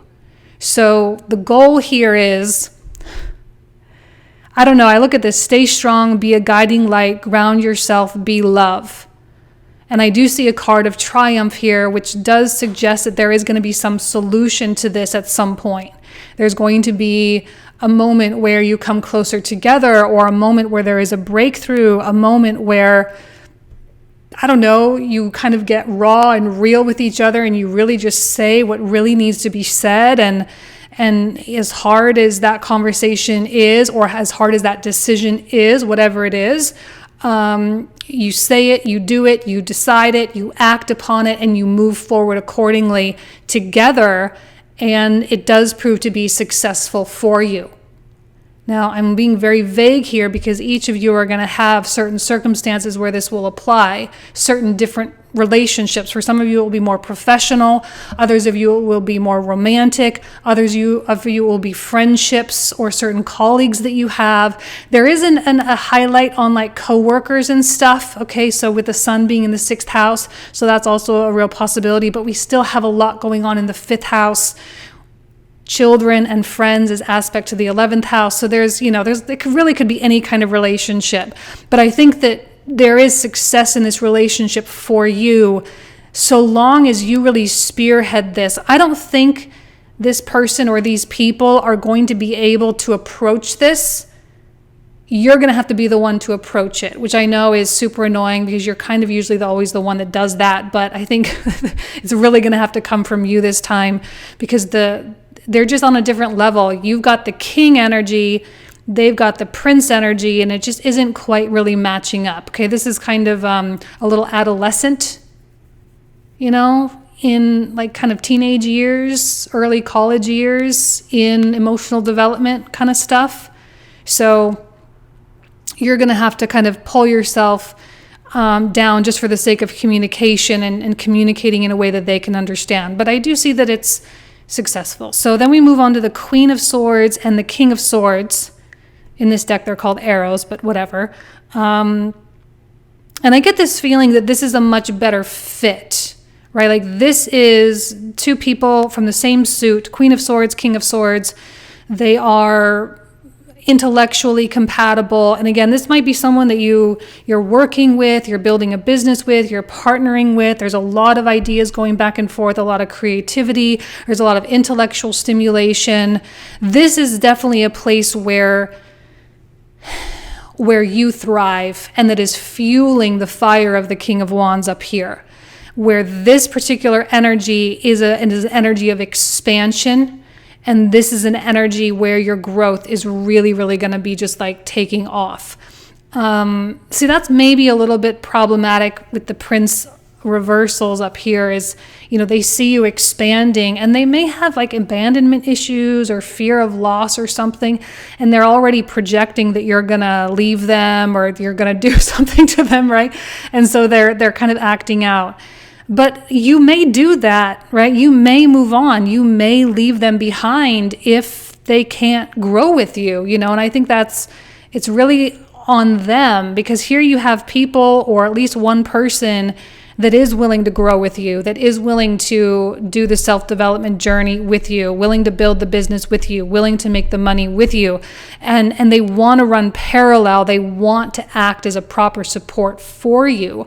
And, these are people that that you respect. These are people that respect you back, right? It's a mutual respect thing. I feel that there's been a little bit of a loss of respect here with the reversal, but again, I think it comes back. Like, I don't think that this is a full fatal thing to any relationship. It's just a matter of like really getting in there and cleaning out the gunk. You really got to say the stuff. You really got to like really talk about what you're really feeling and what you're really thinking. And hopefully it's kind of like hoping that everyone can handle it, Of course, with the Queen of Swords, King of Swords combination, there's really everything can be handled. These are people who don't see problems. They only see circumstances. And when you have certain circumstances, they have faith in certain solutions, and they're willing to open themselves up, not only intellectually, but also spiritually for the solution. There's deep connection with God here, a deep connection with spirit, with the universe, however you identify. And there's this deep connection with the higher power and how it directs and how it uses us as vessels for creation. So definitely people who are on your same wavelength around you for sure. Those are the people to be spending more time with as much as you can. Again, big decisions at play and certain connections, relationships, interpersonal relationships, very much a part of your story this month, and how you relate and how you are relating, and which ones can you leverage into growth and which ones are sort of hindering that. And then we have the last card, Contemplation, which is like the Hermit card in traditional tarot.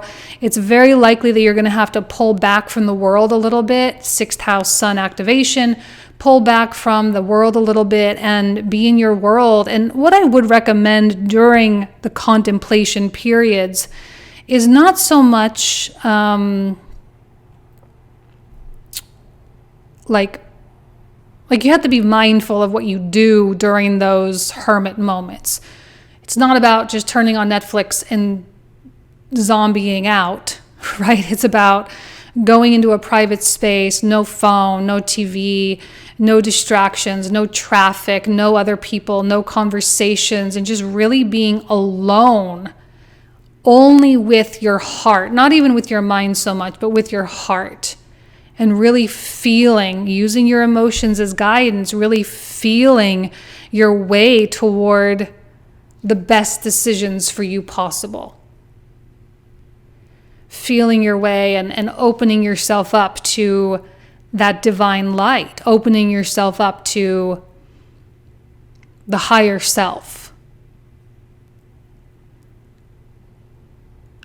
I'm not going to say that everything's going to be easy, because especially as Venus comes into Uranus, comes into the North Node in Taurus in your 5th house, there can be volatility.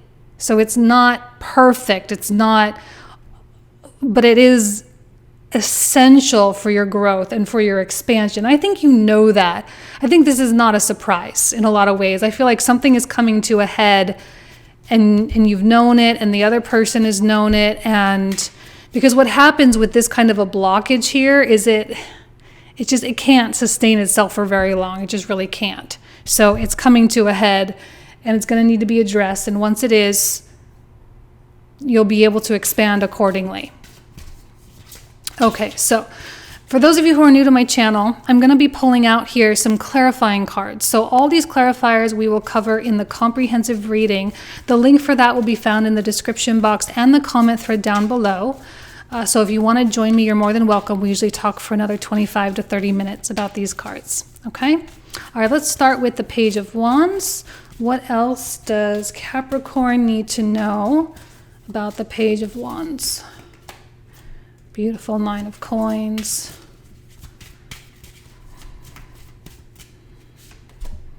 Strength.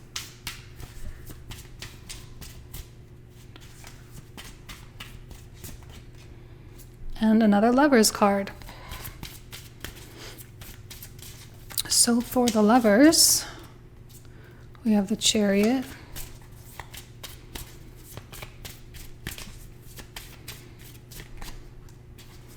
Page of Cups. And the 10 of Cups reversed. Interesting. Okay.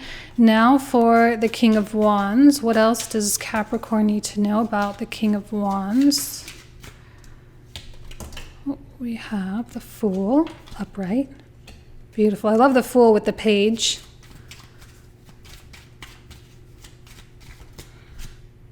We have the Knight of Cups. King of Cups reversed. We have the 4 of Coins. I feel like that one. The Hierophant. Yeah, makes sense. 4 of Wands.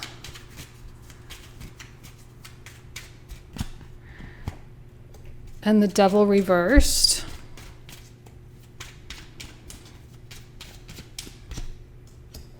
Three of Coins reversed. High Priestess. And 7 of Wands. Ace of Wands.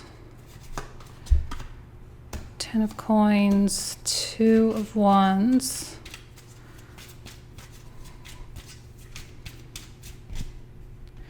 For the Prince of Wands, we have the Page of Swords and Strength. And the World reversed, which is actually opposite from the World upright up here.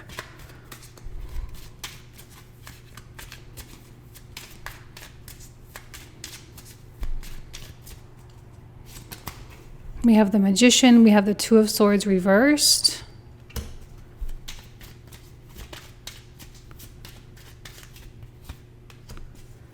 Nine of Wands reversed. Queen of Arrows or Queen of Swords, we have the Lovers again.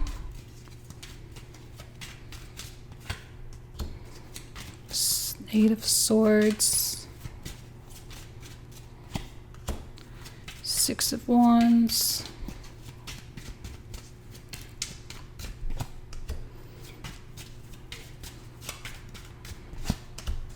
of Wands, Ace of Swords. Kind of feel like that one actually landed on top of that one. I'm going to keep that there.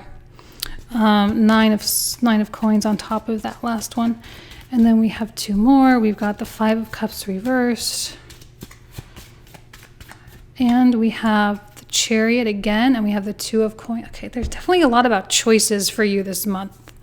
So we're going to talk about it. So we will pick this up right here in the comprehensive reading. So if you want to join, again, that link will be in the description box and the comment thread down below.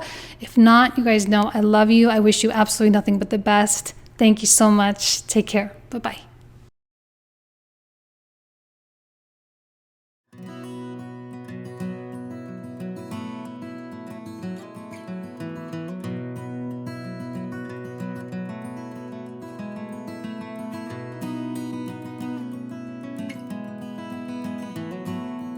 Hello, Aquarius. Welcome to your June 2022 tarot card reading. Thank you so much for being here. So we are going to begin with the Queen of Cups, which is the card that signifies what the universe needs from you this month. Now, when I look at the Queen of Cups, one of the things that always draws my eye is the fact that her cup is a little bit special, right? She's the only card in all of the minor arcana that has her object or her element, her cup, that looks different than every other card in her suit. Okay, so she kind of has this like holy grail type of cup that she is holding. And one thing that I feel is so important about that is this notion that like you are the holy grail, right? That you are the keeper of this gold, the keeper of this knowledge, the keeper of this wisdom. And even in a lot of ways, the keeper of the magic as well. And you're going to have to go within this month. And I don't know exactly, and we'll get into more details as we get into the rest of the cards, but I don't know exactly how this is going to play out for each and every one of you. But I do know that your connection with yourself is the most important relationship right now, okay? Because it's going to really determine how you handle things. It's going to determine how you communicate with people. It's going to determine how you relate. It's going to determine how you listen and how you feel and how you empathize and how you set boundaries and all of that. And it's going to be really important for you to be super in tune with yourself as you progress forward. We do have Saturn going retrograde in your sign. Like actually, he's on the 4th, he's going retrograde. And he's going to be slowing way down through the first few days of June. And then as he kind of starts to go backwards, there is this notion of like having this opportunity to revisit something important in your life. So I feel like there's a recurring theme that is going to show up for you, an opportunity, a open door or a relationship or a conversation that gets revisited to some degree, because we still have Mercury going retrograde as well. But it's not just for the sake of like rehashing it and doing it the same way or coming to the same conclusion. It's about using all of your knowledge and all of your power and your magic, if you will, to go about doing something in a different kind of way to ensure success. Because in a past version of this, it's likely that you failed, and now the universe is repurposing this to help you succeed this time, because now you are ready. And I look at this Empress in the environment, and it even reinforces that message even that much more, saying, look, Aquarius, there is absolutely success in this for you. There is creation, there is abundance, there is wealth, there is prosperity, and there are a lot of supporting factors in your environment. You're going to be showing up to the right people. You're going to be having the right conversations. You're going to be in the right place at the right time. And it will seem mystical, it will seem magical, but I am going to tell you that it is not a coincidence, right? Like I say, you are the keeper of the magic. The reason this thing, whatever it is repurposing or showing up again in your life, or giving you a second chance, if you will, one of the reasons is because you're still resonating with that, right? So you are, in effect, the creator of this, but as you get to go forward, as you generated this opportunity, you also have to generate the outcome.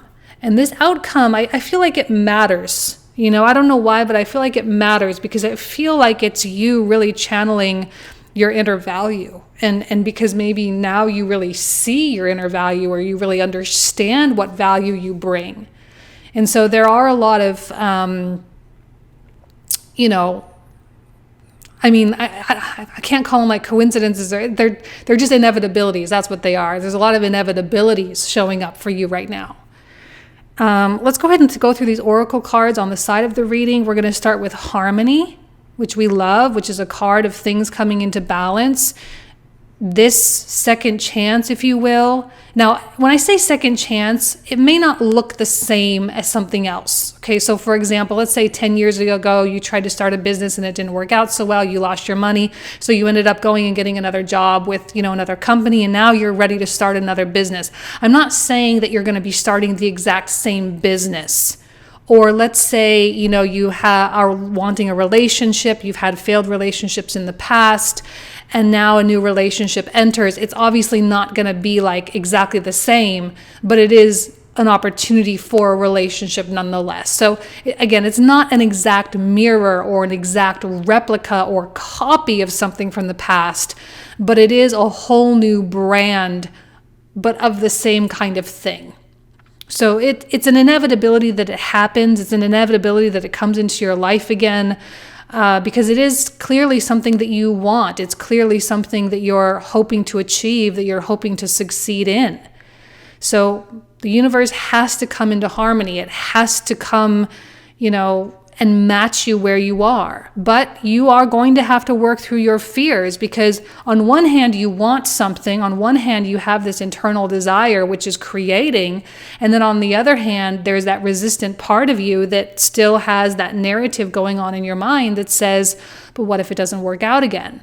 So this is an opportunity for you to break through specific boundaries and barriers. And because Saturn is going retrograde, it's a little bit easier to do that, at least to consciously do that and say, you know what, I'm not going to let these fears win. I'm not going to allow my inner child wounding to leak out into my present moment. I am going to power forward. Because you have a new perspective now, and that's a part of what this sort of holy grail is the ability to just look at it a different way, or write a different story, create a different narrative that's a lot more helpful for you, so that as you get to move forward, it's more exciting, and it can instill more passion and more enthusiasm rather than this sense of dread and, like this begrudging quality. It's more like this is going to be amazing. I'm so excited. I'm so happy. I'm so thrilled that this opportunity has shown up again for me, so that I can really, really do it this time with all the knowledge and all the wisdom that I've acquired over the years. I know I can do it. And we have this be authentic. Your way is the only way for you. See, this is one of the reasons maybe why something failed in the past, was because you just for whatever reason were playing by other people's rules. Well, Saturn, I'm sorry guys, I know there's a lot of other things going on besides the Saturn retrograde. I'm not just trying to harp on that, but I feel like for you guys, it's one of the most important transits for the month, because it's in your sign. So, you get to break down the structures, or change the structure, or change the very fabric from your operations, so that you get to do it according to your rules that feels good and, I don't want to say comfortable, because I don't know that it's going to be comfortable, but feels unique and authentic for you. And then we have the divine matrix, interconnectedness, synchronicity. I'm sorry, I'm just looking, I'm realizing it doesn't say coincidences. It says God incenses. I don't know what that means. I just realized I don't know what that means. I'm assuming it's more divine synchronicities, or divinely led, spirit led moments of coincidence. It's not a coincidence at all. You are very much a part of this fabric, this tapestry of the universe. So, it's not a surprise that this stuff shows up. Now we have this other card. It says partnership. I'm just going to read the bottom here. It says, allow healthful, supportive partnerships into your personal life and career, and both parties benefit as a result. You are receiving help from heaven and from a person who brings needed skills and resources. Now, as we get started with the 9-card block, let's just go into the 2 queens that are showing up down here and tie it into this partnership card, because we have another Queen of Cups, which is clearly your energy. So you're coming up very strong in the story of your life right now, which is good. And then we have the Queen of Swords. Queen of Swords, I feel, would be your partner, right? This is absolutely someone who matches you in a lot of ways, but brings a whole different skill set to the table. And you being authentically yourself, they are also being authentically themselves. And as the 2 of you come together in some capacity, could be romantic, yes, for sure. It could be professional. It could be a collaboration. It could be some other means or a friendship of some kind. But the 2 of you come together, and there are absolutely incredible things that you can create together. Now, aside from Saturn, what else do we have going on, right? We've got Jupiter and Mars in your 3rd house, and the Sun in the 5th house. These are 2 of the most creative houses of the zodiac. Okay, so your creativity is really starting to pump through here. Just give it a few days after Saturn starts going retrograde to kind of, get that new motion, to get acclimated to that new motion of Saturn. But once he's kind of officially in retrograde, I think you'll start feeling like things are going to be going a little bit more smoothly. Now, we do have Mars coming into a conjunction with Chiron in the 3rd house as well. And sometimes that can bring up pain. And we have this 3 of Swords right here. It's in reverse, though. He can bring up pain, but it's usually for the sake of healing. So it's not necessarily like this really dark, heavy energy so much as it is more about accepting something or confronting something within yourself and just kind of allowing or blessing yourself, if you will, to move on. And I feel like that is probably the only real little hiccup in the month that you can kind of anticipate. Later on in the month, as the Sun moves into Cancer, we're going to be building up to a new moon in Cancer. That new moon is happening on the same day that Neptune goes retrograde. So that last week, the 21st through the 28th, may also be a little bit more on the emotional side. But I like the emotion for a Queen of Cups because it's something that you can actually use and leverage into your goals and ambitions. Okay? And this Queen of Arrows is someone who absolutely, again, they're not like someone who's just like you. In fact, I think they're very different from you, but they complement you in a lot of ways because this is someone with whom you can maintain your independence, you can maintain your sense of unique identity, but also collaborate with just enough to achieve something bigger than if you were to try to go about doing it on your own. And that is worth something. It's absolutely worth something when 2 people who are attuned to their inner value, attuned to their inner purpose and their inner desires, which are driven by soul or spirit, those 2 individuals can create amazing things, like incredible things in this world. And this may be that opportunity, that second chance to do something with someone that matters to you. Because look, we've got the Ace of Wands right here, which says, look, this door is opening. Like whether you're ready for it or not, this second chance, this door, this is opening for you. You're going to be able to grab this and grab this potential. But see, it's still just a potential. That's one thing to keep in mind is, yes, it's here and yes, it's blossoming, but you also have to do something. And this work through your fears, there could be that initial hesitation, that initial confusion or that initial resistance at first, because you're probably going to replay the last time. You're going to replay, something that didn't work out so great, or replay the pain as Mars comes closer to Chiron. And The tendency to want to push back will be there, but I don't think you'll actually do it. I think you will charge forward. I think you will embrace this moment. You will set yourself free in that regard. Now, with the Seven of Wands, I do think that you're going to have to fight for this a little bit. I do. You're going to have to put up a little bit of a fight. You're going to have to bite into this. You're going to have a little bit of obsession, if you will. You're going to have to dedicate the time and the energy and the effort. The good news is that it's inspired effort. This is not drudgery, okay? I do not feel drudgery for you in any way, shape, or form. I do not feel like you are stuck. You may have days where you feel a little bit stuck, but I don't think that you're stuck, okay? I think that you have, actually, there will be a lot of movement.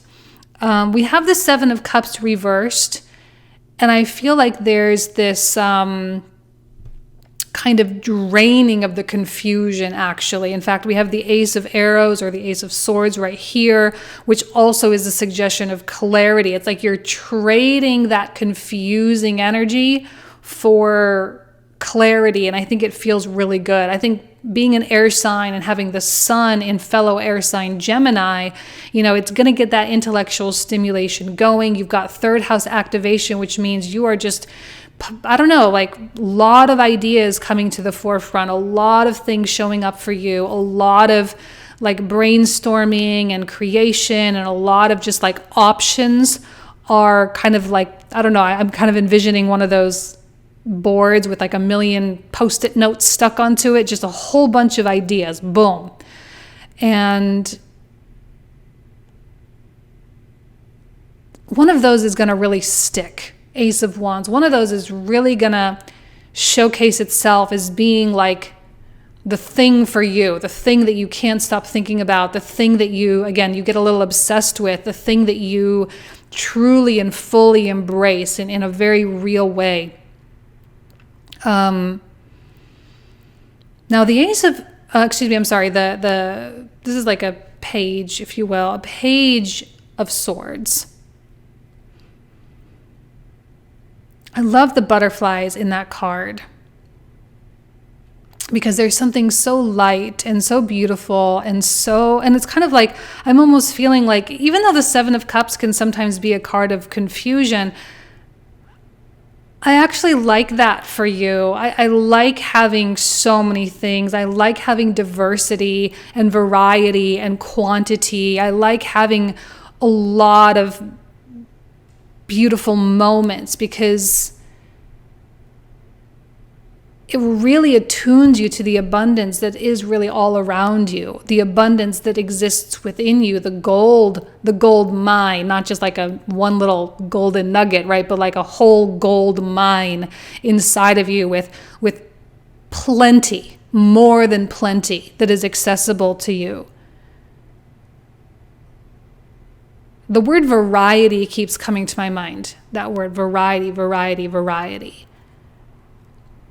There may be multiple things that you get a little obsessed with, multiple ideas that you sink your teeth into, multiple avenues that you and this other person, this new partnership of yours, now it may be someone you already know, or it may be someone new coming in, there may be a new connection that's made. And this person may start off as like a brainstorming buddy or someone that you just have really good chemistry with that just sort of inspires you in some way. But I think this is going to be a connection that will grow in so many different ways over the course of time. This is not an in and out energy where they're just going to be a fleeting presence in your life and then they leave. They're going to serve a long-term purpose. So whether you start building something right away or if it takes time, but either way, this person is going to help really sort of stir your juices. And I just love that there's going to be a delivery of a lot of different things for you. You're going to receive a lot of messages from spirit, from source, and from the world around you that is going to be so, so beneficial. The Eight of Wands reversed. Now, I said there's not a lot of stagnation. There is a lot of movement. You just might not perceive that right away because Saturn is sort of messing with your perspective. This is why perspective is so important because you may hit up against a couple of obstacles and then misinterpret. I would be really, really, really cautious about how you interpret things this month. We do still have a Mercury retrograde. All right. He is in an earth sign in the beginning. Okay. June 3rd, he'll be going direct in Taurus.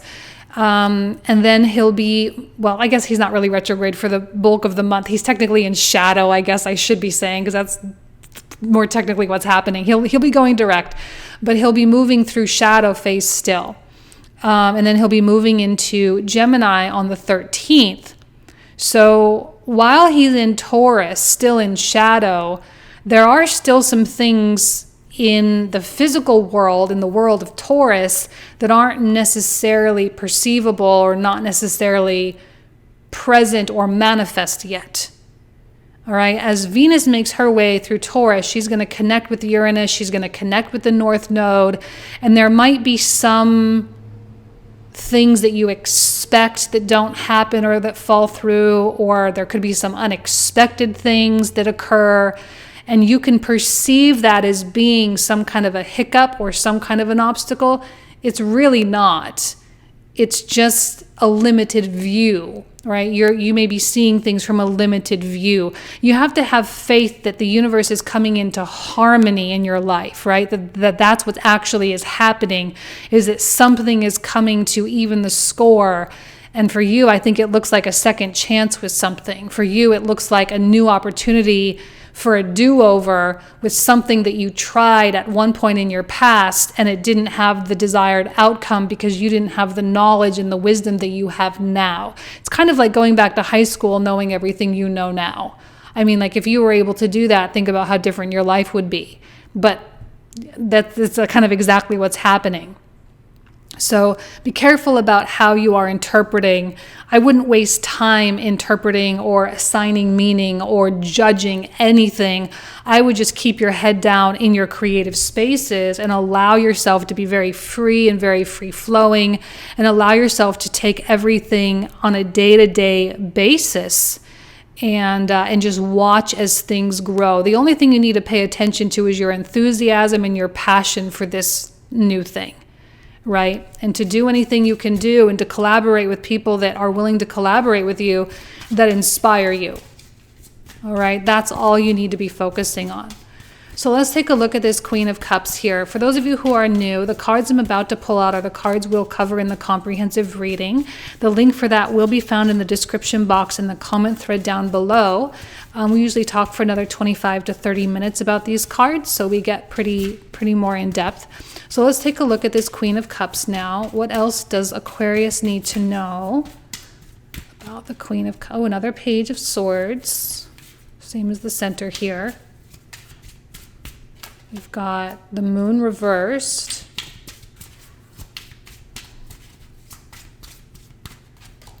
And we've got the Chariot. A lot of Cancerian energy coming out here, which is really interesting. A lot of deep feeling, a lot of deep emotion. King of Swords, beautiful. We love that in the environment. And then we've got the Queen of Wands and the King of... Oh, a lot of people. A lot of really good people, actually. Wow. Okay. Do I have reversals in here? Yes, I do. Okay, let's take a look at the Three of Swords reversed. This healing quality here, which we love. We've got the Magician. We've got the Three of Coins.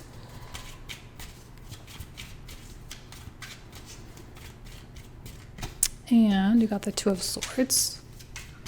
For the Ace of Wands. Ten of Swords. And we've got the Wheel of Fortune and the King of Wands. Gotta love a Wheel of Fortune. And we have an Eight of Cups reversed. Five of Coins. And the Emperor. We have Queen of Wands, another Queen of Wands. We got an Eight of Swords.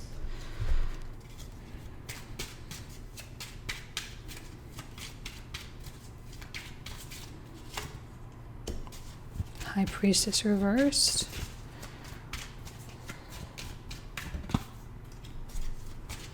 Knight of Wands, Four of Swords, King of Coins. Ooh, 10 of Coins. See, we love that. This is what we mean about prosperity and abundance. 9 of Swords reversed. A lot of things getting unraveled right now with Saturn going retrograde. A lot of things being undone. Actually really in preparation for the Saturn through Pisces transit, which is going to be happening for the next several years.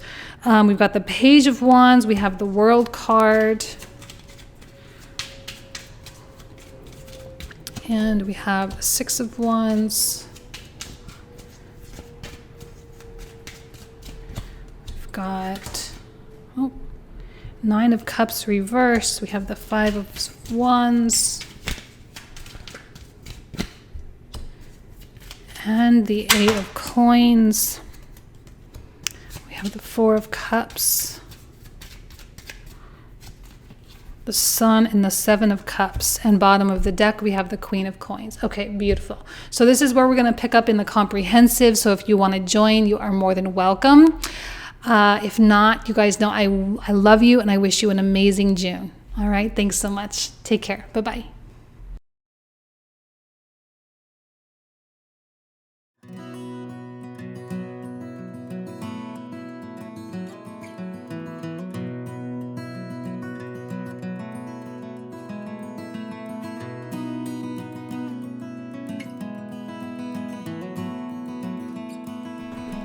Hello, Pisces. Welcome to your June 2022 tarot card reading. Thank you so much for being here. So let's go ahead and get started with this King of Cups right here, which is the card that signifies what the universe needs from you this month. So the King of Cups is really in his power in terms of his emotional depth, right? I mean, he has this capacity to really understand what he's feeling, the origin of that particular feeling, right? And be able to transmute it or alchemize it into something useful. With the Sun traversing your fourth house can be a very healing house, but it can also bring up a lot of stuff, a lot of childhood stuff. And we also have Mars coming into a conjunction with Chiron as well, which is really going to activate how we, in our most base sense, how we really feel about ourselves, our own sense of self-value and our sense of self-worth, and hopefully be getting an upgrade in that particular department and feeling more and more deserving every single day of all the good things that we create in our life. And the King of Cups, I think, is really, really ready for whatever is coming next, because over here in the environment position, we have the Death card. These are both actually Scorpio cards, all right? So the scorpionic energy of transmutation, transformation, evolution, all of that is very much at play for you. But not to say that you haven't gone through some stuff. I'm sure that the eclipse season had an impact to some degree. It definitely had an impact. We have ninth house activation with that full moon in Scorpio. The new moon on April 30th was in Taurus in your third house.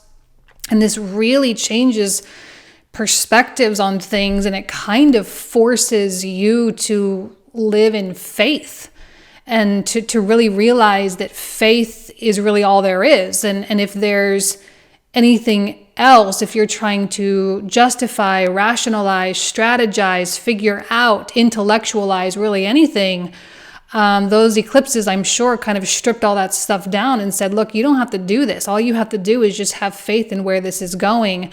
And sometimes that can make you feel really, really lost. It can make you feel really out of control. And when you feel that way, it can be hard to make decisions. It can be hard to push something forward. But I think you're kind of coming out of that now with an entirely new mindset. And I think it's much more positive. I think it's much more progressive, and you're feeling more willing to kind of float, to kind of flow forward. With the Death card over in the environment position, it's very possible that you're realizing that some kind of circumstance in which you're in, whether it's a career circumstance, a romantic relationship circumstance, a friendship, your social circles, your financial situation, whatever it is, that particular circumstance needs to die, right? It needs to die out. And with it specifically needs to die out a specific mindset that goes along with it. That's why the King of Cups is so powerful right now, is because he's able to really call himself out on his own BS. He's able to call himself out on the origin, like I said before, the origin of these feelings, the origins of these behaviors, and really, really get to the bottom of it and say, okay, this is where I need to fundamentally revolutionize my thought processes, my energetic field. I need to, release this so that I can have freedom in this area, so that I can have success in this area. And when I look at these oracle cards, let's kind of go through these here. I love this fertility card, which is kind of like the Empress card in the traditional tarot. It does indicate that you are, that you are flourishing in some way, or you are about to flourish, and that some idea or some path that you are choosing to take at this time is actually going to work out really, really well for you. And there will be money involved, there will be wonderful people involved, there will be love involved. Not only love between other people, but love with your creator as well. We also have this meditate and contemplate card. It's a new moon in Pisces energy, which is fantastic because this enables you to really, detach from the baser part of you and to really get that ego. Ego can be good because it helps us to interact. It helps us to feel like we can move forward. But sometimes ego too also can get very trapped. So I think that this meditation and contemplation energy is more about preventing yourself from getting trapped into any kind of squared off thought process, okay? Because we don't want to have significant boundaries there, especially as Saturn is going retrograde this month in your 12th house. It's going to be imperative that you kind of allow for some wiggle room in terms of how you think of things, in terms of how you approach things, in terms of how you accept little miracles into your life as well. We have this wolf instinct card, which tells me that your instincts are actually quite sharp. So I'm not concerned of you making any kind of wrong decisions. There's no such thing as a wrong decision for you guys this month. There are no mistakes. It's just a matter of feeling your gut and saying, okay, well, I definitely need to do that. I need to call them. I need to move here. I need to go visit this place or whatever. And kind of going on a moment to moment, instinct by instinct kind of basis from a more raw animal kind of place. And I actually like that for you, kind of going back to your animal roots here and living more authentically according to what your instincts are really telling you about people, places, and things. We also have this card over here, which says, everything is as you've created. All you create offers you lessons in life.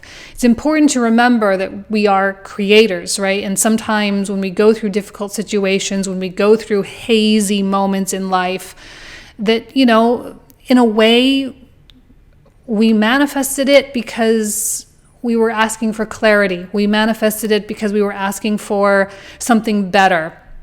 And we needed to wash clean, or we needed to, create space by allowing something to die off. So there's no blame, or it's not about why do good things happen to bad people. It's not about that. It's about creating space. It's about eliminating the useless things in our life to make room for the more useful things in our life. And with the Seraphim's Gateway, which says voice activation, angelic attunement, and divine support, I just love this because it tells me that you are being so protected right now, right? That you have, I'm just getting this feeling that we have swarms of angels and guardians on the earth right now, just really, really protecting those who are holding love in their heart, right? Really protecting those that want the best for everybody, who want the best for themselves and the people that they love. And they really are guiding you. And that's why these instincts are so important, is because it is going to come through in an illogical kind of way. It's not going to be something that you'll be able to really wrap your head around intellectually. It's just going to feel right for some reason. It's going to feel like the right choice. It's going to feel like it could turn out okay. And that's the only basis that you have.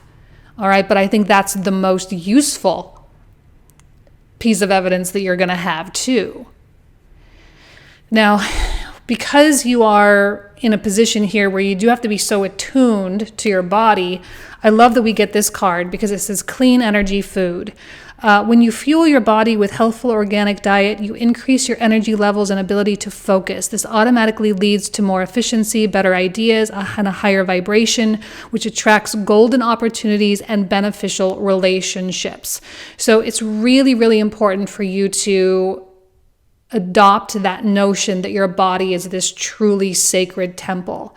And I'm not saying you have to like go vegan or anything, but I am saying, this card isn't saying you have to go vegan, but I do think offering more life foods with living water, right? Fruits and vegetables, especially going to be really, really, really important for you as you ascend in this particular manner. Because that's what's really happening, is you are truly ascending in a really big way. And there are certain, I'm not getting a lot in terms of relationships with other people.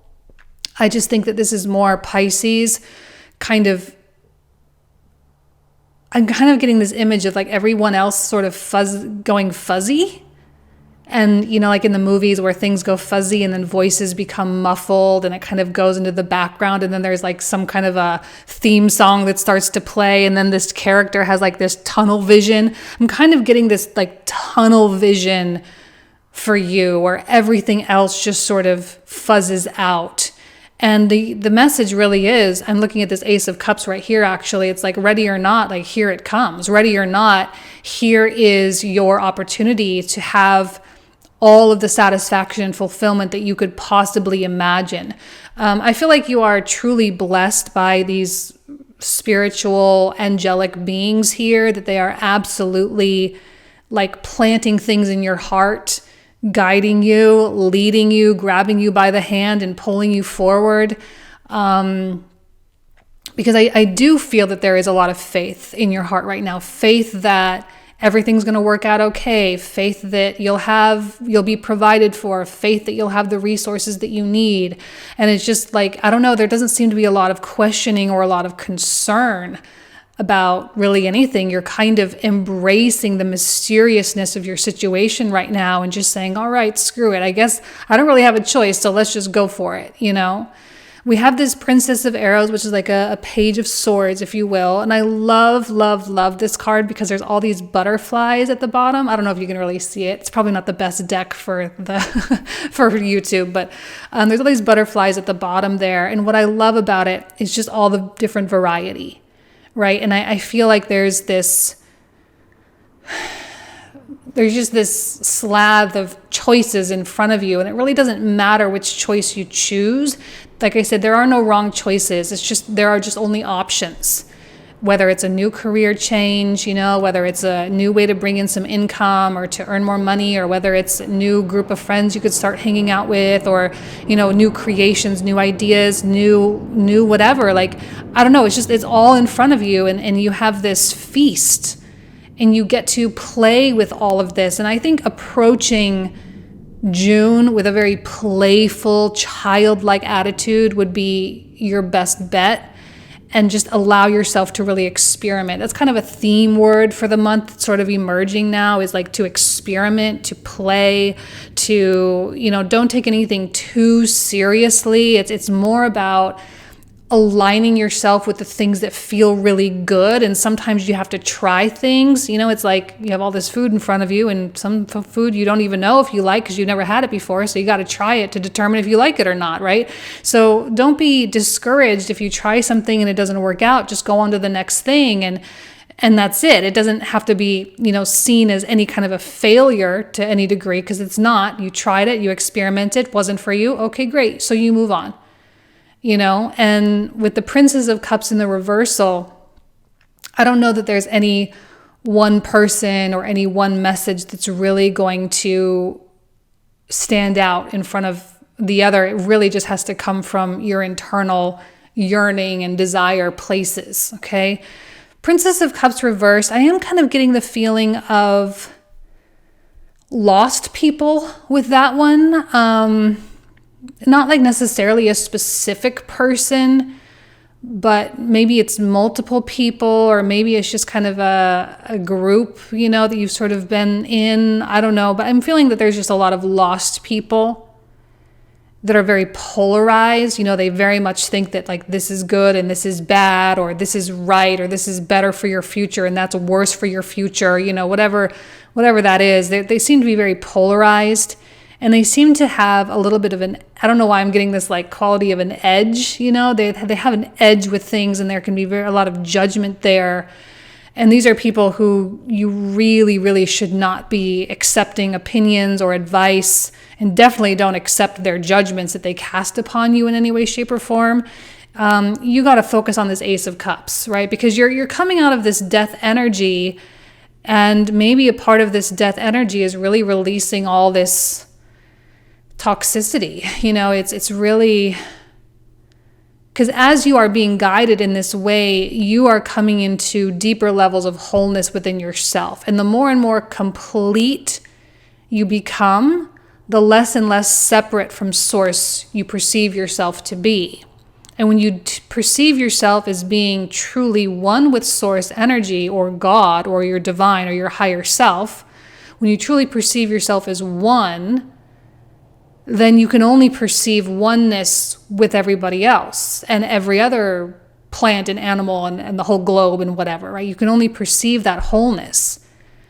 But these people perceive only separation. I am separate from you. We are separate from the other animals. We are separate from all the things. And my opinion is better than your opinion, and all this kind of things. And it's hard to be around that energy when you are whole.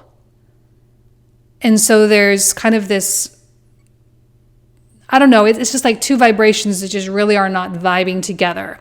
So you have to consciously choose at this. I think there's a big choice point, actually. Like I say, it's like ready or not. Like this choice is coming in front of you. This Ace of Cups is like landing in front of you right now and saying, Pisces, here's your chance to get to this 10 of Cups, which is a life that exactly as you dreamed. Exactly as you dreamed. Remember, everything is as you've created. So you're in this period of creation right now, and you have to be serious, like really, really serious about what you want your life to be. Do you want your life to be in peace? Do you want to have serenity? Do you want to have satisfaction? Do you want to have joy? Do you want to have love? Or do you want to continue to have some degree of chaos? Because chaos is not even really real. It's like a game the ego plays with itself. So I think that you're coming out of that game. You're coming out of that illusion, which we have illusion reversed. And you're seeing how other people are still trapped in that illusion. The less and less trapped you are, the more and more you perceive other people as being trapped. And it's also very transparent. It's also very obvious. And the amount of work that it takes to get yourself out of that entangled web of illusion.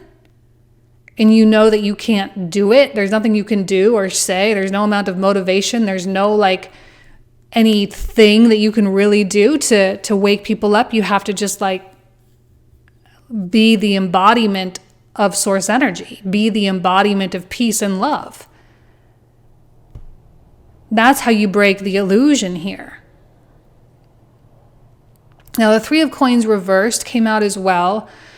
And I am feeling like right now, it's more about listening to your heart space. I don't know that there's a lot changing externally exactly right now. That may happen later on as we make our way into Leo season, Virgo season, where you're going to really see tangible manifestations and tangible results. Right now, I think you're getting a hold on what it is you want to build and what needs to be done. Because again, you're still kind of in this experimental phase. You have all this variety. You're looking, you're watching, you're playing, you're tasting all sorts of things. And once you find something that really resonates with you, that really feels like you're kind of aligning with this soul purpose, then that's when the Three of Coins really comes into play, and you'll be able to like hunker down and get her done kind of thing. You know, you'll be able to do the work and structure the business and get everything kind of all put together. But right now it's just more about like really dreaming and thinking about the beautiful life that is inevitably going to be yours. And while we don't have as much of the dreamy Pisces energy going on right now, again, most of the planets are gone. The only thing we really have is Neptune left. Jupiter will return later on in the year, but I think in October. But for now, he's in Aries. So, you know, we don't have as much Pisces. So it's not necessarily all about like the dreamland and the dream space, but we have to keep that imagination really, really active in order for us to continue to be inspired to move in that direction. So what I love about the King of Cups is like really once he gets his hooks sunk into something, I mean, he's like really all for it, and nothing's going to stop him. He's just going to keep going towards it. Now we have the Four of Coins, which suggests that there is a stuck energy a little bit, that there is some stagnation, or there is something that you are holding on to that probably is preventing more from really coming in. You have to remember that you can't shrink your way to prosperity, right? You can't scale back and expect massive amounts of growth. If we're talking about expansion, we have to expand. So this is an opportunity for you to really check in with yourself and say, am I thinking big or am I thinking small? Right? Because when we are coming out of illusions, right?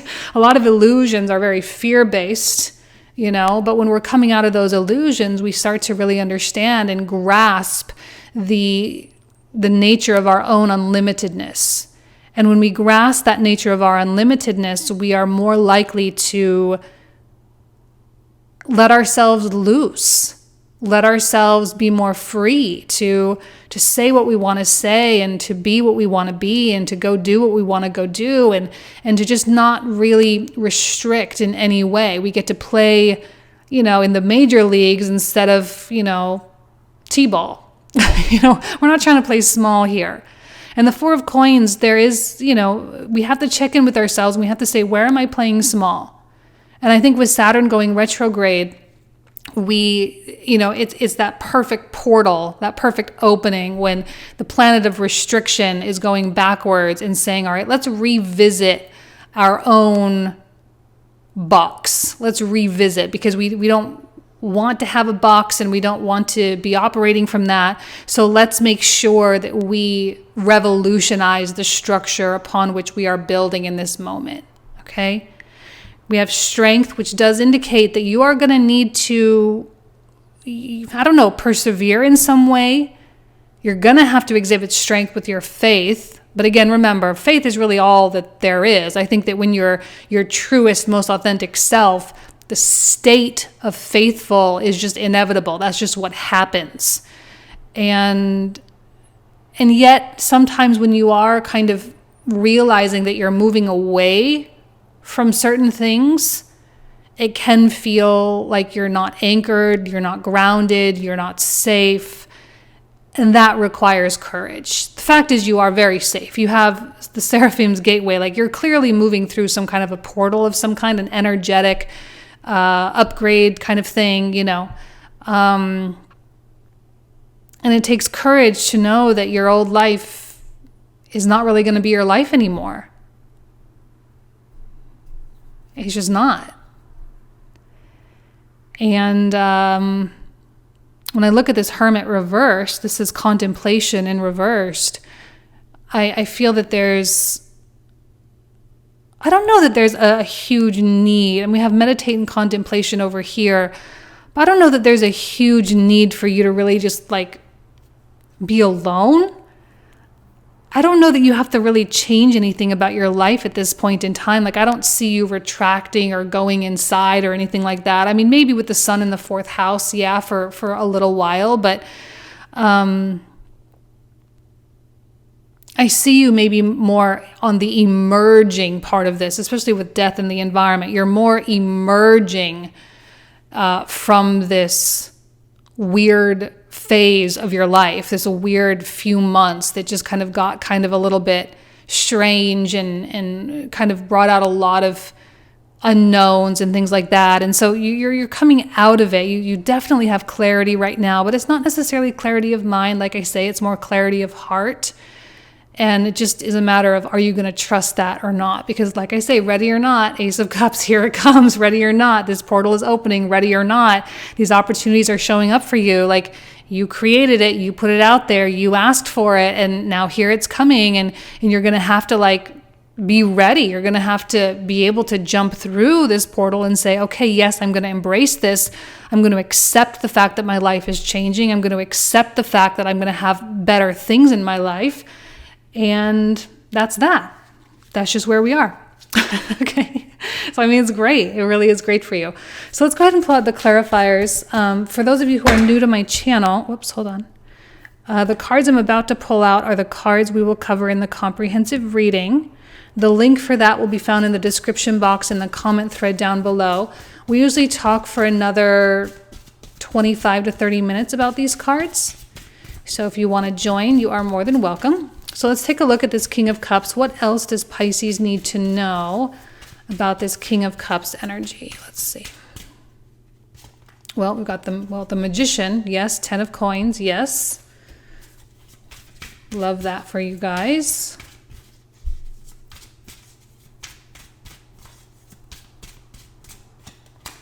And we have the Tower. Now for the environment, what else is going on around Pisces? Ace of Swords. The path is very well defined. 2 of Cups. Some of you may be meeting somebody romantically or professionally. And a 2 of Swords. Okay. Now let's start taking a look at Page of Swords, or the Princess of Swords here. We have Ace of Coins, lovely. Temperance. And we'll just take the top one. We'll take Chariot. We love that one. So now we have the Page of Cups reversed. 4 of Swords reversed.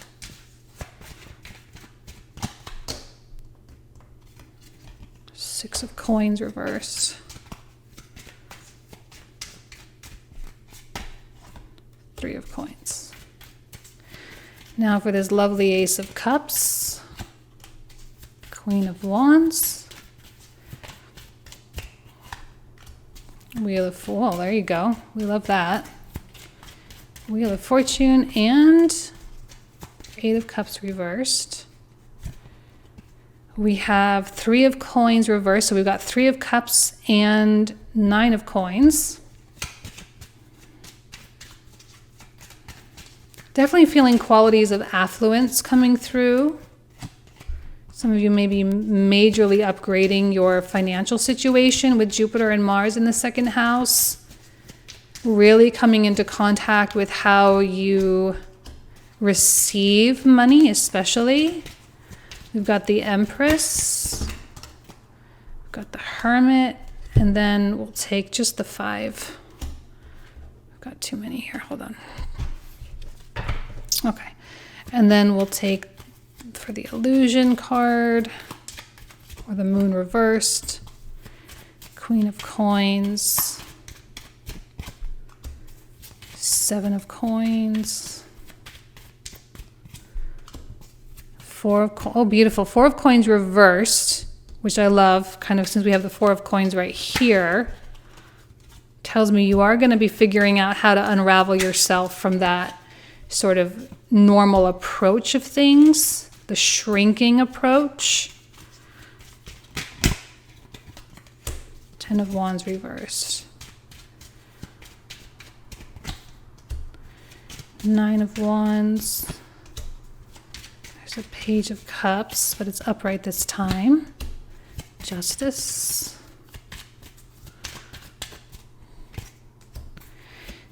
Eight of Wands. Three of Swords reversed, beautiful. King of Swords, and then we have the Page of Wands at the bottom of the deck. Okay, so this is where we're going to pick up in the comprehensive. So if you want to join me, you are more than welcome. You guys know I love you. I wish you nothing but the best for June. Have an amazing month. Take care. Bye-bye.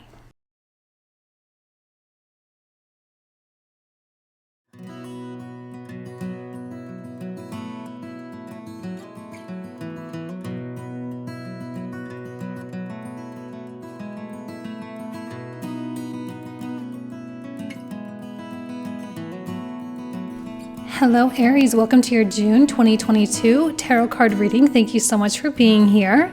So let's go ahead and get started with the Knight of Swords, which is the card that signifies what the universe needs from you this month.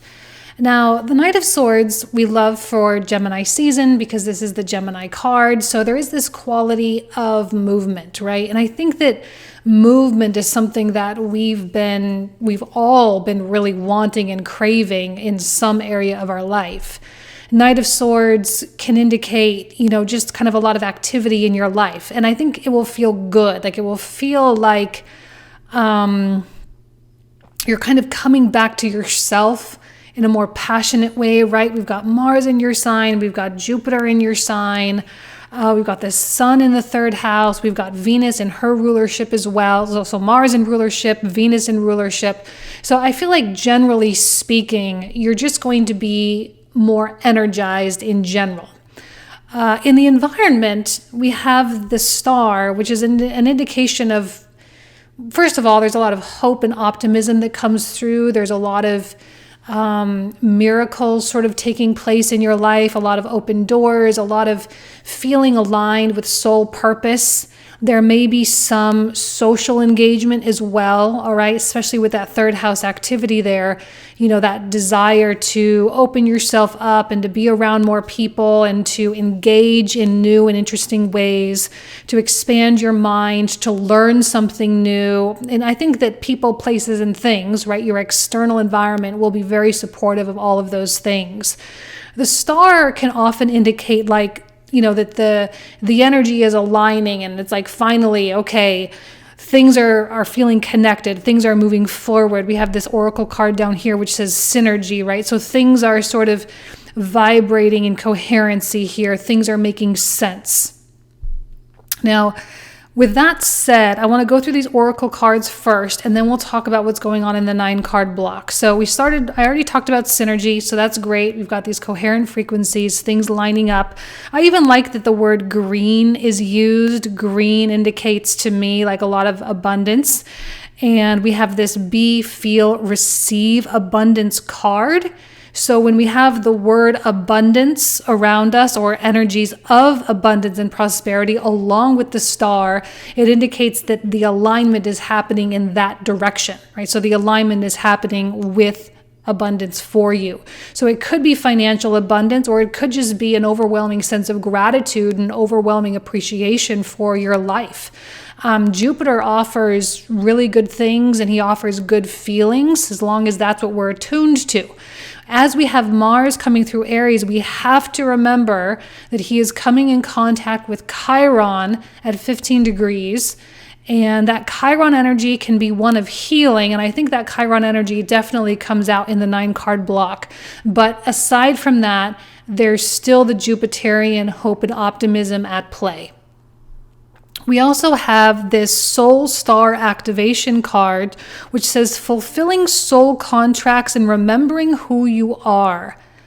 And I feel like there is going to be some kind of a breakthrough for you. And I don't think this is going to be a, life-crushing breakthrough. It's just kind of a moment of realization when you start to realize that life is maybe a little bit more, or maybe it's time to be a little bit more playful with your life. It's time to be a little bit more open. It's time to be a little bit more faithful with things. We have this card that says luck is on your side. Jupiter through Aries. Yes, absolutely. Luck is on your side. And we have spiritual strength, which means there are going to be things that you are going to have to overcome in some regard. You are going to have to face yourself, face the music, face the situation, be honest, be real, be coherent with things, and just say, okay, well, this is what it is. This is where I am, but I don't want to reinforce where I am because it doesn't necessarily align up with where I want to go. So there's that conscious choice of redirecting your energy more toward where you want to go. And I think when you focus more on the future, as a Knight of Swords is definitely focused on where he's going, these doors start to open in really beautiful ways.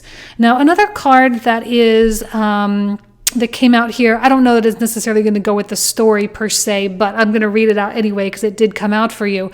So it says clean energy food. So when you fuel your body with healthful organic diet, you increase your energy levels and ability to focus. This automatically leads to more efficiency, better ideas, and a higher vibration, which attracts golden opportunities and beneficial relationships. So this is really about ensuring that you are fueling your body with the best possible nutrients that you possibly can get. That includes not only your food, but it includes your music. It includes, going out at sunrise and soaking in the sunshine. It includes being in nature. It includes being, in a place of cleanliness, cleaning up your room and your spaces and things like that, ensuring all is in order for you to feel your best. Okay, so that's a beautiful just kind of reminder there. So let's go ahead and take a look at these 9 cards. We start off with the Princess of Cups, which is like a Page of Cups, and she kind of represents, a message or a messenger of some kind. It is very likely that you will be receiving some kind of synchronicities, especially when we have the star in the environment, whether it's something simple like seeing angel numbers, like 1111 or something, or whether it's something a little bit more on the nose, like where you might be thinking about something and all of a sudden, your coworker at work starts randomly talking about that exact same thing. And you're like, how funny. I was just talking about, or I was just thinking about that maybe. So you may notice a lot of synchronicities. That energy is definitely synchronizing. So don't be surprised. Your energy field is very strong. You are in this place of magnetism here. So that's to be expected. There may be people knocking on your door, whether it's clients. There could be some romantic connections for sure, especially with Mars and Jupiter in your sign aspecting your 7th house, plus Venus is in Taurus, and she's coming in contact with Uranus this month and the North Node. So she's going to have some interesting things happening to her as well. So I think really the message is, don't be surprised, right? You can kind of expect the unexpected to some degree and just sort of, accept it for what it is. You don't have to assign a lot of meaning to it, because I think that maybe some of these synchronicities or some of these contacts or messages that you are receiving may kind of bring up stuff from the past.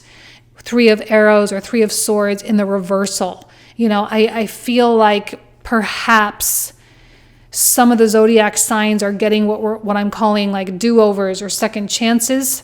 You might be one of them, and it may not be the exact same second chance that you've been wanting per se, but it's your chance to do a similar thing in a different way with different people. Okay? So you're not like going back in time really with the same people, places, and events.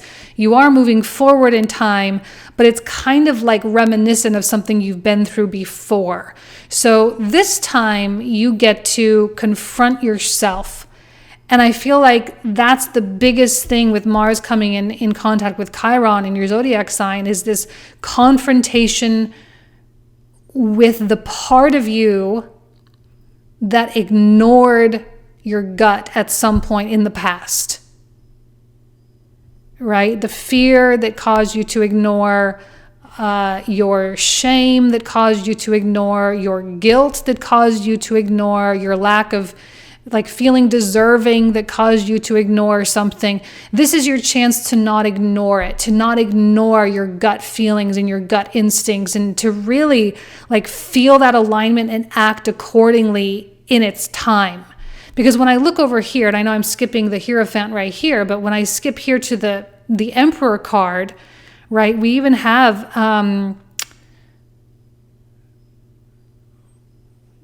where am I? Oh, I thought I had, I don't know why I thought I had a different card, but it's okay. But be, feel, receive abundance. All that you desire is achievable. This is you coming in contact with your part of yourself that truly believes that you can have these things, that you can have this life that you know that you want and know that you deserve.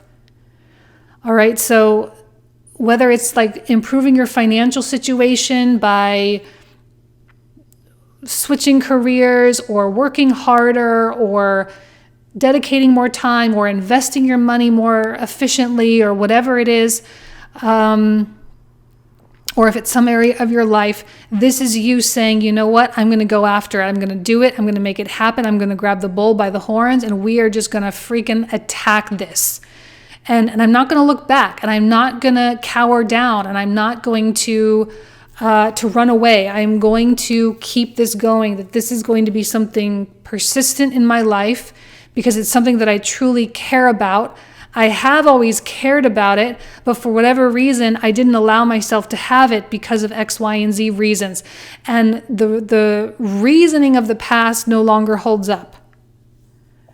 Yeah, we have this Hierophant card, which I really do love the Hierophant energy in so many ways, because it is that reminder that you are deeply connected and deeply rooted to Source itself. And this is what I call kind of your inner Buddha, your inner guru, or you can even say your inner guardian that never, ever, ever, ever, ever steers you astray, ever.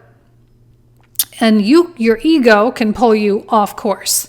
You know, the lower parts of you, the reactive parts of you, the traumatized parts of you, those kinds of parts of you pull you off track sometimes, and sometimes they can pull you really off track. But at the end of the day, in a moment, boom, just like that, you can always return home just simply by changing your mind, simply by making a few quality decisions, simply by feelings of gratitude and abundance, and feeling like you're just ready to turn something around, right? Because clearly a path that you have taken at one point led you somewhere you didn't want to be, and it's clearly somewhere where you don't ever want to be again. Now, once you've made that decision, though, I feel like there's still this sort of slow start to it. Like there could still be some random things that are happening, or there's still fallout, or there's still momentum from the past, right? So like you may have all of this beautiful Knight of Swords, get up and go kind of vibes, but the stuff in terms of where you're going hasn't fully manifested into the physical yet. And the stuff from the old, right? The old manifestations are still playing out. So you're kind of in this crossover section. And if you know that, it's not a big deal. If you don't know that, you may be freaking out because you're looking around and you're like, oh my gosh, my Ace of Wands is reversed. Here I am, so ready. The doors are opening, but for some reason, things aren't closing. Things aren't happening. Things aren't, people aren't calling me back, whatever. And you may feel like you kind of hit this brick wall. The brick wall is an illusion. You're not really hitting a brick wall. We've got Saturn going retrograde. We've got Mars coming in contact with Chiron. Venus is doing her thing against Uranus and the North Node. And sometimes there are details in this gigantic tapestry, right, of that is our lives, that the universe or spirit or source or God, can see the whole thing. We can't see the whole thing. But these astrological events are, to us, we perceive standstill, or to us, we perceive delay. But in reality, there are things being organized and structured beyond our limited perception. So that's one thing just to know, that the Ace of Wands is not reversed because you're not going to get it. It's reversed because it's in the works, because it's on its way. And that's why you have to continue to stand in your power and have faith that, yes, this absolutely is on its way, and that you may have just hit up against a little bit of a blip on the radar, and that's it. It's not really this huge deal. Now, the King of Arrows, or the King of Swords reversed. Now, I've actually, for the most part this month, he's been coming out kind of quite a bit. I've actually liked him. I'm not super liking his reversal in this particular reading, and I feel like this is someone that you have a standing connection with, whether it's professional or romantic or friendship or something else. And for whatever reason, you guys just really are not on the same page right now.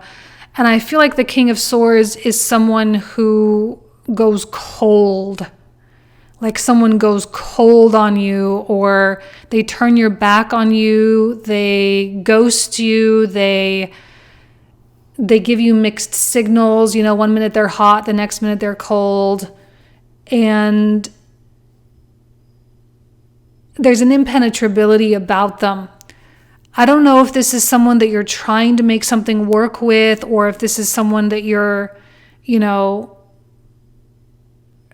I don't know. There's just an inaccessibility that I'm not having a lot of faith in right now. So what I would recommend, and we'll get more information when we pull out the clarifiers for this reading, but my recommendation for the King of Swords reversed is to just let them be and not chase. I do not recommend chasing anything or anyone at this particular moment in time, because again, it's like the more you chase, this Ace of Wands reverse is going to make itself even that much more apparent.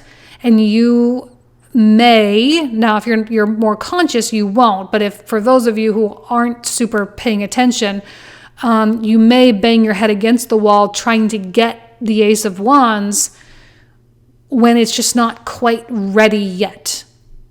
The universe will not deny it. It's only delaying it temporarily. It's possible that this King of Arrows reverse needs to get out of the way. So this could actually be more of a blessing for you, more than you realize. And it may afford you the opportunity or the reason to redirect your energy towards something else. Because at one point, maybe in the past, you would have really, really gone after this King of Swords reversed. But now you're sitting back in your power and you're saying, you know what? I'm not going to chase. I'm not going to do what I would have used to have done. I'm just going to continue to sit here, and we're going to continue to work through this, and we're going to continue to follow our gut and our instinct, and we're going to continue to follow the energy that feels synchronized and that feels good and that's flowing right now. And anything else, I won't have time for. I can't bring myself to continue to invest, period. Because the Six of Cups is about, really, it's a really good feeling energy. It's about gifts. It's about people around you being available, and there's a connection with the past in a good way, a connection with your own inner child. And maybe in some way you are aligning with the person that you envisioned yourself to be when you were a kid. Like when you were a kid and you really thought about who you were, who was that? Are you doing a similar career, a similar livelihood? Are you, traveling as much as you said you wanted to? Are you as happy as you said you were going to be? Because I think when we were kids, we knew that we were going to be different, right? We knew that we were going to be different from other people. And we knew that we were going to have like the best life, a super special life. And right now you're standing in your power and you're really claiming that. You're claiming that super special life that you know you were destined for. And when someone is in a reversal like this, not to say that they couldn't maybe turn around or they couldn't, change or evolve or whatever, but I just don't think they have a place in this life for you. I just don't think they have a role in the way that maybe you thought they had a role. They may have had a role getting you here, and now they may be fading out. Okay? Now we have the Seven of Swords, and we have the Eight of Cups reversed. The Seven of Swords, I think, is the tendency, and this is that part of you, I'm not going to delve too deep into this one because it's just that tendency to want to go back into comfortable behavior patterns, comfortable personality traits, comfortable situations, and you have to be aware of comfortable in a good way in terms of being peaceful and serene, and comfortable meaning not growing. Because I see you growing, especially with Jupiter coming through your sign. I mean, there's expansion written all over you. I mean, you're the sign, you're the focus right now, and you will be again at the beginning of 2023, right? This is about expansion, expanding your sense of self, expanding your vision, expanding your dreams. And the Seven of Swords is that part of you that can come in and just sort of kill that. And the Eight of Cups reversed does indicate to me that maybe there's still some hang up with this King of Swords that is needing to be addressed, meaning forgiveness that needs to be offered, which is important for you to offer them and yourself forgiveness equally, and to offer compassion as well, and especially compassion toward the part of you that didn't know any better in the past, and allowing yourself to be free from that tether, to allow yourself to be free from that version of yourself, because I feel something very pure emerging for you. It's something that you'll actually be able to use in both spiritual ways and practical ways. Using your gut instinct like this can be really great for you in terms of protecting your energy and keeping your world, in a place of peace and goodness and growth. And it can be really practical in terms of, do I have a gut instinct about this person? Should I move on to a second or third date? Should I sign a contract with them? I think it's going to be very useful for you. Okay, we do have reversals in here. So let's go ahead and pull out the clarifiers and get some more information about this reading. So for those of you who are new to my channel, the cards I'm about to pull out are the cards we'll cover in the comprehensive reading. The link for that will be found in the description box and the comment thread down below. So if you want to join, you are absolutely more than welcome. So let's go ahead here and take a look. What else does Aries need to know? So we have the Four of Coins, Death, not surprised by that at all, and the Three of Cups. Beautiful. So for the environment, what else does Aries need to know about what's going on around them? We have the Moon,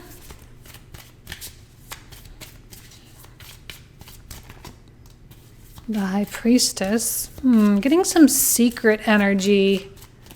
Something weird is going on. Knight of Wands. Okay. Getting some secrecy. Okay, so now we have the Princess of Cups. We start with Queen of Wands. That's the Aries card, so we love that for you. Two of Wands. And Page of Coins. Three of Swords reversed. The Tower. Okay, that probably has a lot to do with Venus coming in contact with Uranus this month. Ace of Coins. That's good. Ooh, a Chariot. Nothing wrong with that.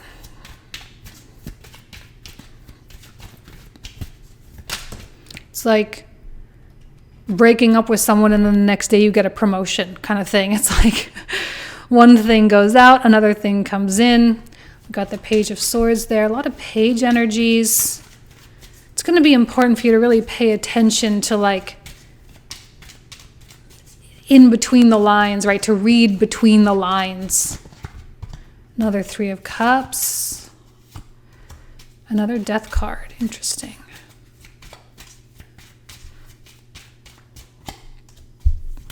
High Priestess. Okay, so we've got the High Priestess, King of Wands, Wheel of Fortune reversed, and Strength.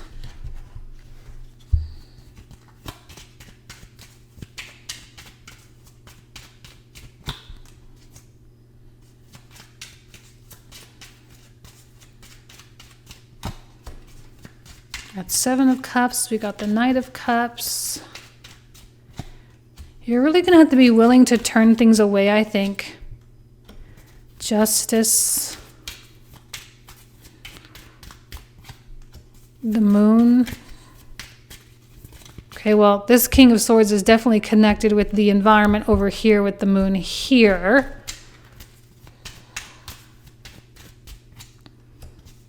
Five of Swords. Let's do one more for that King of Swords. Okay, Knight of Wands, Six of Cups over here. Okay, so we're liking that guy. Giving us some good warm energy. We've got the Four of Coins. And we have the Three of Coins reversed. Sorry, I keep messing these up. Seven of Swords. We've got Four of Swords. Eight of Wands, Seven of Coins.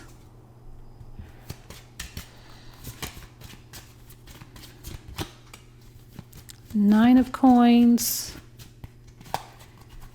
The Devil and Nine of Swords. Empress at the bottom of the deck. Okay, this is where we're going to pick up in the comprehensive. So if you want to join me, you are absolutely more than welcome. If not, I wish you an amazing June. You know, I love you. I hope you have an amazing month, and I'll talk to you soon. Take care. Bye-bye.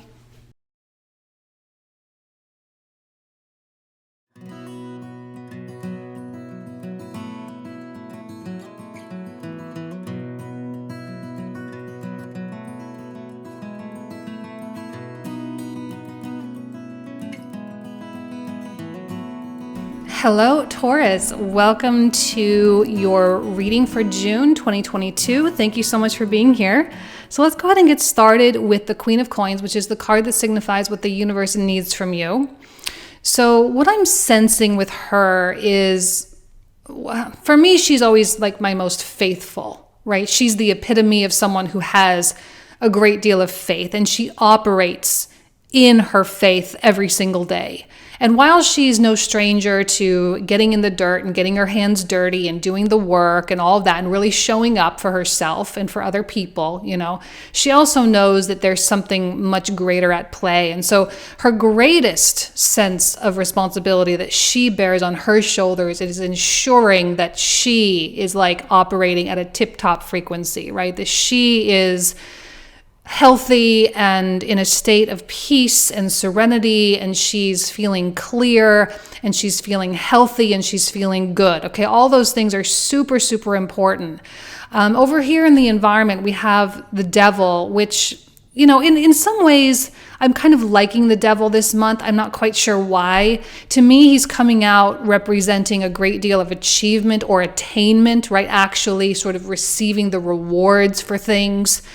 And, you know, but there's also like, you know, a lot of work that goes into that as well. And I feel that there's a lot of confrontation with yourself, right? Because the Devil can also represent our more human qualities, our deeply egoic desires and things like that. And sometimes we do need to confront those things. And it's possible with Venus coming in contact with Uranus in the North Node in your sign this month, it's possible that there are going to be some sudden realizations about yourself.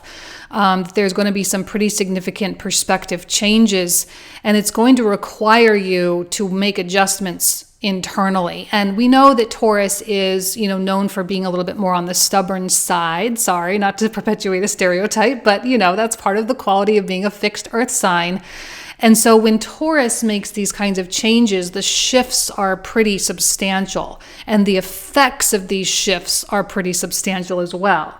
And you do seem to be, we've got a couple cards here. Let's move into the oracles. We've got a firm foundation over here, and we have this inner earth energy, which says base chakra, strength and security, and laying foundations.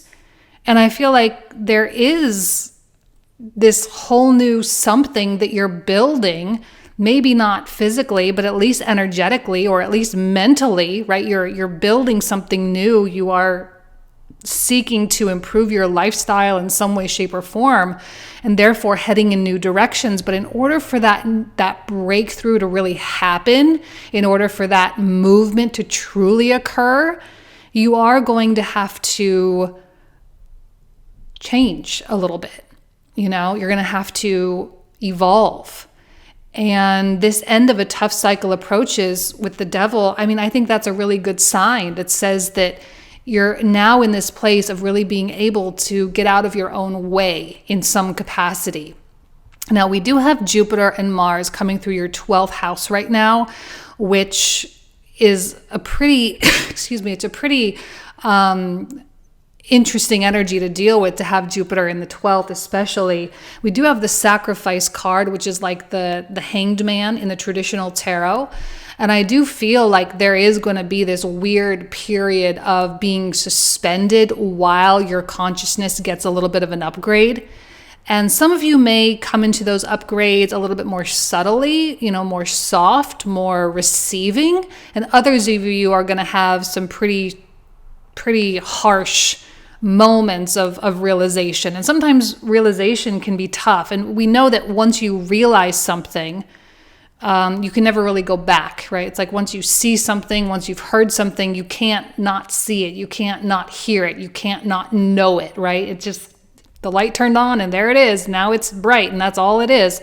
There's just light there, and the light is good because it helps you to see clearly and helps you to make better decisions and helps you feel better about yourself and your life and all of that. But also, it's going to call you up on some stuff. And we have this Ancestors Generations card, which tells me that this is not something that is just you. This is something that is breaking these generational karmic patterns, right? That this is essential for your legacy. It's essential for your life that you do this work here and now. Because if you don't, the perpetuation of this, it could be more difficult later on or for other generations to come. We also have this let go of a fixed plan. So you are going to be asked to let go of some kind of expectation of some kind. It says allow for spontaneity and growth. So again, you're being asked to breach some kind of a boundary within your life. And it may not happen right away, like June 1st, you may be watching this and you may not know like what I'm even talking about. But I suspect over the course of the month that there will be multiple things that actually present themselves and say, hey, Taurus, take a look at this, really address this in your life. Like, we know you want this prosperity and we know that you have all this great faith. So have faith in this process. Have faith of letting go or sacrificing this idea or this notion of how you think it's supposed to go. All right, because I suspect the universe is clearing a path for something to be much, much, much, much, much easier than you can conceive of right now. We also have this other card that says attracting, not chasing. It says anything or anyone you chase after will run the other way because of the fears underlying chasing energy. Instead, attract what you need by sending out love, gratitude, and welcoming energy. So that's, I think that's actually a really good card for Taurus. I think you generally do a pretty good job with that. This is not about going out and getting anything so much as it is about being the very thing that you seek to attract, right? And we know that. That's very basic, fundamental law of attraction-y type stuff. I think that's no secret to anybody at this point. So here we are, right? We're in this place and we have this wisdom card. This is like the High Priestess reversed. I feel like there is a massive unlearning going on for Taurus right now, and we'll continue with Jupiter in the 12th. 12th house energy is very interesting. It can feel sometimes like we are a little bit lost or like we are a little bit in some kind of a whimsical land, but it is a really, really, really good time to learn, quote unquote, more through meditation and through creating open spaces in our minds rather than like actually going out there and trying to like figure out the best way, It's more divine. Again, the faith quality unmatched with the 12th house Jupiter energy. But you are going to have to unlearn your structure. You're going to have to unlearn the way you expect it to look, and even sacrifice core beliefs. And not an easy thing to sacrifice a core belief, not an easy thing to admit that maybe you were wrong about something, or to admit that maybe you clung to some kind of a dogma or some kind of a specific library of knowledge, if you will, that just simply isn't going to continue to serve you anymore. And it will spiral you into a period of contemplation. We have a lot of major arcana coming out for you in this first row, which tells me that coming into June, the universal forces are very much channeling you in a very specific way. And this period of contemplation can be exceptionally beneficial for every area of your life, for every romantic relationship, for every financial decision that you have, for every, issue that you're dealing with your kids, or something going on at work, or anything else. Because it's going to enable you to reset and reboot, right? These foundations, it's about simplicity. It's about coming back to basics. It's about what you know to be true, fundamental principles upon which you can build your life, but also not overcomplicate things and not create self-delusion in any way, shape, or form. It's going to help you deal with people better. And I think there is someone a little bit difficult. We have this Princess of Coins in the reversal. And the Princess of Coins reversed, I feel, is someone who perhaps in a way is mirroring back your own stubbornness in some capacity. It's mirroring back your own rigidity. And it's going to be very difficult to deal with them specifically. And this is someone who is not willing to unlearn. They're not willing to go back to the drawing board. They're not willing to start over. And the thing about being in Gemini season, and as the sun moves into Cancer later on, is actually going to activate the third house. So there's going to be like a lot of that third house Gemini quality, even though Cancerian energy is a lot more emotional and there's a lot more depth to it, or emotional depth, but it's still going to be in the intellectual mind. So there is a lot of intellectual stimulation, a lot of brainstorming, and a lot of, exploration, a lot of experimentation. This is someone who's really not willing to do that, and they're not willing to open themselves up to the possibility that maybe something else might be better, or maybe not doing anything might be better. This is someone who genuinely thinks they know everything. They think they're right. They think they are already a master. When in fact, this is like the most dangerous type of person, right? Because they think they're a master of something, but really they're still a novice, because of the arrogance to some degree is so like how could you possibly ever think? Like, anyone who's truly wise knows that they basically don't know anything, right? So when you think you know everything, that's when you know that you're the most foolish person in the room. And I'm kind of getting that quality about this person. There's just an energy of foolishness. We know that that's not you. We know that you're not in that foolish position, because we know that you are willing, actually kind of both willing and kind of being guided toward this undoing. You're willing to unravel yourself.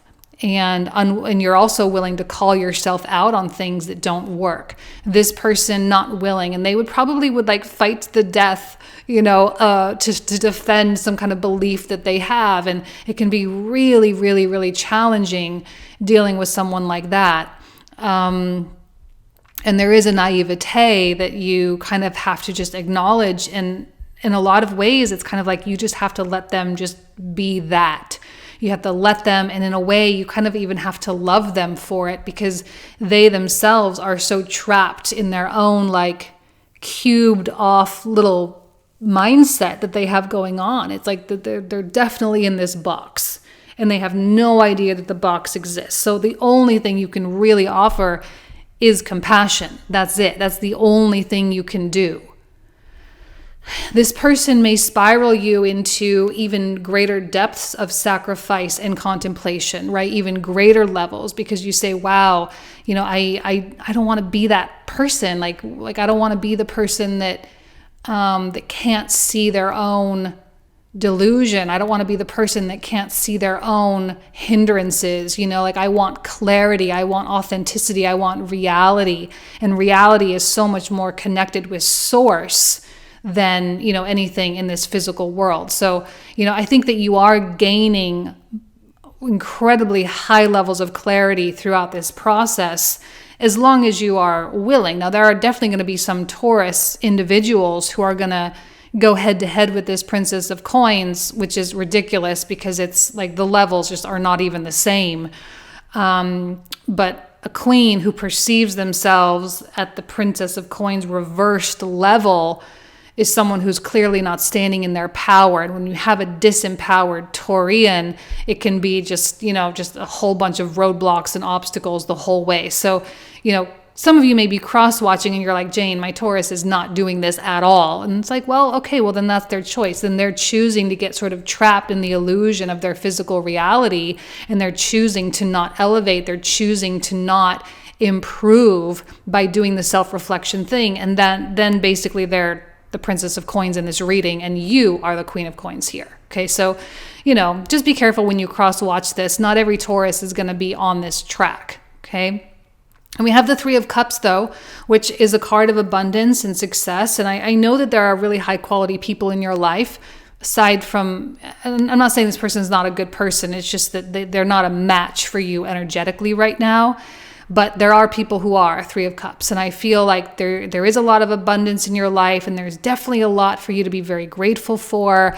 There's a lot for you to, just to focus on. And there are people that can really fuel your soul in a really, really positive way. That's where the energy really should be. And I'm almost kind of getting the celebratory quality of the Three of Cups as being, like you can even prematurely celebrate to some degree, because it's kind of like a magical ceremony, right? If you celebrate the success of something that hasn't even quite happened yet, I'm almost kind of feeling like you've sort of pretty much carved it in stone that it eventually will happen. So, there can be a little bit of magic in here this month as well. We have the Wheel of Fortune, which of course we love. It's smack dab in the middle of the reading. It's upright. We know that good things are coming. This is why it's essential for you to create this space, right? It starts in the mind first. You have to clear out the mind. And if there's anything physical that needs to be cleared out, because we do have the physical component of the environment as well. So if there's anything physical that needs to be cleared out, like cleaning your house up or cleaning your car or cleaning out your desk or, your closet, I don't care what it is, even if it's something simple, I would absolutely do that, because the Wheel of Fortune, sometimes if there's too much baggage, if there's too much gunk, it just doesn't spin as efficiently as it could. So the more open you can be, the more meditation you can be, the more healthy, the more high vibrational you can be, the more likely this Wheel of Fortune will turn over in your favor, and it will happen really fast. Now, there is an element of time, and we do have Saturn going retrograde this month on June 4th. So there may be some weird feelings of time. You may feel like things are kind of like one step forward, two steps back, or two steps forward, one step back, depending. And that's okay. I think that's to be expected. I wouldn't get all worked up about that. All right. That's something to detach yourself from. That's something to just kind of allow yourself to witness, or allow yourself to witness that experience of weird timing or, having setbacks, that kind of thing. But just know that will pass, and that is not necessarily going to hinder the actual achievement of what it is you're trying to achieve. All right, because I see the Fool card, we have the Innocence Fool card, and this is an opportunity for you to really exhibit this faith that I was saying with the Queen of Coins. You just kind of put your heart out, there, you take the leap of faith, you give it a shot, you try it, you confront your fears, because likely jumping off this cliff, starting this new journey, setting this new foundation here, It may require you to put yourself out there in a way that is brand new. It may require you to be a little bit more vulnerable. It may require you to not have as much control over things, and yet still you pursue, you still go in that direction. And that's why that's one thing the Wheel of Fortune really loves. The Wheel of Fortune loves courageous people. It loves people who change up the energy, who change the spectrum, who change the frequency of the earth in some way. It's very drawn to that. And Taurus can be very powerful when they do that, because it has resonance. So when you resonate and you resonate strongly, the universe will respond. We have the Three of Wands, which is all about prosperity and wealth. It's all coming, especially when it's mixed with the Wheel of Fortune. I absolutely love that. It's just going to feel a little bit off in the beginning. Jupiter and Mars in the 12th house, especially as Mars comes in contact with Chiron in Aries. That's not necessarily the most comfortable transit for a lot of people. Because Chiron can really bring out a lot of insecurity. It can bring out a lot of doubt and feelings like imposter syndrome feelings. It can bring out a lot of feelings of, not deserving, all those kinds of things. It's all very Chiron stuff. It's all very childhood. This is why the Ancestors Generation card came out, because it's like you are going to have to confront some of that childhood stuff. Things that maybe you even thought were already taken care of, oh, I already took care of that, or I already, worked through it. I already did the inner child work, the shadow work, whatever. But the universe is asking you to kind of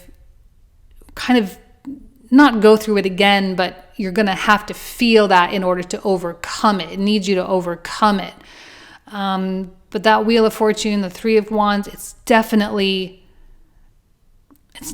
coming. There's no doubt. And we have the Two of Cups as well, which tells me that you're going to be joined with something very special. It could be a person for sure, especially for those of you who are like really out there. When Venus comes in contact with Uranus, it is anyone's guess what could happen. All right. There could be a lot of unexpected things that occurs. And I think that's exciting. That's something to be excited about. Or it could also mean something, just internally that clicks. It could be that moment of realization. In a bare minimum, this could also be just like a really, really great conversation that you have with somebody that changes the trajectory of things, that really, again, illuminates certain things that you need to know in order to make these changes in your life, whatever it is. So Two of Cups, obviously really positive. Three of Wands with the Fool card, really, really positive. I think ending of June, as the sun is in Cancer and we make our way to that Neptune retrograde on the same day as the new moon in Cancer, which is the 28th, there's just going to be a lot of creativity really coming through you. There's going to be a lot of desire to move and act and to, really kind of get things going, especially when perhaps the start of the year just kind of felt a little damp, like it just didn't really take off, but I think starting, in June, July, that's really when this year is really going to start taking off. So let's pull out the clarifiers for this. I think there's going to be some interesting information that comes out.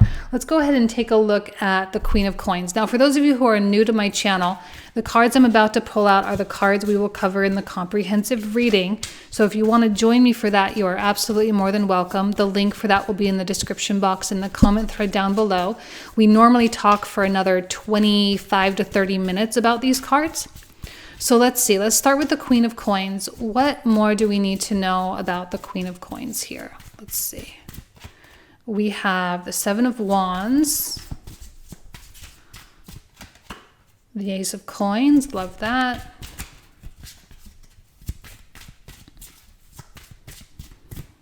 And the Strength. Beautiful.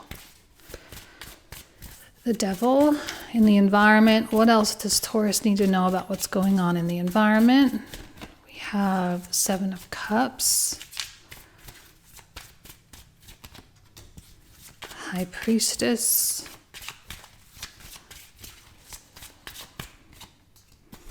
And the Six of Wands reversed. Interesting. Okay. A lot of confused people out there. I think you're going to be taking on a more independent train of thought, which maybe people may view you as being a little bit more contrarian, but I actually don't mind that for you right now, because I feel like that's like, it's not you being pessimistic, it's you just being someone who challenges the status quo and who challenges what everyone else is thinking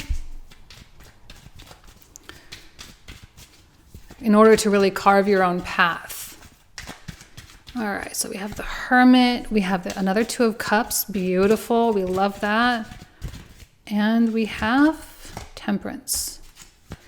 So now for the Hanged Man. Strength, okay, another Strength card. Nine of Cups. Another Ace of Coins, beautiful. Okay, clearly that one wants to come out. The Devil, Contemplation. You're going to have to really look at the ego part of you, I think, this month. King of Swords. And the Star.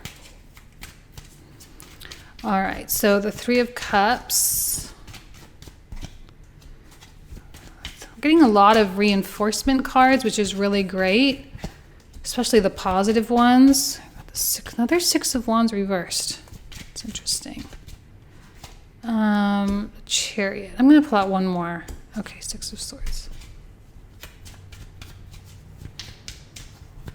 Now for the Wheel of Fortune. Ace of Cups. That's good. Eight of Wands. Magician reversed.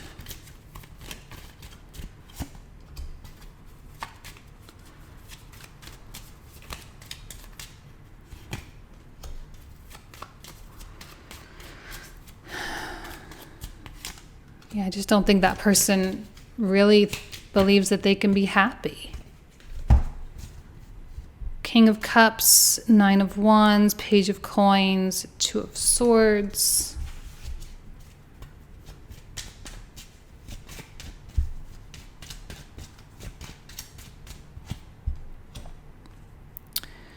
Four of Cups, the Moon. There's a lot coming back to this like attract, not chase card. This is definitely a month to like really just sit back and let things come to you.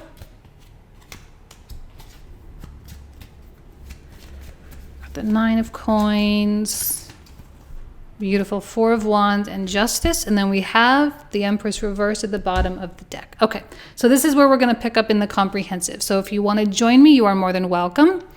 Again, link for that will be in the description box and the comment thread down below. All right, thank you so much. Take care. Bye-bye.